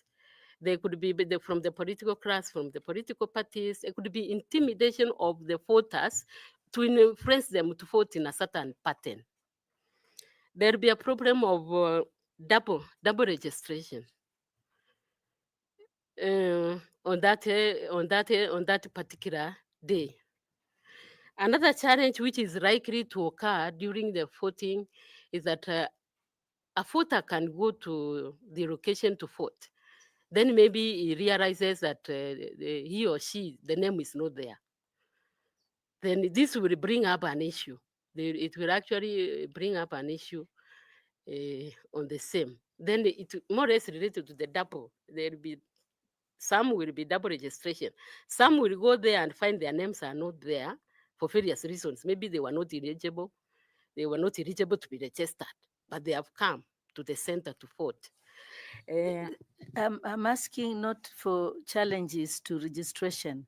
I'm asking challenges to election day activities, the things that happen during the day of elections, not during registration. Okay. I don't need to repeat what I said. Another challenge could be technology. The technology can either fail or the issues of technology in transmission of the results, or when a voter wants to vote and it can't be identified. There is that identification whether you are eligible to vote. Yeah. Then the issues of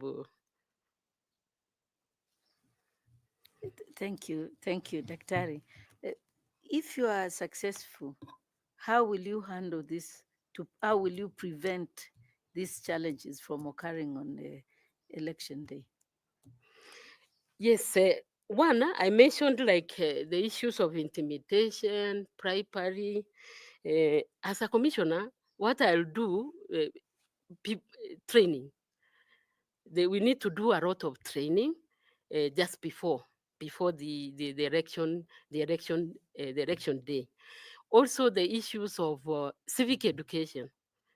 so that we can make the voters aware that they have a right to vote and they have a right to register. And that they can understand that if you have a right to vote and you have already registered properly, you don't need to be influenced or intimidated on that particular day. You already know how you are going to vote. In fact, another challenge I could mention that while on that same one, we usually find old people going to vote on that particular day. Some of them who are illiterate. Then you'll find there are people on the ground who mislead them. So to be able to counter this is that training. And for the old people, the kind of training we can do is how to reach them. We can do it in the media, vernacular radio stations, so that they get the information. Technology. As for technology, what we could do, Madam, is to come up with a policy that will make technology transparent and understood. And I think we can also allow demonstration, just demonstration, of course, to the officials, so that when they are on the ground guiding the voters, they are doing the right thing. Okay. Thank you very much, Dr. Nyabuti, and thank you, Chair. Thank you. I would like to ask FCPA Tanui to ask you some questions. FCPA, please. Thank you, Chair. And mine, it's on governance issues and appreciating the fact that Public Service Commission is one of the oldest commissions in this country. I think it is one of those surviving commissions from 1963 Constitution. In terms of independence of commissions, I'm looking at to what extent is PSC and by extension Iebc independent?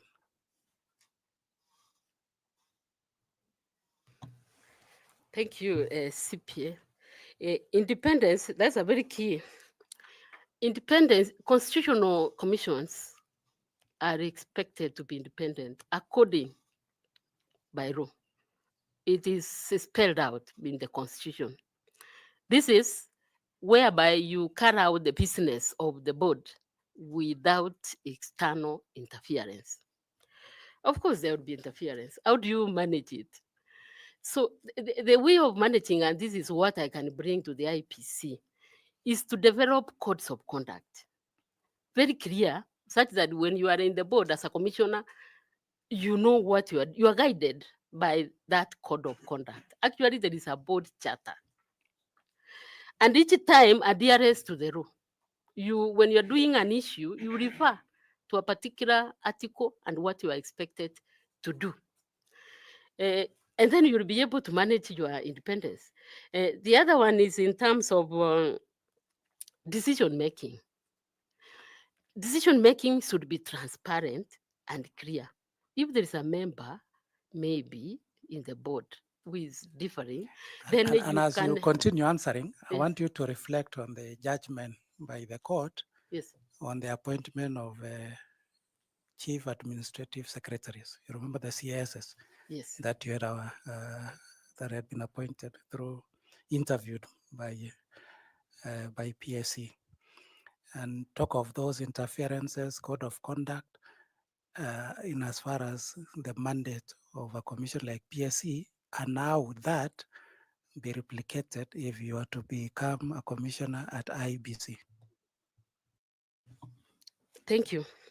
If I can refer to the one you have just mentioned, the CAS. Actually, as a commissioner, while at the PSC, we stuck to the rule. And it was very clear. We had carried out public participation.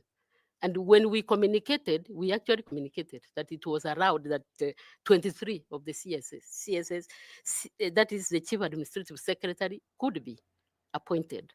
So each time we referred to the rule.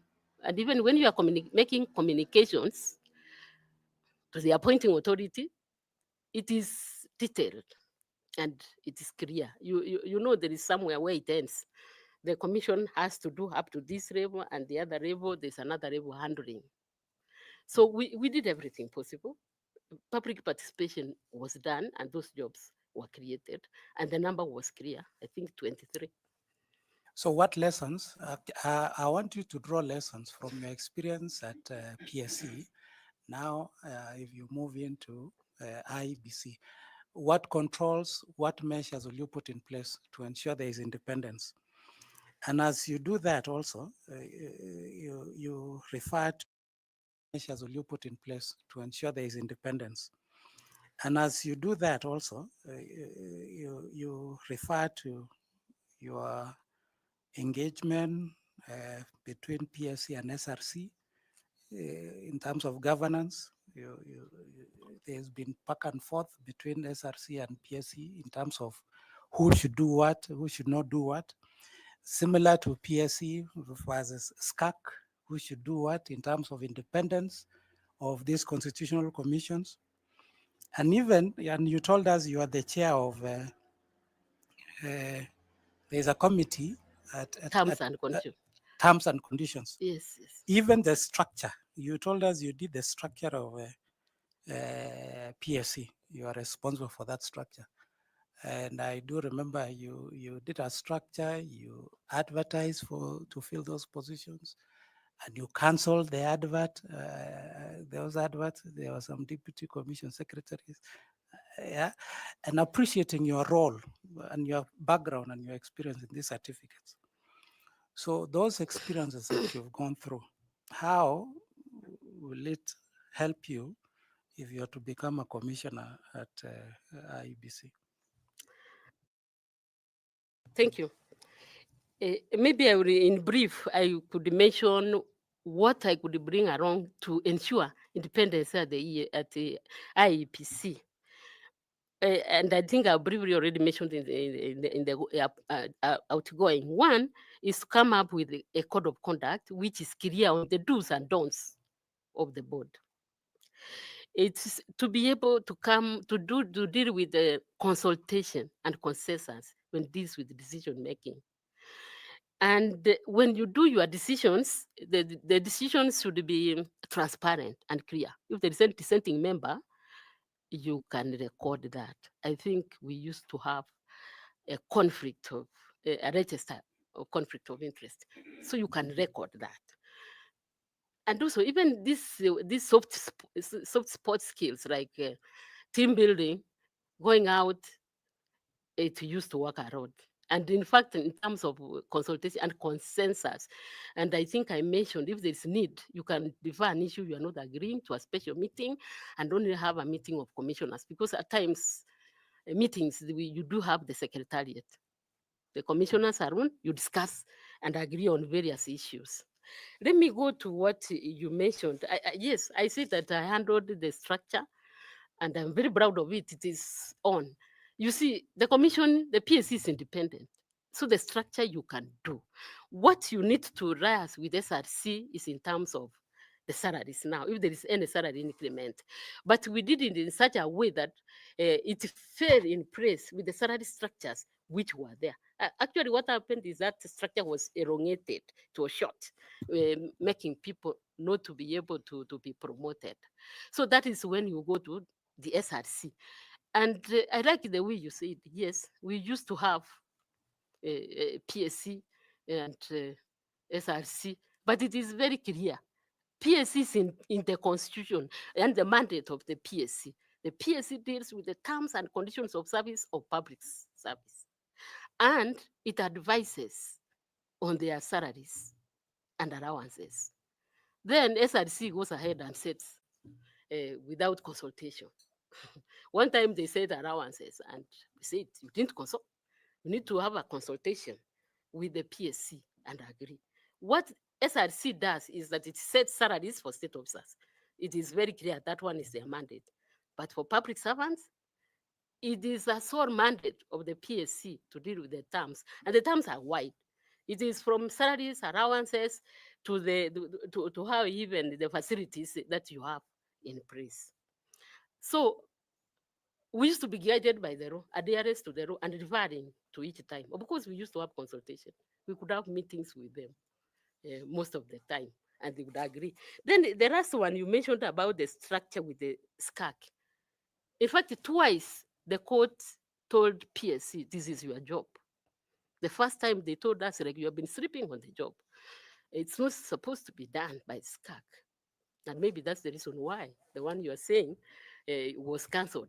When you do structures, they have to be approved by the PSC because it's their mandate to do that. They develop structures for MDS, ministries, departments, and agencies, and even develop career guidelines, all the HR instruments. We have 4 different HR instruments. The structure, the career guidelines, and advice, they come also up with the salary scales because they have the skills there. You have the salary scale, but now this scale, you write to SRC for approval. We also don't interfere with their mandate. We recommend so that they can agree. So in terms of independence, you didn't receive any call that I want so-and-so to be shortlisted for PS, so-and-so to be shortlisted for principal secretary, vice chancellor. No such calls were No there such calls, no such calls. In fact, I chaired one of our permanent secretaries. I chaired a committee. You know, we were 9, including the chair. And so we had several boards. I chaired one of the boards. We ensured every board has 2 commissioners and senior officers of the commission so that we can, there's a lot of work there, so that we could Why I'm declare. asking that question, you know what happened in transpired or what happened at Bomas, huh? Yes, yes. The pressure that commissioners go through when they want to declare results. Yes, yes. And Yeah. therefore, we want to establish whether your experience at Public Service Commission will be of any help as you transition. Now, another area, sorry, Chair, I may take long. She's a practitioner as a commissioner.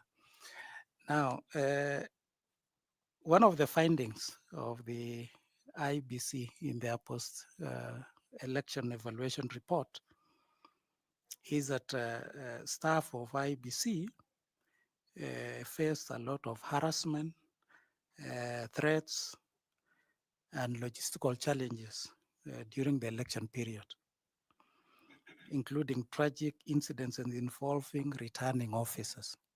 So using your experience as a HR practitioner and having, because you've been an HR practitioner all your life, and also your tenure as a commissioner, what staff welfare and protection mechanism would you recommend to enhance the security and the welfare of IBC staff? Thank you.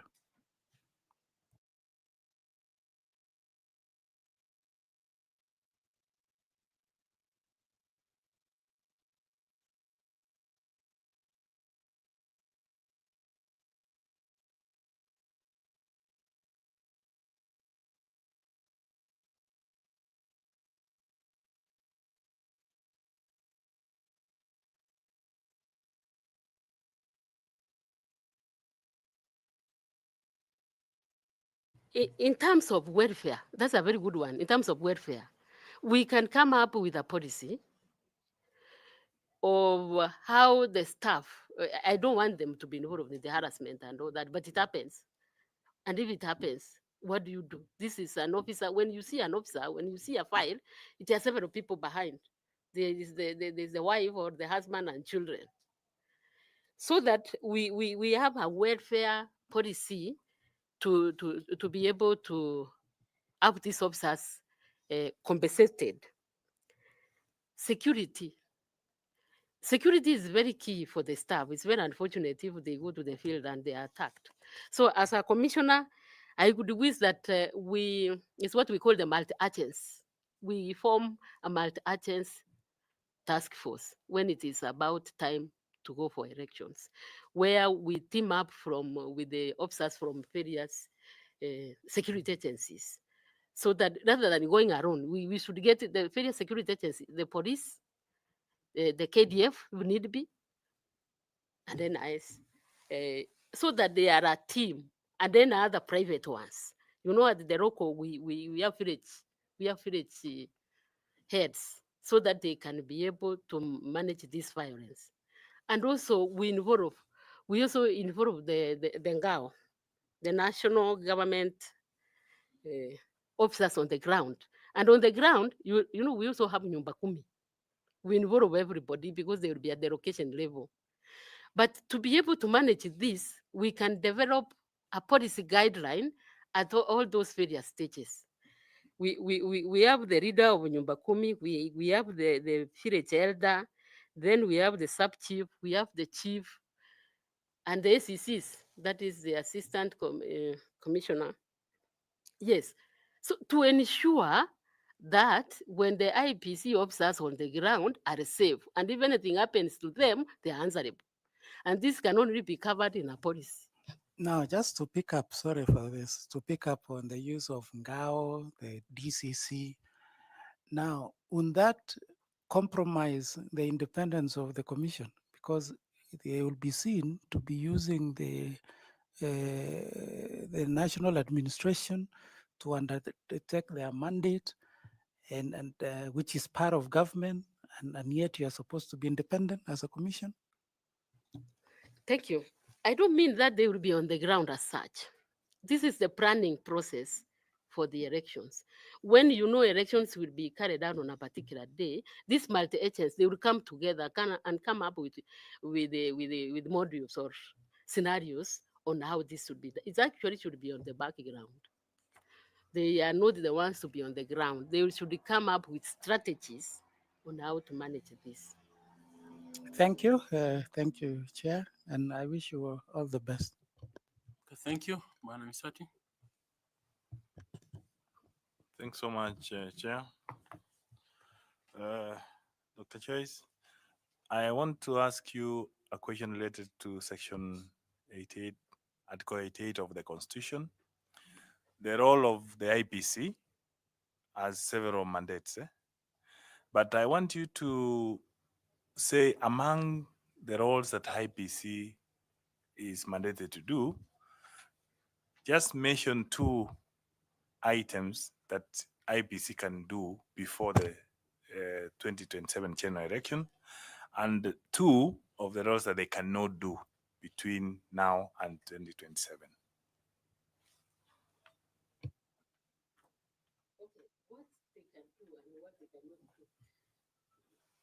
What IPC needs to do before the next general election is there's a matter of urgency to start with the stakeholder engagement. Look for, we have state and non-state actors as our stakeholders. So we come up with a strategy or a policy framework to guide on how we start the stakeholder engagement just before the elections. That is in terms of civic education, voter registration. I think all the facets of the election cycle, so that they can be able to understand. And we can do this is what I like saying, like clinics. They can hold clinics from the grassroots.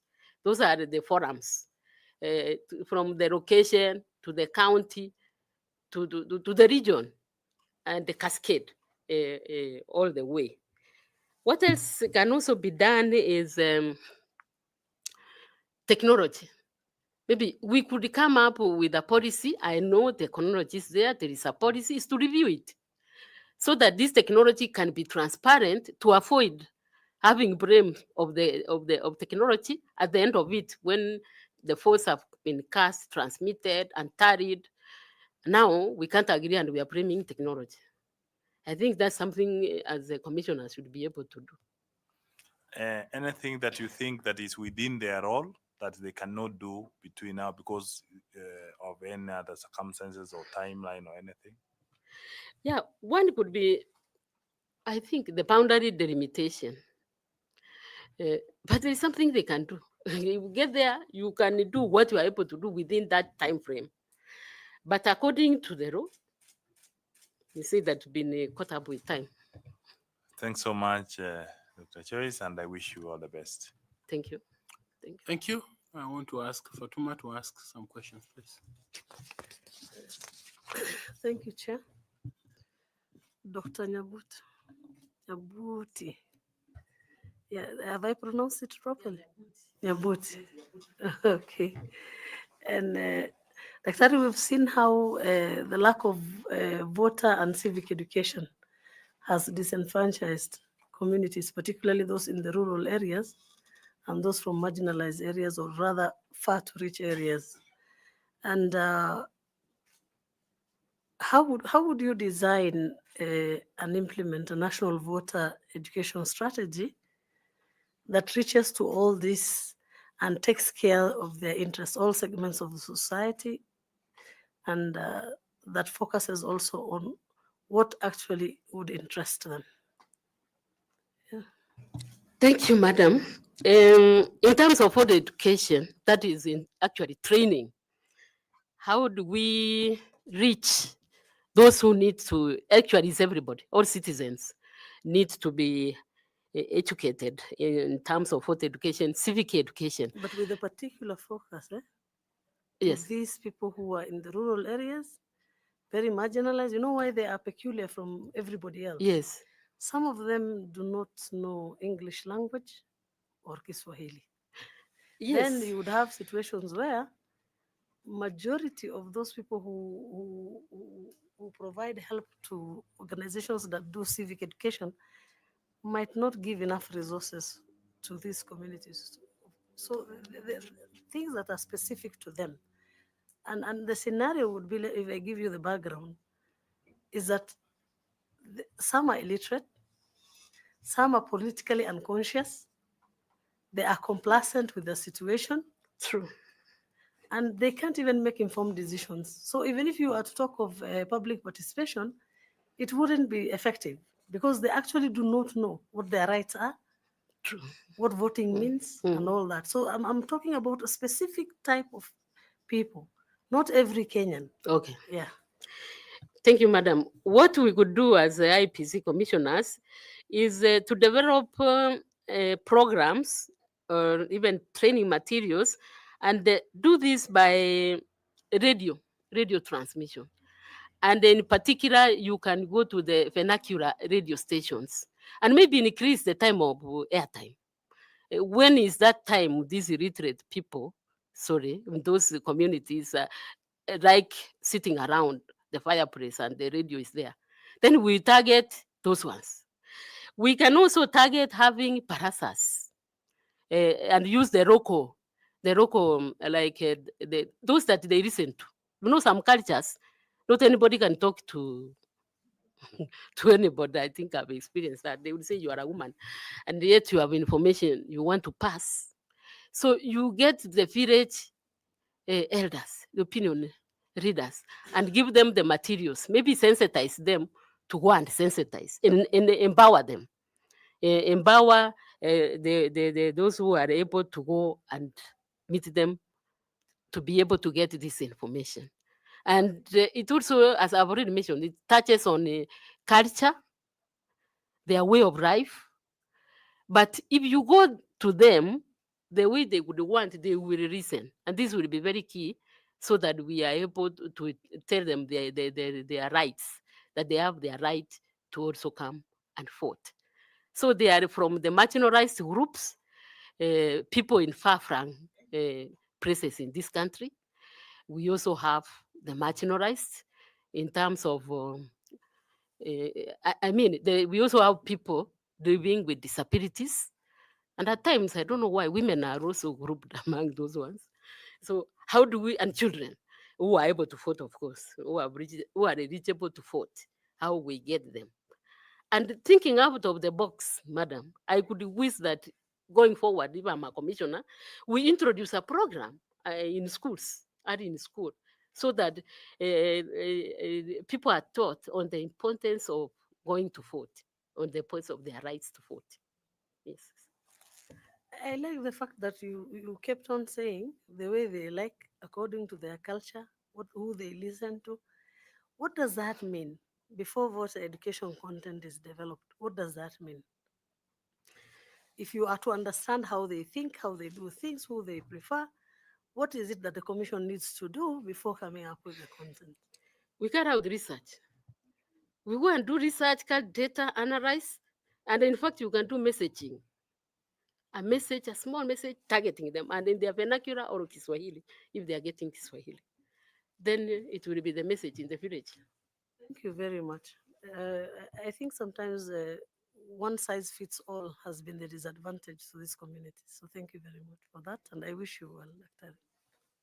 Thank you very much. I invite Bore to also ask some questions, please. Mr. Bore. Madam Daktari,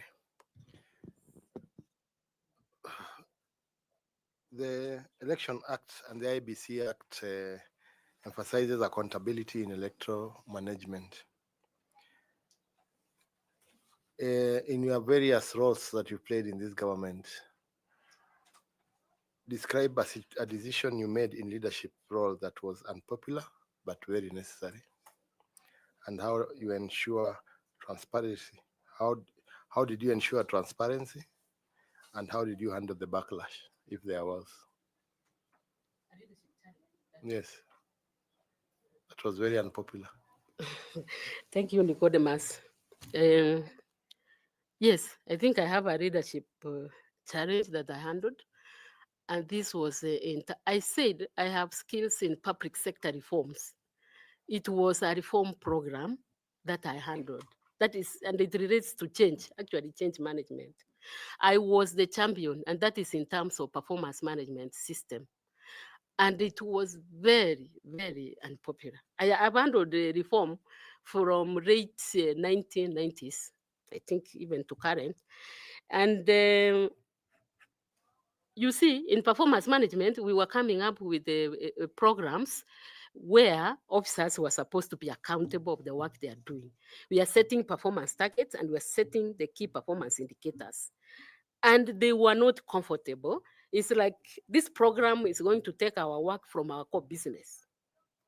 So how I managed this is that I was the champion of it, and I referred to the HR instruments and documents that it is necessary to have accountability of the work you are doing by being able to measure. You know, someone say that the work I do, you can't measure. There's no work which cannot be measured. If we are not measuring it, then you are not doing it. How we managed is that we came up with the core. In every department, there were the task people who were championing this idea of reform. And we realized that in reforms, you have to start from the top. You get the buy-in from the top, then you cascade down. I think that was the greatest leadership challenge I could say I encountered. And at the end of the day, when they agreed to the reform program, to date, they say this is very good, the performance management systems. So with that experience in mind, how would you improve the trust deficit of at the IEBC? One is to improve the trust deficit, which is raw, is communication, is to have timely communication of information. Sorry if I might even now then mix. You know, when there is no much information on the ground and people have a lot of misinformation and disinformation and they're talking ill about the IPC, we need to counter, to be reactive, to be proactive, you need to be very proactive and have timely transmission of information. The other one is to ensure that we are transparent in the decisions that we make, even in the technology. I think I've already mentioned this. How do you get transparent? Is to come up with a code of conducts. One for the board, which has do's and don'ts, and one even for the secretariat. They also have what we call service charters, which will guide on what they are able to do. And if the citizens know what we are doing, then we will be increasing our level of confidence. In fact, what we say even generally in the public service, like in the Public Service Commission, the vision is that we want to be a citizen-centric public service. What does that mean? That mwananchi who are our citizens, are the first client that we have. And whenever you are delivering a service, do it to your excellence. And actually, we have managed that through the Huduma centers. I one time was doing a benchmarking in Australia, and we went to such a center, and the center is busy, and their centers are online. People are reporting that is the women appeals where they are not satisfied on a service, and there are others coming up with strategies on how to improve on that service. I think it's high time that we also reached there. Another one, which allow me to say that one, which as if I become a commissioner, is that I would wish to introduce, and that's what usually I'm passionate about, nationalism. The servants or the officers, the staff who will be working at the IEBC Commission should be able to have that the issue of patriotism, nationalism. What do I mean? Do we have a character as a country? Then how would I do it? I will come up with training. And this training, I usually mention it in 3 words, and it's something I'm usually passionate about, that you indoctrinate, and indoctrinate in terms of the patriotism. And this you can do it by taking the officers for training. Let's say at the Kenya School of Government. Why do they, when we recruit police officers, they change into that culture. So we need to have a culture also, a performance culture. Then if we have that one, it will translate, will improve our confidence with the public. Daktari, and all the best. Thank you. I invite our professor to ask some questions, please, Prof. Thank you, Joyce. You're moving from the Public Service Commission and you want to become a commissioner in IEBC.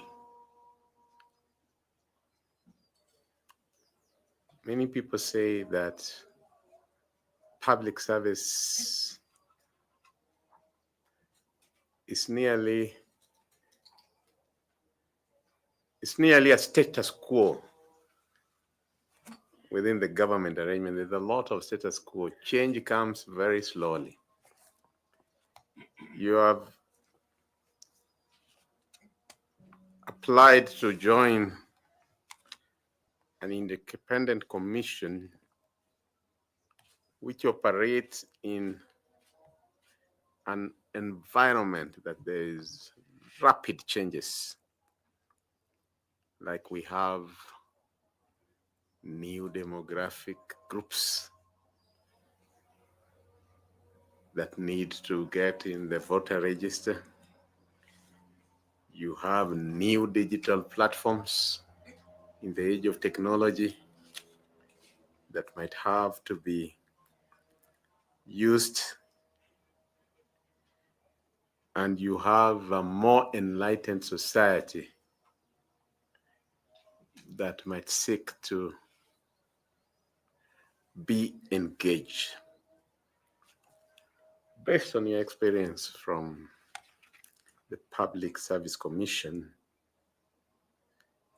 how, in your vision, will you help guide the IEBC to stay ahead of new emerging trends in the electoral environment? Thank you, Prof. Allow me just to comment. You mentioned that the PSC is in the status quo. Handles the public service. Maybe let me clarify what I meant. I can see exactly where you're going. No, handles the public service, which is more of a bureaucracy that has more of status quo than rapid changes. That's what I meant. Thank you, Prof. I understood you. I only wanted to mention that even at the Public Service Commission, they had been faced with these demographics. The youth, they really want to know more and more. And we did this by very fast. We take information to the PSC website and portal so that they can know what is going on. And they ask very many questions. And one of it, there was this famous program of the public service internship program, which focusing on the youth. But let me go to your question. Yeah, we have these demographic groups, you call them digital. And from the description of what the changes that you mentioned at the IPC, more or less are focusing on the youth. So as an IPC commissioner, what I'll do is that we'll come up with programs that will focus more the youth. Of course, one is training, and we could have this training online. You know, the youth are not the ones you will bring up together, this meeting in Naivasha and have a very fast chat. We come with the online programs where they are found and be able to, because more often than not, they are very, they are not very key into going to vote. But if we get the information on their rights to vote, they'll be able to do this. Then how will we explore this change? Is that we go where they are found. They are in the X space, they are in the TikTok, they are in WhatsApp, Facebook, and we will see how many are following us. And if we find there are many, we can also arrange, you know, a one-on-one empowerment in terms of training is also very key, apart from just only the online where they like. And Prof, I am a change agent. I believe on change. And here you are talking about change in terms of all these the demographic groups and all that. And we will be able, I've mentioned more about the youth. There will also there is also about the women, the disabled, and how do we get them to be registered. So we go to where they are. Thank you very much. My last question in this segment is the Elections Act and the IEBC Act emphasize accountability in electoral management. Describe a decision, if there is one, that you made in a leadership role that was unpopular but necessary. How did you ensure transparency? And how did you handle the backlash? If at all, if there isn't, I'll go to the next question. I have been in the leadership space. I think one I could mention very quickly, and it turned out to be even a good one, is when we were appointed as commissioners at the Public Service Commission, we realized that the budget was very low. Actually, it was at 1 billion. And here, we said we will handle the budget as commissioners, and we took it up. So what we did is that we personally even handled the strategic plan, because from the strategic plan, we came up with thematic areas where this budget needs to grow. And then we were able to lobby and explain this to Parliament. And we did this, I can say I did it because we were doing it from our various committees. There is one I was chairing. I was in 3 different committees, and you could come with the thematic areas. And one of the areas where this budget grew is this one of compliance and quality assurance, where we report the status of compliance of values and principles of public service. Actually, it's an ongoing process which starts in January by collecting data. No, first you train, you collect the data, you analyze, do the report, and disseminate. And so by so doing, we are trying to promote the values in this Article 10 and 232. So the budget actually grew to 3 billion as I'm talking. And one other area we focused is the youth. This public service internship program, we were actually given 1 billion. It was not an easy decision to do, but it worked. Thank you, Chair.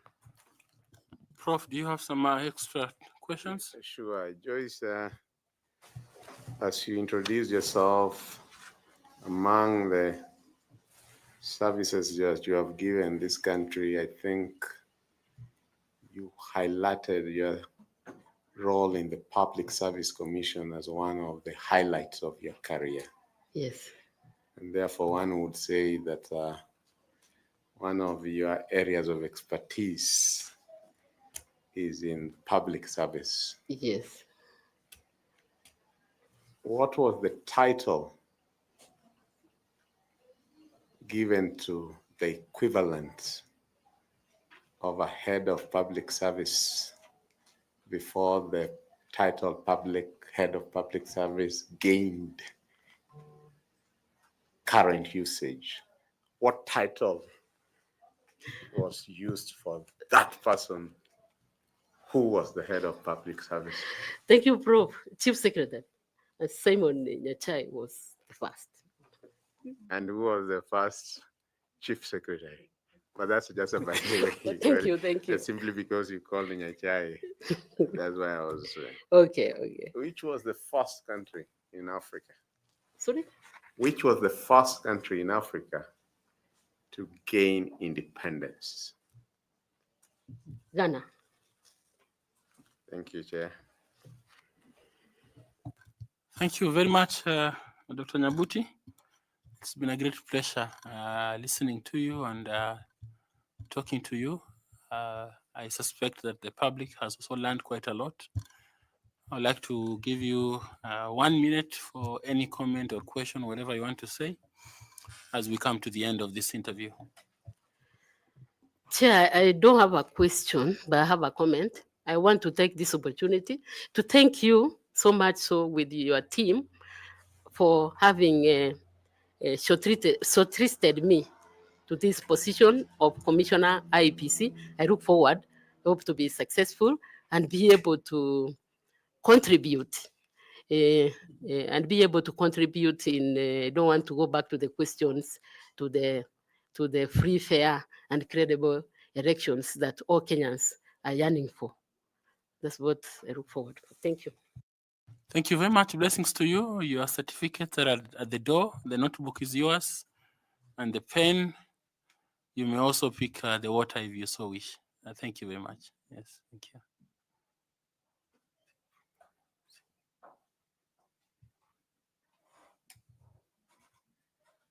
Thank you, Chairman. Asante. Thank you. Please, let's get the next candidate.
Welcome, Madam Kagwiri Ambo Gori. Kindly have a seat. Feel free to adjust the seat to what you might like best. Yes, asante, asante. Yeah. Welcome, my name is Nelson Makanda. I'm the chair of this selection panel, and we are grateful that you applied for the position that we advertised, member of the IEBC Commission. We would like to congratulate you for being shortlisted for the same. And before you talk to us about your interest in this position, let's introduce ourselves. Good afternoon, Madam. My name is Linda Kiome. I serve this panel as a vice chair. I want to take this opportunity to welcome you to this interview. Karibu sana.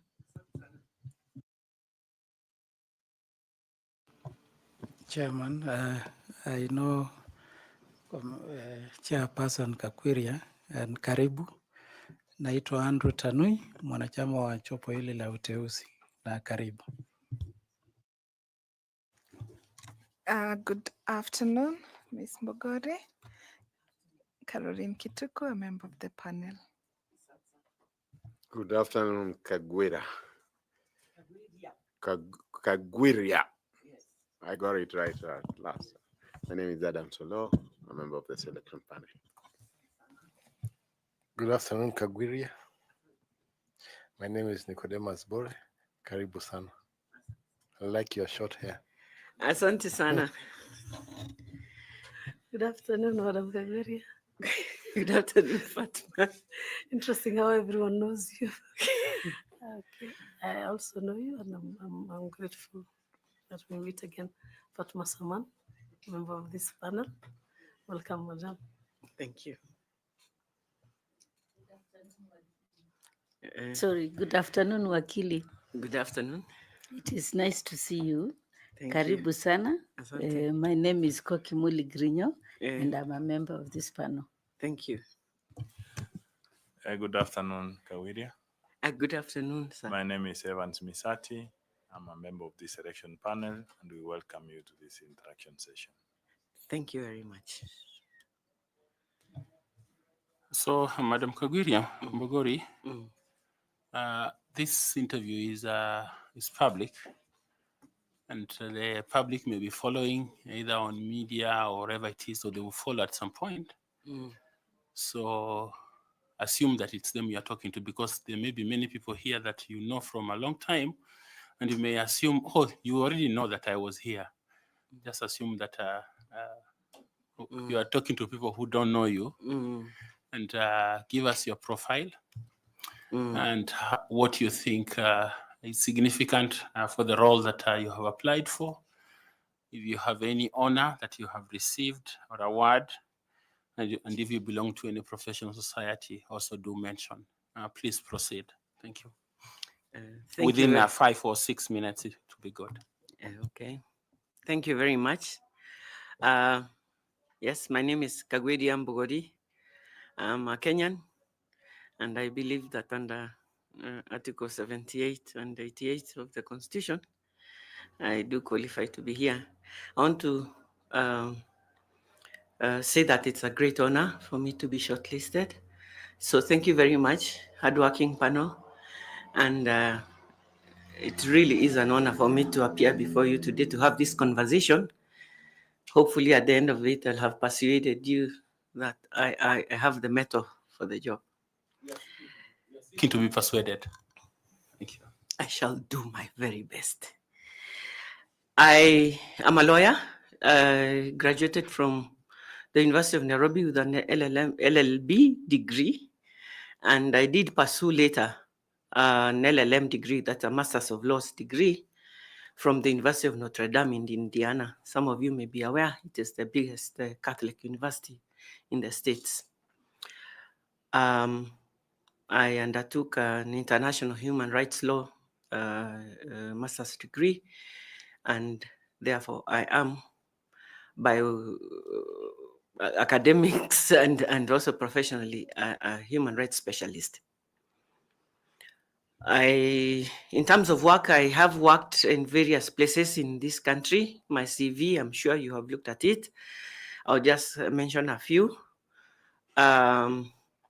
I was one of those privileged to work in the first secretariat of FIDA Kenya, that is the Federation of Women Lawyers in Kenya, in the 90s. The first secretariat that was formed, I worked in it, and I met some of you because you're also in the civil society space at that time. And after that, I took a break and went for my master's. When I came back, I was employed by the International Commission of Jurists, Kenya section, as the executive director. I served there for about 5.5 years. I think I did some of my best work at the ICJ during those years. After that, I was recruited and got a job as the country program director for UNIFEM, UN Women then was called UNIFEM. That is the United Nations program for women. In Liberia, I was the country head, and in a post-conflict country, I started a new organization, a UN agency in the country. And again, I feel that that was quite an experience. I learned by leaps and bounds. I went ahead to stay in Liberia for a decade. I left the job in UNIFEM and joined the UNDPKO mission in Liberia called UNMIL as a rule of law advisor in the human rights section. And later, I also got another job in the same mission as head of legal and judicial support services division. After 10 years, I decided I was really trying to come back home. I decided to apply for a job in Juba, South Sudan, and I was a chief technical advisor for the judiciary of South Sudan for about a year. Just before my year was up, I was appointed as the chairperson of the Kenya National Commission on Human Rights, which is a Chapter 15 commission. And I headed that commission for the 6 years from 2014 to 2020. And when I left, I decided to take a bit of a break. But I have, since that time, in the last 5 years, I've been serving in several boards. I served as a board member of the Kenya Medical Practitioners and Dentists Council until 2023. And during that whole time also, I was a member of board for children's rights organizations organization in Meru called Ripples International that takes care of children's rights and community programs. And I'm currently the board chair for that particular organization. I've also been a member of a school board, a high school board in Meru, and because I had a kid sponsored in that school and I decided to serve during the duration of that kid's tenure in the school. She finished Form 4 last year. I'm still on the board, but I'll probably bow out because I'm not a member of the PTA anymore. Essentially, this is my academic and professional background. With your kind permission, Chair, I'd just like maybe to link, or shall I wait for the questions? I wanted to link my suitability and competence to this. Maybe proceed in another 2 minutes, please. Thank you, sir. Yes, yes. Honorable panel members, I feel that I am uniquely qualified for this position as a member of the Iebc. As I said, I'm very familiar with the Chapter 15 commissions and their requirements and the constitutional requirements and the compliance required of a Chapter 15 commission. While at the commission, at the Human Rights Commission, I feel that I really did my best and left after 6 years with my integrity and dignity intact. I feel that as a result of all the work I have done and the experience I have and my academic background, I'm bringing a unique skill set to the table.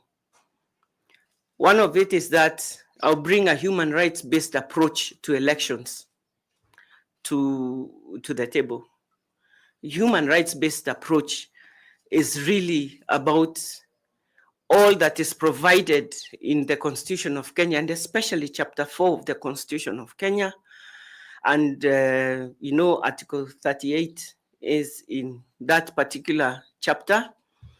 And looking at the rights as looking at elections with a viewpoint of rights of people. At the end of the day, elections are the most important democratic process that we have. And if not done right, then everything goes to splinters. And I think Kenyans know that very well. So coming with a human rights-based approach, I would really like to highlight my ability to monitor and track elections and the electoral process from a human rights-based viewpoint. I am a very good compliance and compliance tracking, competence in compliance tracking from as a human rights monitor, and complaints tracking, because protecting human rights is about listening to the people, listening to their complaints, following them up, investigating them, and finding solutions. And I feel that this particular skill set will be particularly important for a person like me if they are in the IEBC, because I will be able to help with compliance issues. IEBC has a lot of statutes that mandate it to do quite a number of things. And one of the ways of ensuring that we get success is by having a compliance matrix, or preparing one, or making it better, just to ensure that all these are tracked and done. The other thing I bring to the table, Honorable Chair, is that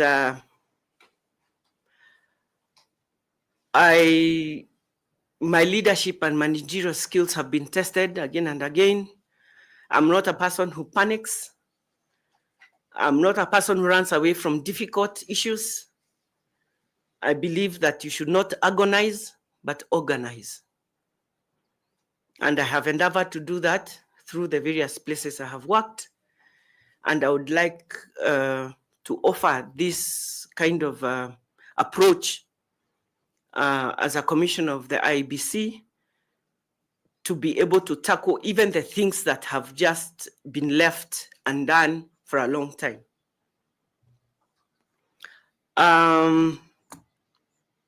I do hope that my other thoughts in terms of the issues and this, that I can tackle and what I can help with, we come out even as you ask me specific questions. Thank you. Linda, please. Thank you, Chairman. Now, Madam Kawiria, you have told us that your leadership and managerial skills have been tested.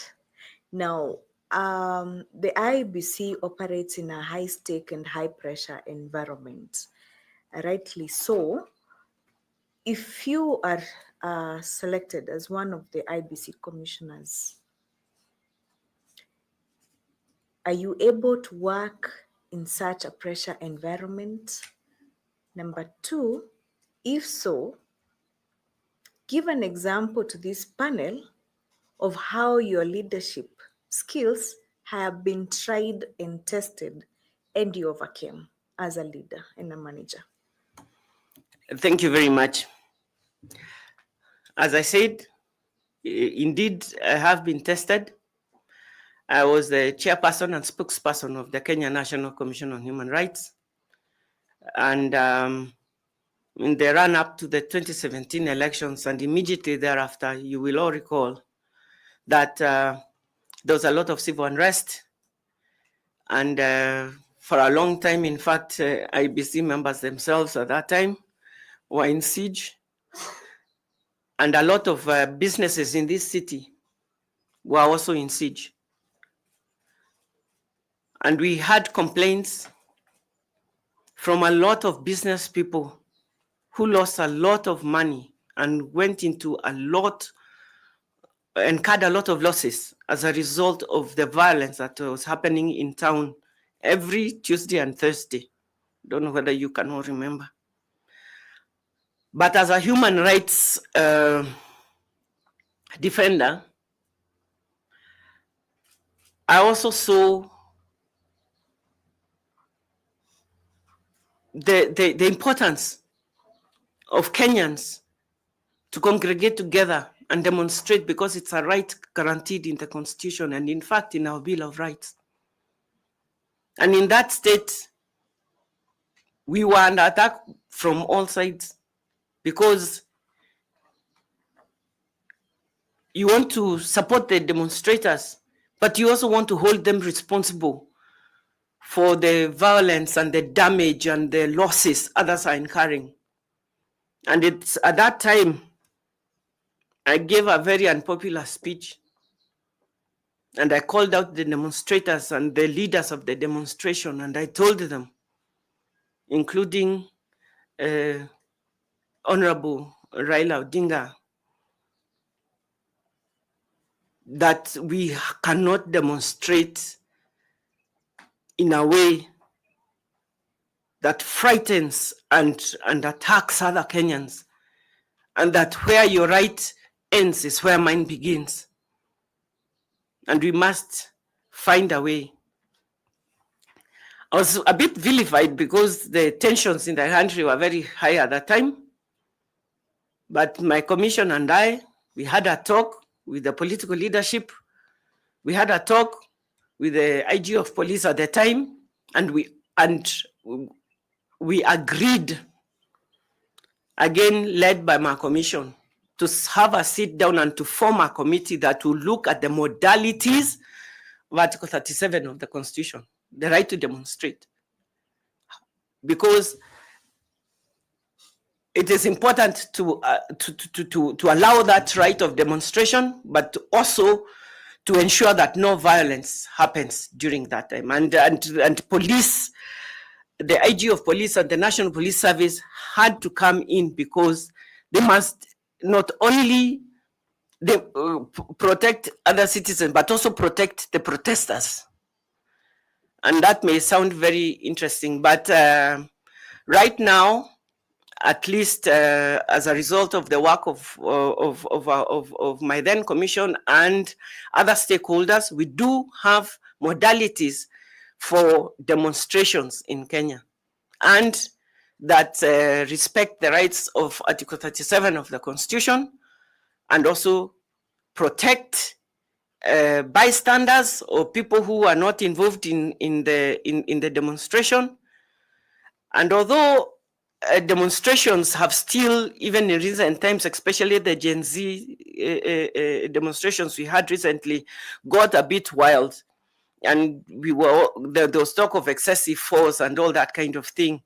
I believe that in this country, perhaps what we need now is enforcement of what we have already developed. We do have developed modalities which have been accepted by the security organs and citizens and civil society groups and the National Commission on Demonstration. So I do think that is a bit, that can illustrate the fact that I did not shy away, I did not run away, and I did help look for a viable solution. Thank you. Thank you very much, Madam. Thank you, Chairman. I wish you all the best. Thank you. We invite Caroline to ask you some questions. Caro, please. Thank you, Chair. And impressive career development, Ms. Bogori. And I would like us to speak specifically about gender equality and elective politics, given that you have been in that space, that you have been in the women rights movement, you have agitated for the rights of women in FIDA, I believe, and as well as at the Kenya National Human Rights Commission. There is the constitutional provision that Article 27.8, Article 81, that not more than 2/3 of the members of this, not more than 2/3 shall be members of the same gender in elective politics. Why do you think that this constitution provision has been termed as the as seeking to realize gender equality and equality of women, right of equality of women to participate in political processes. And why not men? Thank you very much.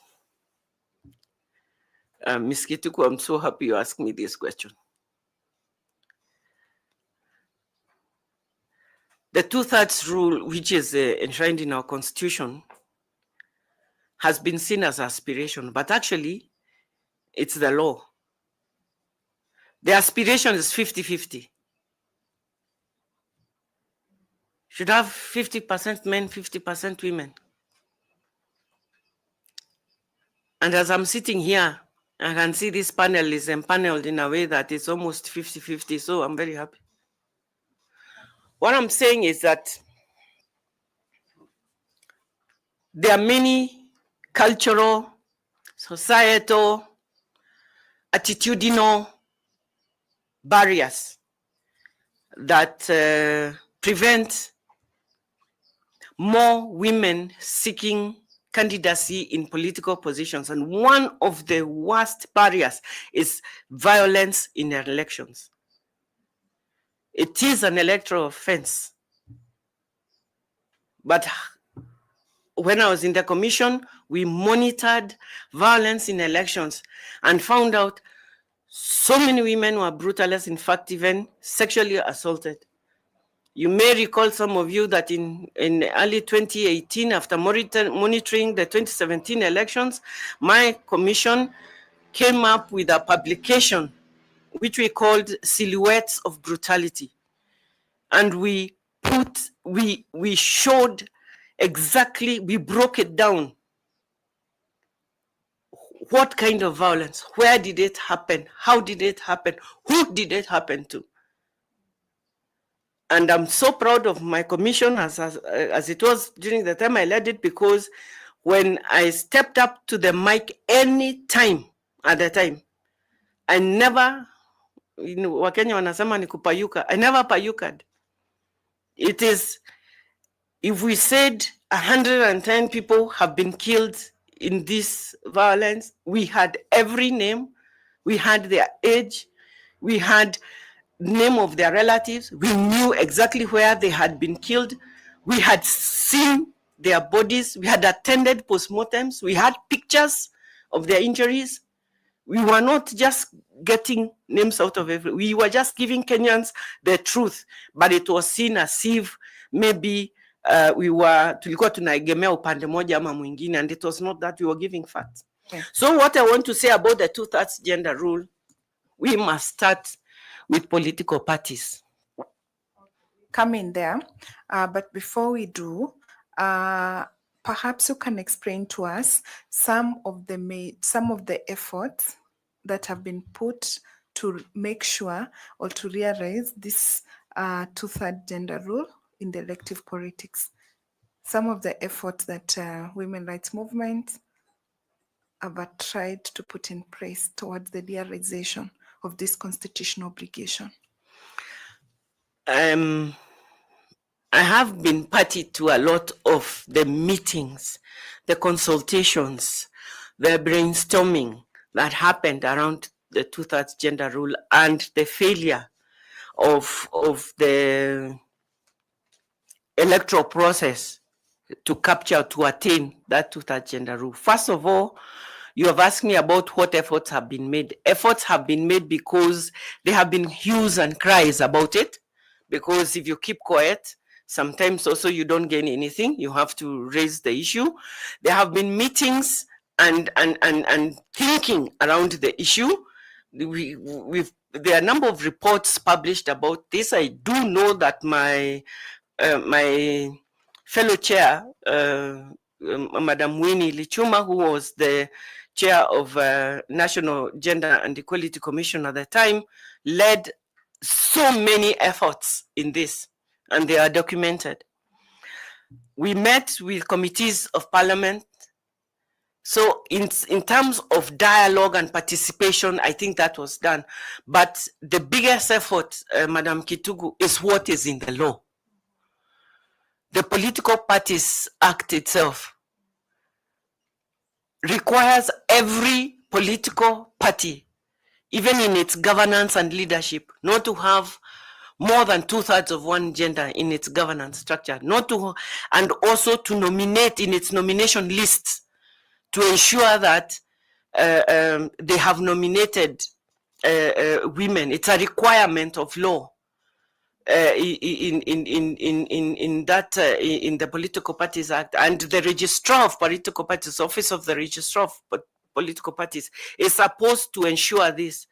And in fact, there's a penalty for not fulfilling what the Political Parties Act requirements of political acts, but there has been little enforcement, or I've not seen any political party deregistered or told that they cannot participate in an election or that kind of thing because they did not fulfill this. And I do feel that working with that particular office of the Registrar of Political Parties as a stakeholder to elections, and the Commission itself, the Iebc, I think some strides can be made to be more strict on this and to ensure that more people, more women are nominated by political parties. Okay. I agree. I was hoping that we will highlight some of the struggles that have come through the court processes, but it's fine. Okay. Yeah. So what are these challenges that IBC is likely to encounter when it's trying to enforce the 2/3 gender rule? You've mentioned the political parties, then the regulation and oversight and nomination list. Is there any other challenge that IBC can encounter, and should you become successful as a member of the IBC, and now that you have been in that space, human rights movement, using the human rights based approach, what do you think should be the solution to those challenges?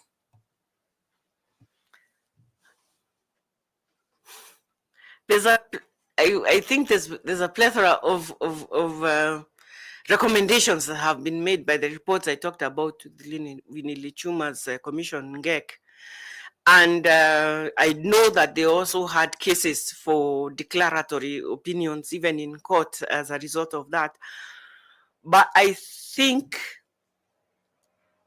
the much that IBC can do, and if I'm a commissioner at the IBC and I'm in charge of this area, one of the things that I would like to see is really enforcing the requirements that political parties are required to do. I think we will see a strength of numbers or an increase of numbers. However, I would like to say that there are some hindrances to this success, and this because our system is not a proportionate representation system. We are first past the post system, and it is against even our own constitutional principles to dictate to the people of Kenya who they shall elect in their constituency. And I think there's more thinking that is required of that, because if I stand as a candidate in constituency A and Mr. B stands in the same constituency, then, and we are in the same party, or we want to be nominated, if I'm nominated on affirmative basis, there will be hue and cry in that constituency. It has to be that we both have to go to the political primaries and ballot. If I win, I win, and if I don't win, I don't win. But again, that's why I also mentioned that there's a lot of hindrances, and including violence, including access for women to be able to battle out for the main seats. A lot of I've had a lot of male politicians who have interacted with say now they have their seats. What okay? This is ours now, but that is not it. And because I'm having a national audience here, I would like to say that the idea is a 50-50 representation, because in our census we see that men and women ni kama tuko sawa. Kwa hivyo 2/3 should not be too much. Thank you very much, Ms. Bogori. I wish you well, and over to you, Chair. Thank you. Thank you. Thank you. I want to ask Koki Muli to also ask you some questions. Koki, please. Thank you very much, Chair. Wakili, we have been talking a lot about electoral integrity, how to ensure that misconduct during elections is completely prevented or minimized. And a number of people have talked about enforcing codes of conduct. And we know you have you have just said that about enforcement of codes of conduct, enforcement of laws and so on. Practically, we know that this has not achieved much for us from both the political parties and candidates and on the side of IEBC. Can you tell the panel some innovative strategies of actually how to address misconduct during elections from both candidates and even, participants in the electoral process? Just some ideas that can help us. You can name maybe 3 or 4 that you have concretely, then we can probably discuss them further if we have time. Thank you very much, Daktari. I'm possibly one of the few people who has actually monitored the elections from the beginning to the end. And a lot of people think elections is a Tuesday in the month of August. But the electoral process starts way, way, way before. And I've monitored it throughout. And in 2017, as I said, we were fortunate, and I was fortunate that my commission mobilized some good money to mobilize almost 1,000 monitors all over the country in the course of the year. We monitored the political party primaries and did a report, we call it the fallacious vote, because those political party primaries were shambolic.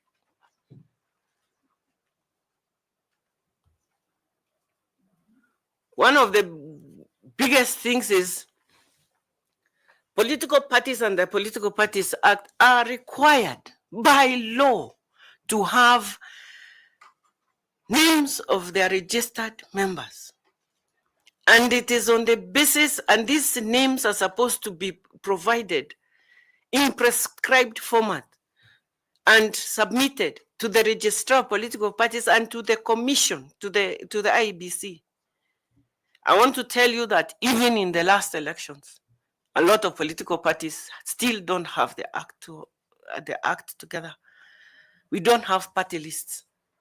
They go to the they go to the Iebc list of voters for the specific precinct, and we monitored somebody with a newspaper, with a foolscap paper, writing the names of voters so that they can vote in the political party primaries. That's misconduct, and that is actually criminal. Even it's criminal. It's not. It's conduct unbecoming in elections, and it does not make for free and fair elections. And that thing we can deal with that by requiring every political party to fulfill and obey or observe every requirement of the Political Parties Act. And to do that, as if I'm in the IEBC, one of the things I would like to do, and coming from a human rights monitoring and tracking background, is to prepare a dashboard where you have all political parties and then all the requirements, and track and see who, whatever. And that way, work together with the Office of Registrar of Political Parties to deregister or to require errant political parties not to participate in the coming elections. And this nonsense will stop. The other thing is violence. Now, everybody knows if I get up here and slap Mr. Bore, that is not just kumuingilia, that's a criminal act. But we monitored a lot of people with cracked heads, broken bones, all because two members of opposing campaigns met in a marketplace or something like that. This is criminal. This needs to be policed. And I also feel that political aspirants must be held accountable. A lot of them also inspire violence. In the 48 laws of power, those of you who have read it know that they say, stir the water to catch the fish. And a lot of people thrive in chaos. And I think that holding political aspirants capable, responsible will cure this.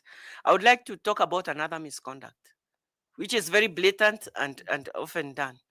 And that is use of public resources in campaigns. GK number so and so, and parastatal organizations. And if read, please just have a look at our report. The reports are online. The Kenya National Commission on Human Rights, we monitored this.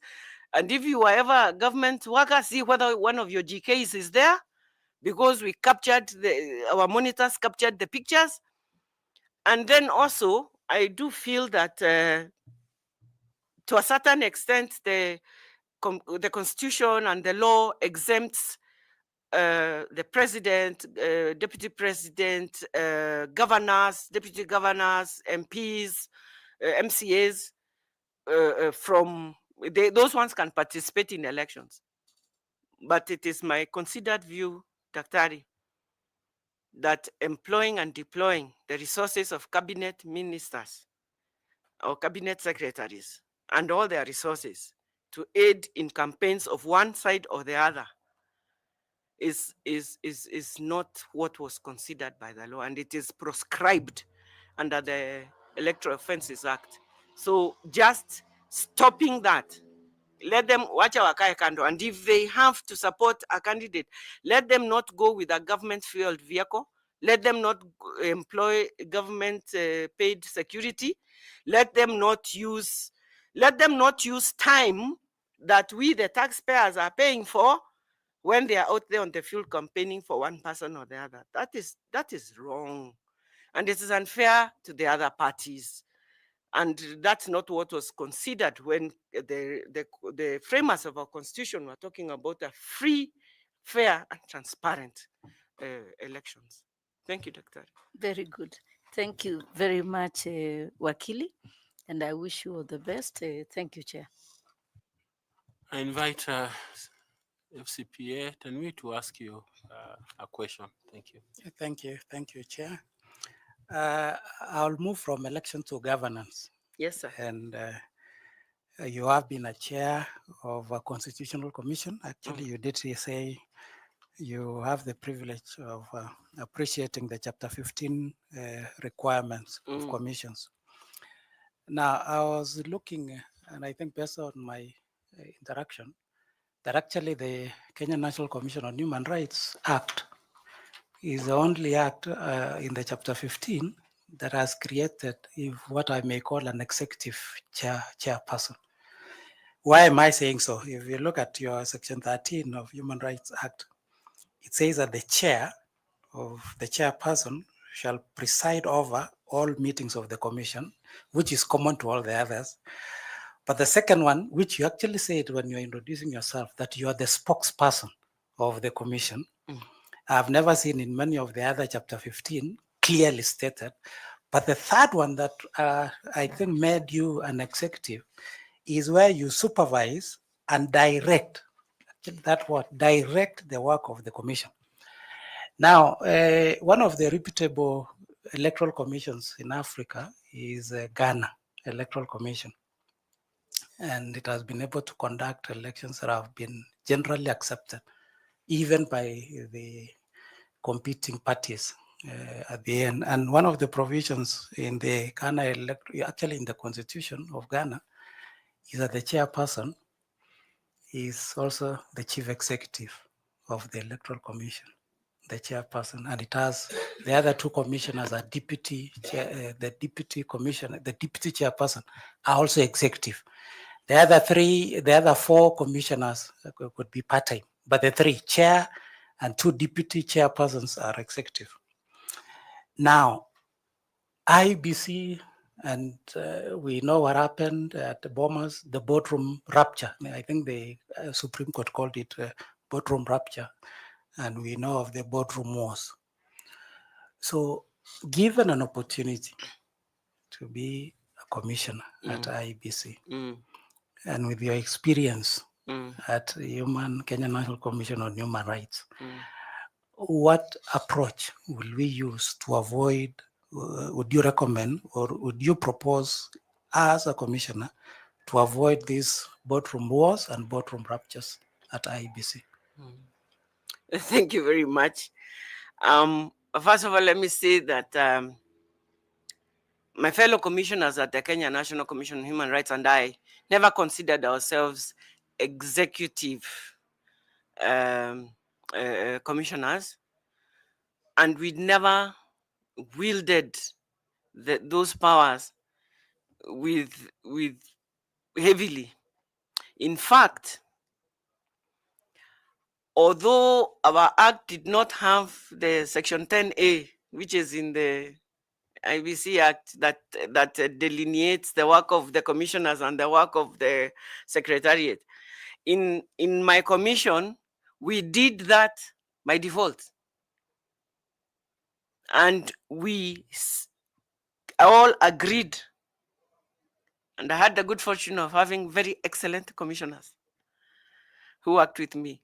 We all agreed we shall do this strategy, the policy work, the oversight, and when we need to help with the work on the ground, we can. But we gave the chief executive officer, and there's that office in the National Human Rights Commission. There's an office of a chief executive officer who is also the accounting officer. We gave him the power to direct and plan and execute and implement programs, policies, and projects. And he had say with his staff members under him. I want you to focus on the board. I'm coming. The relationship with the board, not the secretariat. Okay, I used to be in Liberia, so I will say are coming. The board,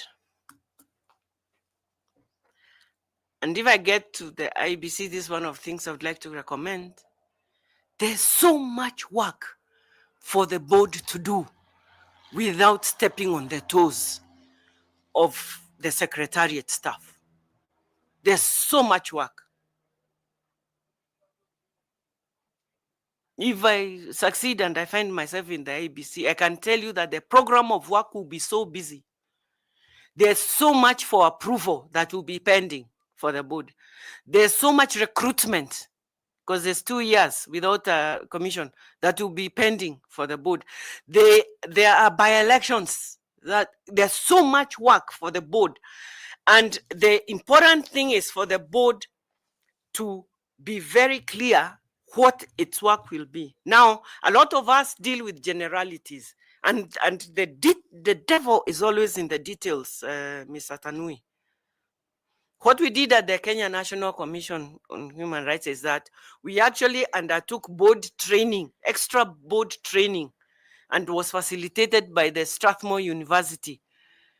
And we came up with a plan of action for the board, and we came up with a board charter, our own board charter. That is the commissioners of the commission.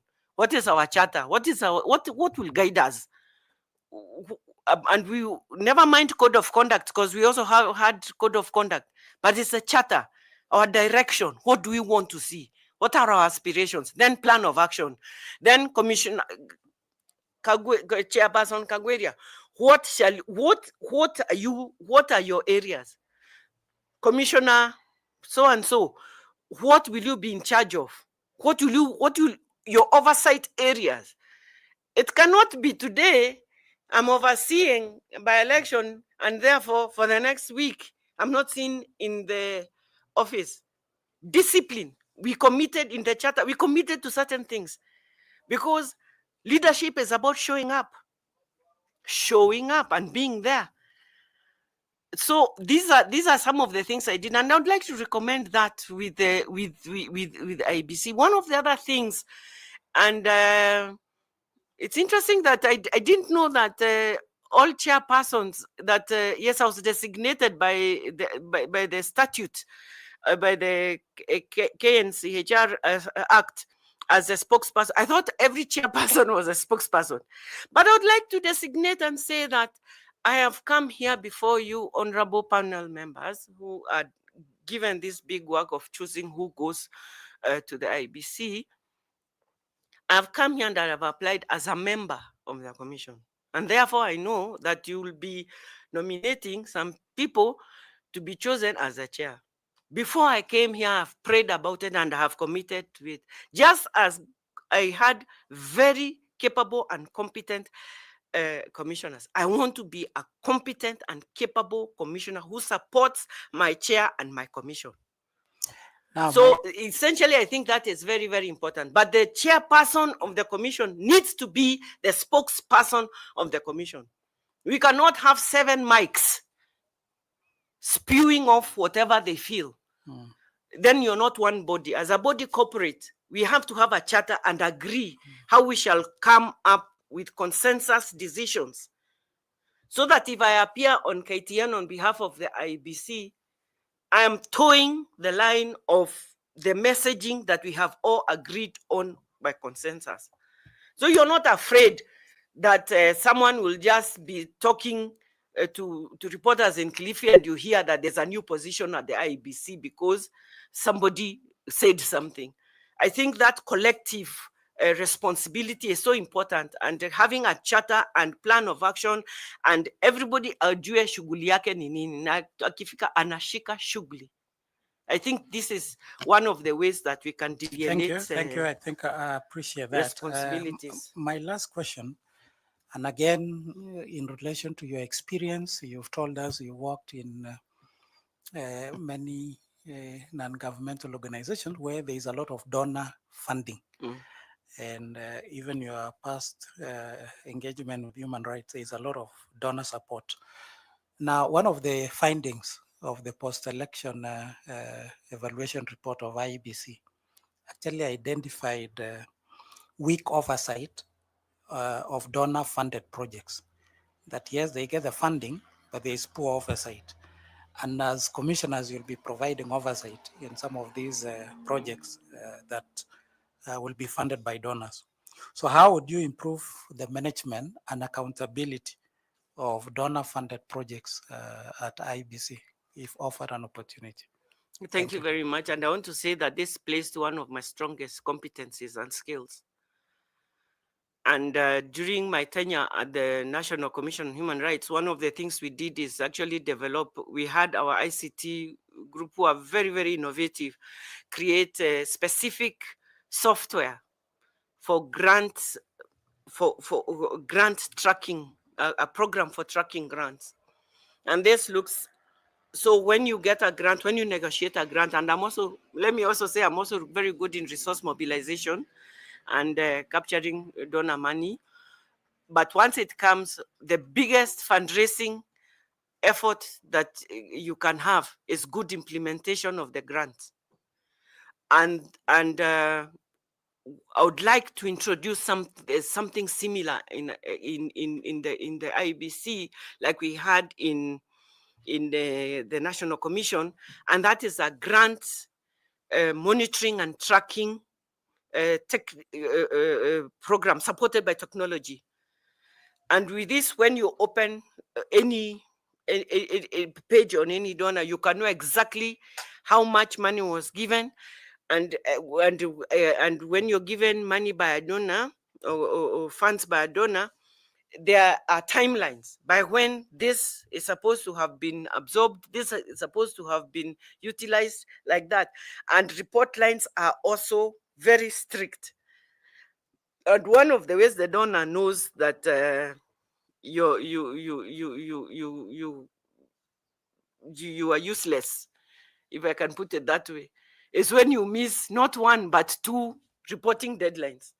I also come from an NGO background, and that therefore, in order to raise money and to keep raising money and to keep having those funding and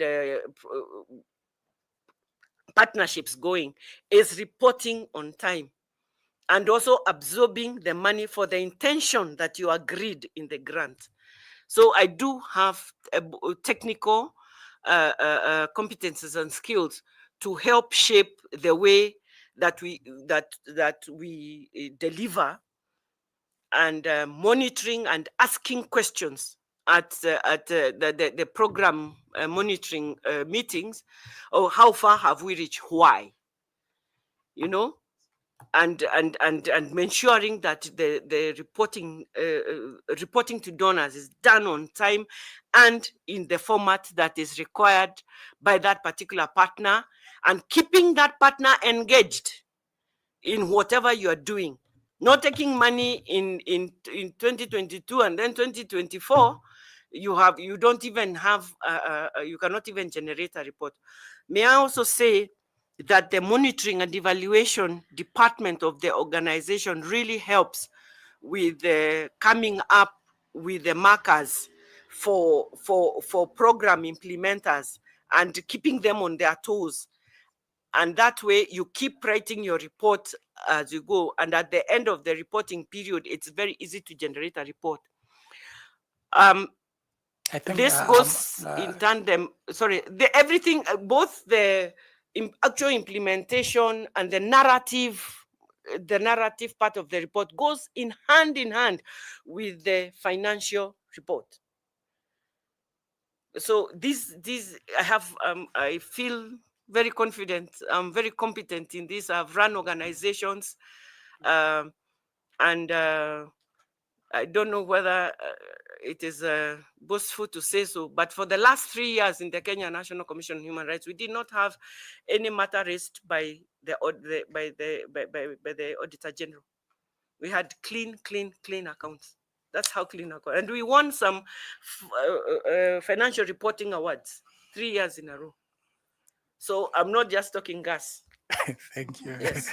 And congratulations. I wish you well, Commissioner and Chairperson. Thank you, Chair. Thank you. I'd like to ask Kagwira to be brief and precise. We're almost 15 minutes or 20 minutes or so behind schedule. Bwana Evans, please. Thanks so much, Chair. Kawiria, yes. I would request that on my part you answer yes or no. Yes. First, I'd like to ask you, have you interacted with the political parties dispute tribunal, KG Diocese, on how many cases they had from the party primaries disputes? No. Are you aware how many political parties participated in the last general election, 2022? I don't have a solid number. Well, I say that it's very wrong for you to assert that the political parties, which are institutions, to give a general assertion that they did symbolic nominations when you do not have facts, as you have already said, that you do not have facts from PTT and the number of political parties which participated. These are institutions that participated in elections and they created candidates. If we had disputes, we had minimal disputes. So to generalize that political parties did symbolic nominations is starting on the wrong footing. Did I hear you said? Should I respond to that? Yes, please. Okay. I didn't monitor the 2022 elections. I monitored the 2017 elections. And these monitoring reports are available for perusal. And we did feel that they were shambolic in some places because in a number of places, there was actually no way of even ascertaining who are the members of that particular political party. And in some places, for instance, the ballot papers was like one paper like this, and then it was photocopied several times with the same serial number.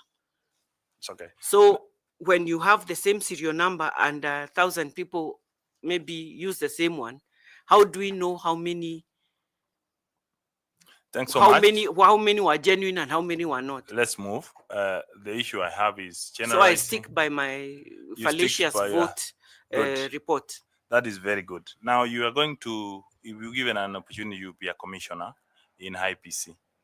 Your main stakeholders are going to be political parties. The way you'll be communicating with political parties, it's very key. I've heard you use the word nonsense with the way the political parties did nominations. The moment you start with such a note with the political parties, you'll be having and you'll be antagonizing the political parties, and you'll never, because the language. Are you asking a question, sir? I'm saying, is that the way you'll be relating with the political parties who are your main key stakeholders in IPC as a commissioner? Okay, thank you very much. Absolutely not. I think there are a lot of issues with political parties, and I want to say that not all political parties are equal. Some are well-funded, some are not. And I do feel that even printing of ballot papers for political party primaries in at least 24 counties across this nation, because that's what the law requires, takes a lot of resources. And if those resources are not there, it shows when the political party primaries come to play. So, and I'm also a person who believes that when we know better, we do better. When we know better, we do better. And I think that's a conversation that must be had, because the political parties fund, is you are aware about how it is distributed, and if you don't have 5% of the vote, you won't get a cent. And yet, political organizing or forming of political parties is a basic rights issue.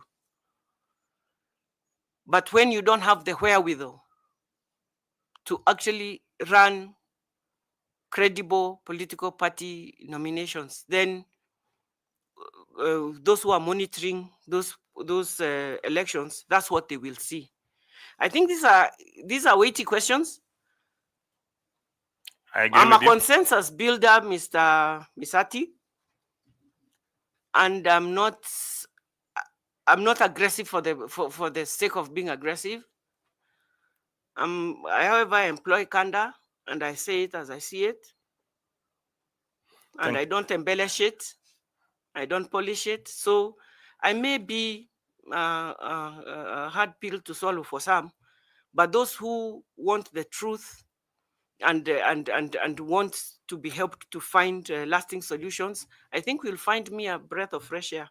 Thanks so much. Now, last question, or rather, your clarification. You are aware the critical report came up with a recommendation of the formation of the Political Parties Liaison Committee. It's because, are you aware why they recommended the formation of PPLC? Because it is extremely important to have a forum where political parties meet with stakeholders like the registrar, like the commission, and air their discuss pertinent issues, which are not just maybe affecting one political party, or come up with, like I said, either consensus or agreements in terms of how to move forward or what to do with this and that. And that it is an important forum because it gives all political parties then also a common forum where they can articulate their issues and be heard, and follow up on issues which maybe they wanted to have done before. Thanks so much. I wish you all the best. Thanks so much. Yeah, I hand over. Thank you. I want to invite Fatuma to ask you some questions. Fatuma, please. Thank you, Chairman. It's a pleasure meeting you, Bukuria. Thank you. You're always very inspirational and helpful to those of us who are learning from you. We're happy to see you. So, submissions from affected communities during the regular commission public meeting did reveal strong concern about the lack of security planning and state failure to prevent or respond to election-related violence. How can the electoral management body collaborate with security agencies to ensure elections security planning is robust and non-partisan and protective of all citizens? Thank you very much. I think as a result of that recommendation, during every election,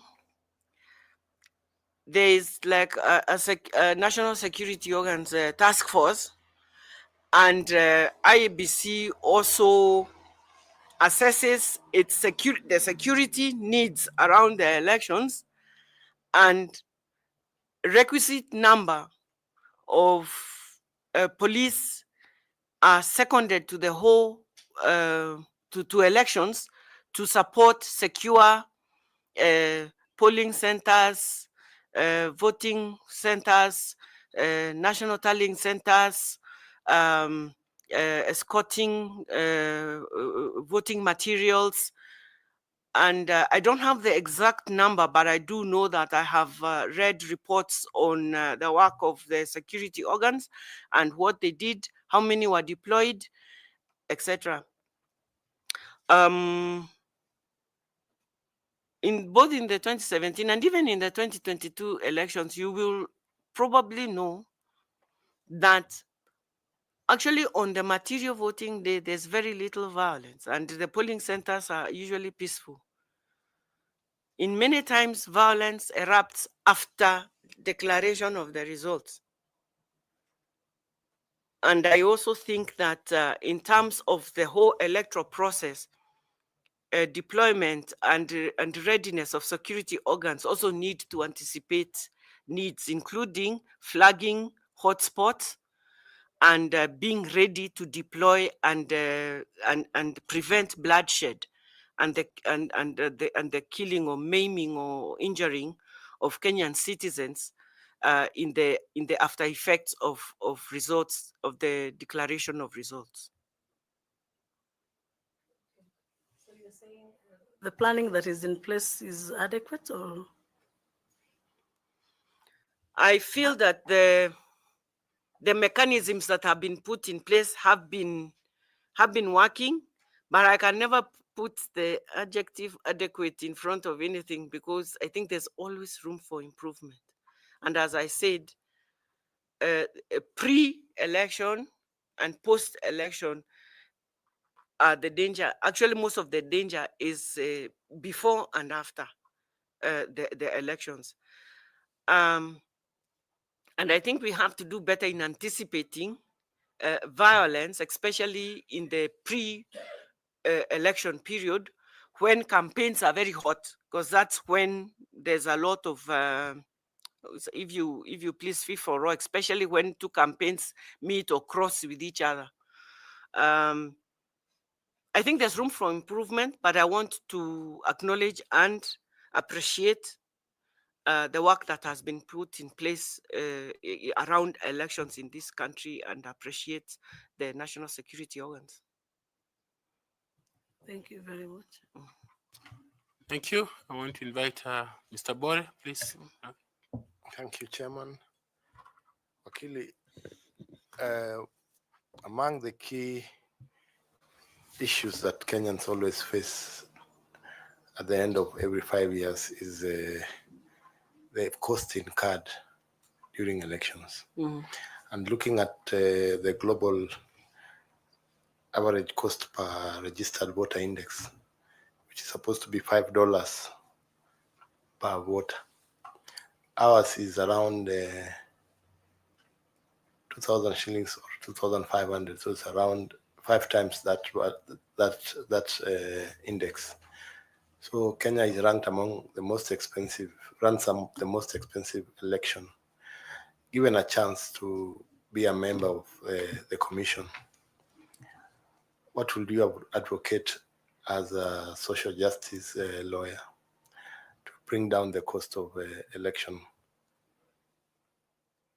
Thank you very much. This is an issue that really concerns me because I'm an extremely frugal person. And when I look at this cost, sometimes I wonder how much of it is fluffed, how much of it is real, and how much of it is graft, and how much of it is waste, and how much of it is. But I'd have to be in the Iebc to be able to answer this question, because I can tell you it's a question that I'll concern myself with if I get to the Iebc. The Public Finance Act requires, one of the principles it requires is the biggest bang for the shilling. Everything you can get for every buck that you have, and in the spirit of Article 78 of the Constitution, where holding a state office is a public trust to the people of Kenya, and it is a service and not an issue of wielding power over people. I think it is. It beholds every state officer. And if I become a member of this commission, one of the things I would really want to do is to strengthen the internal audit function of the organization, which I did in my former commission, and I did serve as a chair of audit committee in the boards of a couple of public bodies. I've really tried to strengthen this, and that's asking questions and interrogating reports, especially single sourcing, tendering practices, and making as transparent as possible the whole procurement process in as much as can be done, because and also finding out, following the money. One of the tricks I try to do is to follow the money, to see where is most of the money going to, and then question that. Are we losing money because we are buying equipment and every year we are buying the same equipment or the same furniture or the same? Are we keeping track of our assets? Like do we take care of the assets, or are they stolen? Do they dissipate one way or the other, and then we have to buy more because we are not careful enough? And therefore, we should answer to Kenyans for that. So thank you very much. I don't have a concrete answer to this, but I do promise that if I do get into Iebc, I would offer myself to serve as to serve in a way that I can help strengthen the audit function, the internal audit function of the commission, including asking very pertinent questions and looking at or especially financial reports vis-a-vis the performance of the narrative reports of what has been done, and to see where we can cut the fluff, and where we can also catch maybe a thief or two and save Kenyans a buck or two. Thank you very much. I wish you all the best. Thank you. Thank you. Professor Adam Solo, please ask Kagwira some questions. Kagwiri Mbogori, Yes, sir. what would be your assessment of the institution IEBC as of now, either from your own individual perspective or from what you think Kenyans think?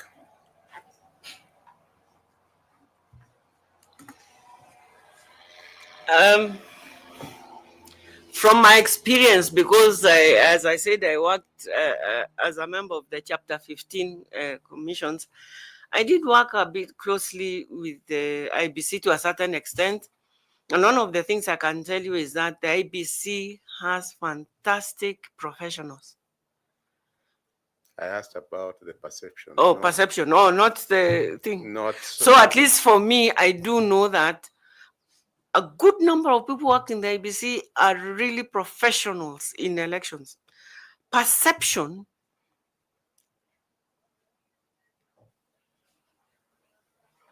Okay. There's loss of public trust. There's Yes. no lack of public trust. Suspicion. Very well. I was starting there for a reason.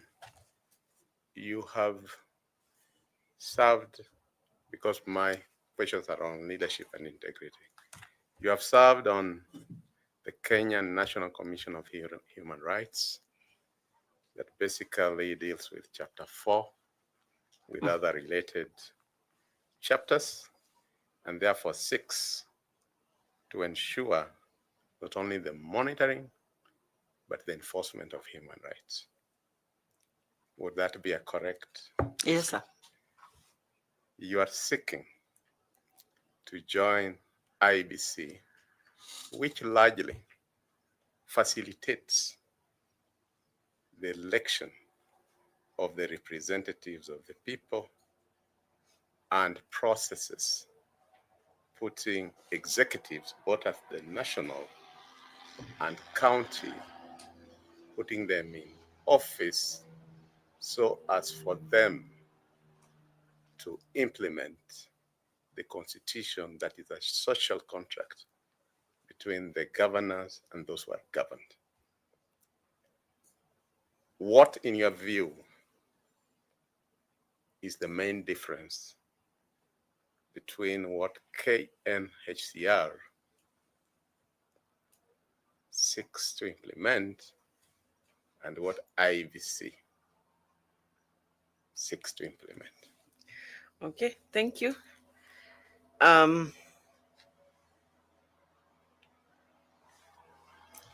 What IBC seeks to implement and the core mandate of IBC, the management, the supervision, the conducting of elections, and delivering free, fair, and transparent elections. Very well. That speaks to, that's a human right. It's delivering human rights. I agree. The right to be registered as a voter, the right to vote in a secret ballot, the right to be a candidate. Very true. The right to participate in a political party and organize, freedom of expression, freedom. So a lot of it has to do with what is in Chapter 4.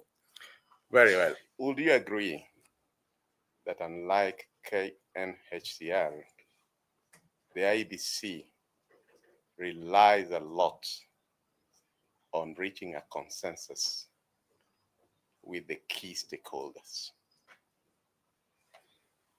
I think that's just a part of it. And I will explain. Go ahead.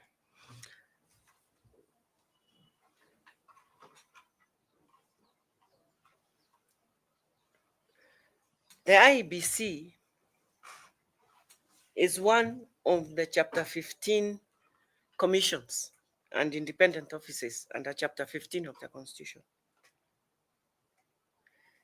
As an entity of itself, the first role of IEBC is to uphold the Constitution of Kenya and the laws of Kenya. Any consensus with all the stakeholders of IEBC cannot be outside the provisions and requirements of the law. But it has to be alongside the Elections Act, the IEBC Act. Those are the laws. Yeah. Those are the laws. And that's the consensus I meant. Oh, Because, so because they develop, you have statutory laws to meet the Constitution, you have regulations that are developed to conduct those elections, and the stakeholders have to be part of them. That is correct. Yeah. But what I wanted to say is that the IEBC, in its consensus building efforts, cannot put a foot wrong outside the law, outside regulations, outside the Constitution of Kenya, and that therefore approach of all Chapter 15 commissions, if we look at that chapter, is that they are required, that in the performance of your duties, in the implementation of your mandate, you must remain within the confines of the law. The same Article 248 that you're talking about reads as follows. Yes, please. Let me go to 249. Okay. Objects, authority, and funding of commissions and independent offices. Clause 1. The objects of the commissions and the independent offices are to A, protect the sovereignty of the people. B, secure the observance by all state organs of democratic values and principles. And C, promote constitutionalism. You agree? Mm. You'll also agree that although, okay, let me go to subsection 2. The commissions and the holders of independent offices, A, are subject only to this constitution and the law. That's where your main point is.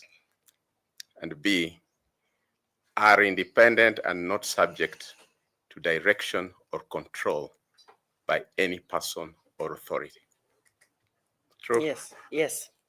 But the reality is that the IEBC is at the beck and call. It has to go to parliament to seek for funds, for example. Mm. Yeah? Mm. We all know that, for example, the IEBC fund is provided for in the Constitution, yet it's not yet there. Isn't it? And therefore, at times, it cannot do what it wants, when it wants, as envisaged in the Constitution. That's the point I wanted to come out. I see what you mean. Yeah. But I want to say that even the commission I led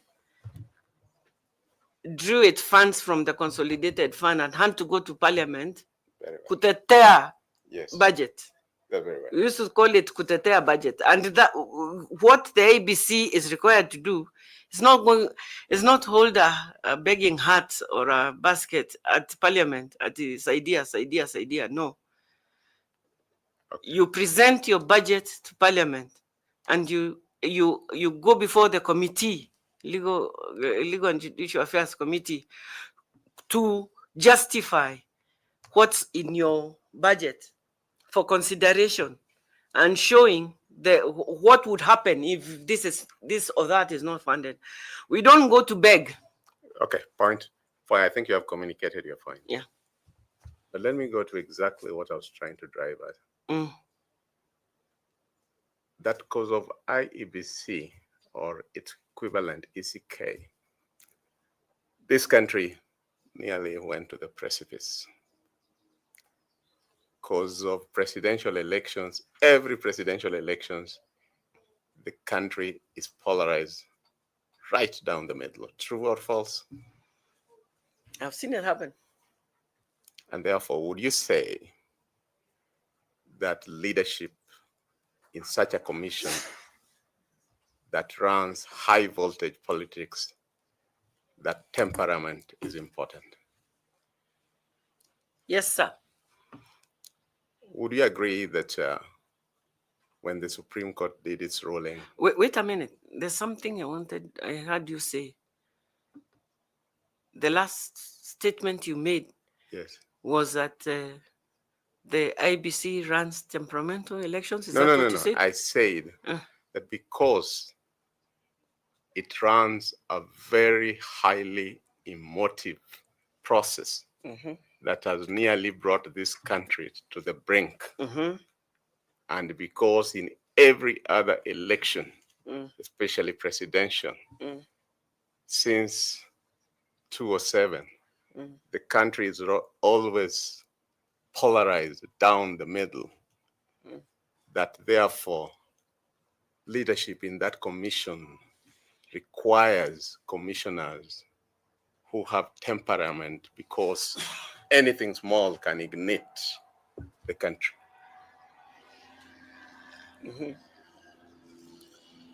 And I was just giving you the example that, for example, in the Supreme Court ruling, there is court language that is known, but there was hot hair when they could have used no supporting evidence. There was wild goose chase and all that. And that therefore, and you could also see it here, somebody already questioning, when words such as nonsense, gas, do you think that should be toned down, especially in such a commission? Thank you for this question. You've gone about it in a bit of a roundabout way. That's my way of contextualizing I think what things. you're asking me is whether I'm a hothead. No, no, no. I am not. I just said temperament. That's why I used Yes. a word. Yes. And you know, words are very powerful. I'm a social scientist. Words. I'm also are a very wordsmith, Prof. Okay, go ahead. I'm also a wordsmith. But let me tell you, there's what is the substance, and then what it looks like. I will always prefer substance to form. And the fact that this country now has become like the Pavlovian dog, that even in 2027, I expect that we'll reject whoever wins. And we'll say, iko kitu. What I'm saying is this. I don't think that is the fault of the IBC necessarily, as it is of the political class. And long before that Tuesday in August, when we go to vote, political temperatures have already been dropped way up. So that's why I agree with you that comportment, temperament, and care in communication is necessary. Thank you very much. My last question. What measures, if you were to become an IEBC commissioner, would you take to ensure that your personal conduct, both online and offline, reflects the dignity and the neutrality required of an IEBC commissioner? Yeah, thank you, Prof. I think I have already demonstrated that by being the chair of a Chapter 15 Commission for 6 years without having scandals. And I agree. And first of all, I don't keep a very light footprint in social media. I'm not a socialite. I'm actually a very private person. I just have a candid way of speaking. But I'm not a showy person. And there's not a single day, even when I was the chairperson of the commission, that I stepped in front of a camera or a press briefing situation when I just gave words which were not considered. And every word I said as a chairperson and the spokesperson of the commission was consensus from all the other commissioners. We agreed on what our message would be. We agreed with also the leadership of the secretariat, because they have a stake, they're stakeholders, they have a stake in it. And I do hope that if I get to the IBC, we can have this kind of approach. We support our chairperson, he is our spokesperson, but we help him or her craft the message. And we stand by that message as a collective and as a body corporate, and therefore will be more believable to our audience, who are the people of Kenya. We will not hide from the hard questions. We will not prevaricate, but we will stand there, face the fire, and answer the questions. So I think for me, I think that is one of the ways of doing it. But if a chairperson just says his own things, then there will be a rift between him or between some members, etc. But I think discipline and acting as a body corporate, as a body of commissioners who have a common mandate to achieve is very, very important. And I do agree with you over and over again that temperament, measured words, and considering audience is very, very important. Thank you very much, Chair. Just before you come back, Prof, I'd like to ask Council one or two questions. Whether she will consider that the Gen Zs of this country can be described as with the phrase Pavlov's dog. I never talked about Gen Zs. No, you said this country has gone into a classical conditioning state. Yeah. So I'm wondering whether Gen Zs... I'm including myself there. Yeah. And all the voters of this country. Actually, I'm talking about the voters because we have seen election after election. We accept gubernatorial winners. We accept Senate seat winners. We accept women seats. We accept MP winners. We accept MCAs. The only thing we don't accept is who won the presidential seat. And I did not, I'm just saying, I feel as if we have been conditioned. Actually, Professor talked about conditioning. And I said that that I feel as if we have been conditioned like the Pavlovian dog, that we are ready. We don't even know what will happen. We are ready. We are almost ready. So long as we hear that bell, we say no. And half of us say yes and are happy. Half of us say no. You know? And I think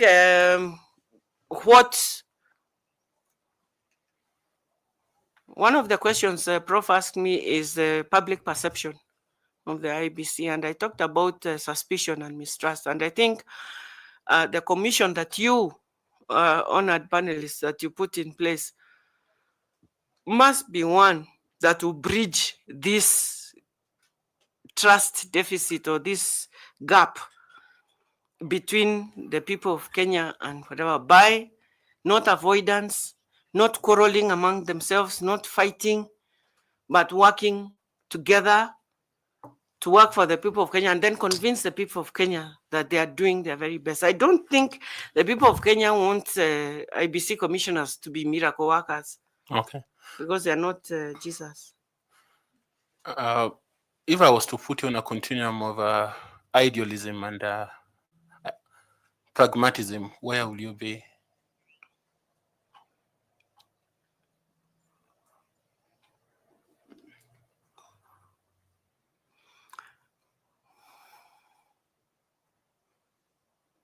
I'm very pragmatic, but I'm a dreamer.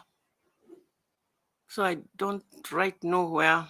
So it's a shade. One side is idealistic, and then one side is pragmatic. I'm a very practical person, and I look for practical answers and practical solutions, and solutions that will work. But I also think that life is also about dreaming what could be, because I'm a Christian, practicing Christian, and I think that's what faith is. Faith is believing in the things that you cannot see. And substance of things not seen. The substance of things not seen, evidence of no substance of things believed in, and evidence of things not seen. Yeah. So essentially, I cannot help but hope for the best. I think Kenya is a great country. I know we are not there right now, but I believe there are enough people who go on their knees for this country every day. And I know our God hears us, and I know that He's concerned about our country, and I know that He's coming soon. And He will give us answers, and He will not let us go to the dogs. And also, I have to keep that hope alive. I love my country, and therefore I have to hope the best for it. Thank you. But I do know that we have problems, and I cannot avoid them or put my head in the sand. Fair enough. Prof, do you have your last two questions? Yes, Wakili, usually after those high voltage, we finish on a more softer note on what we call high school questions. Unfortunately for you, I only have two questions left in my The hardest ones. No. They are quite doable. Which country is the largest producer of oil in Africa?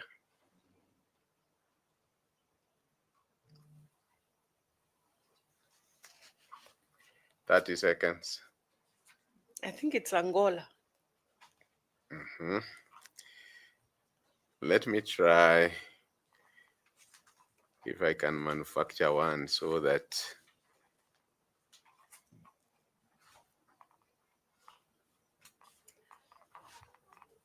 Do you ask these questions just for kicks?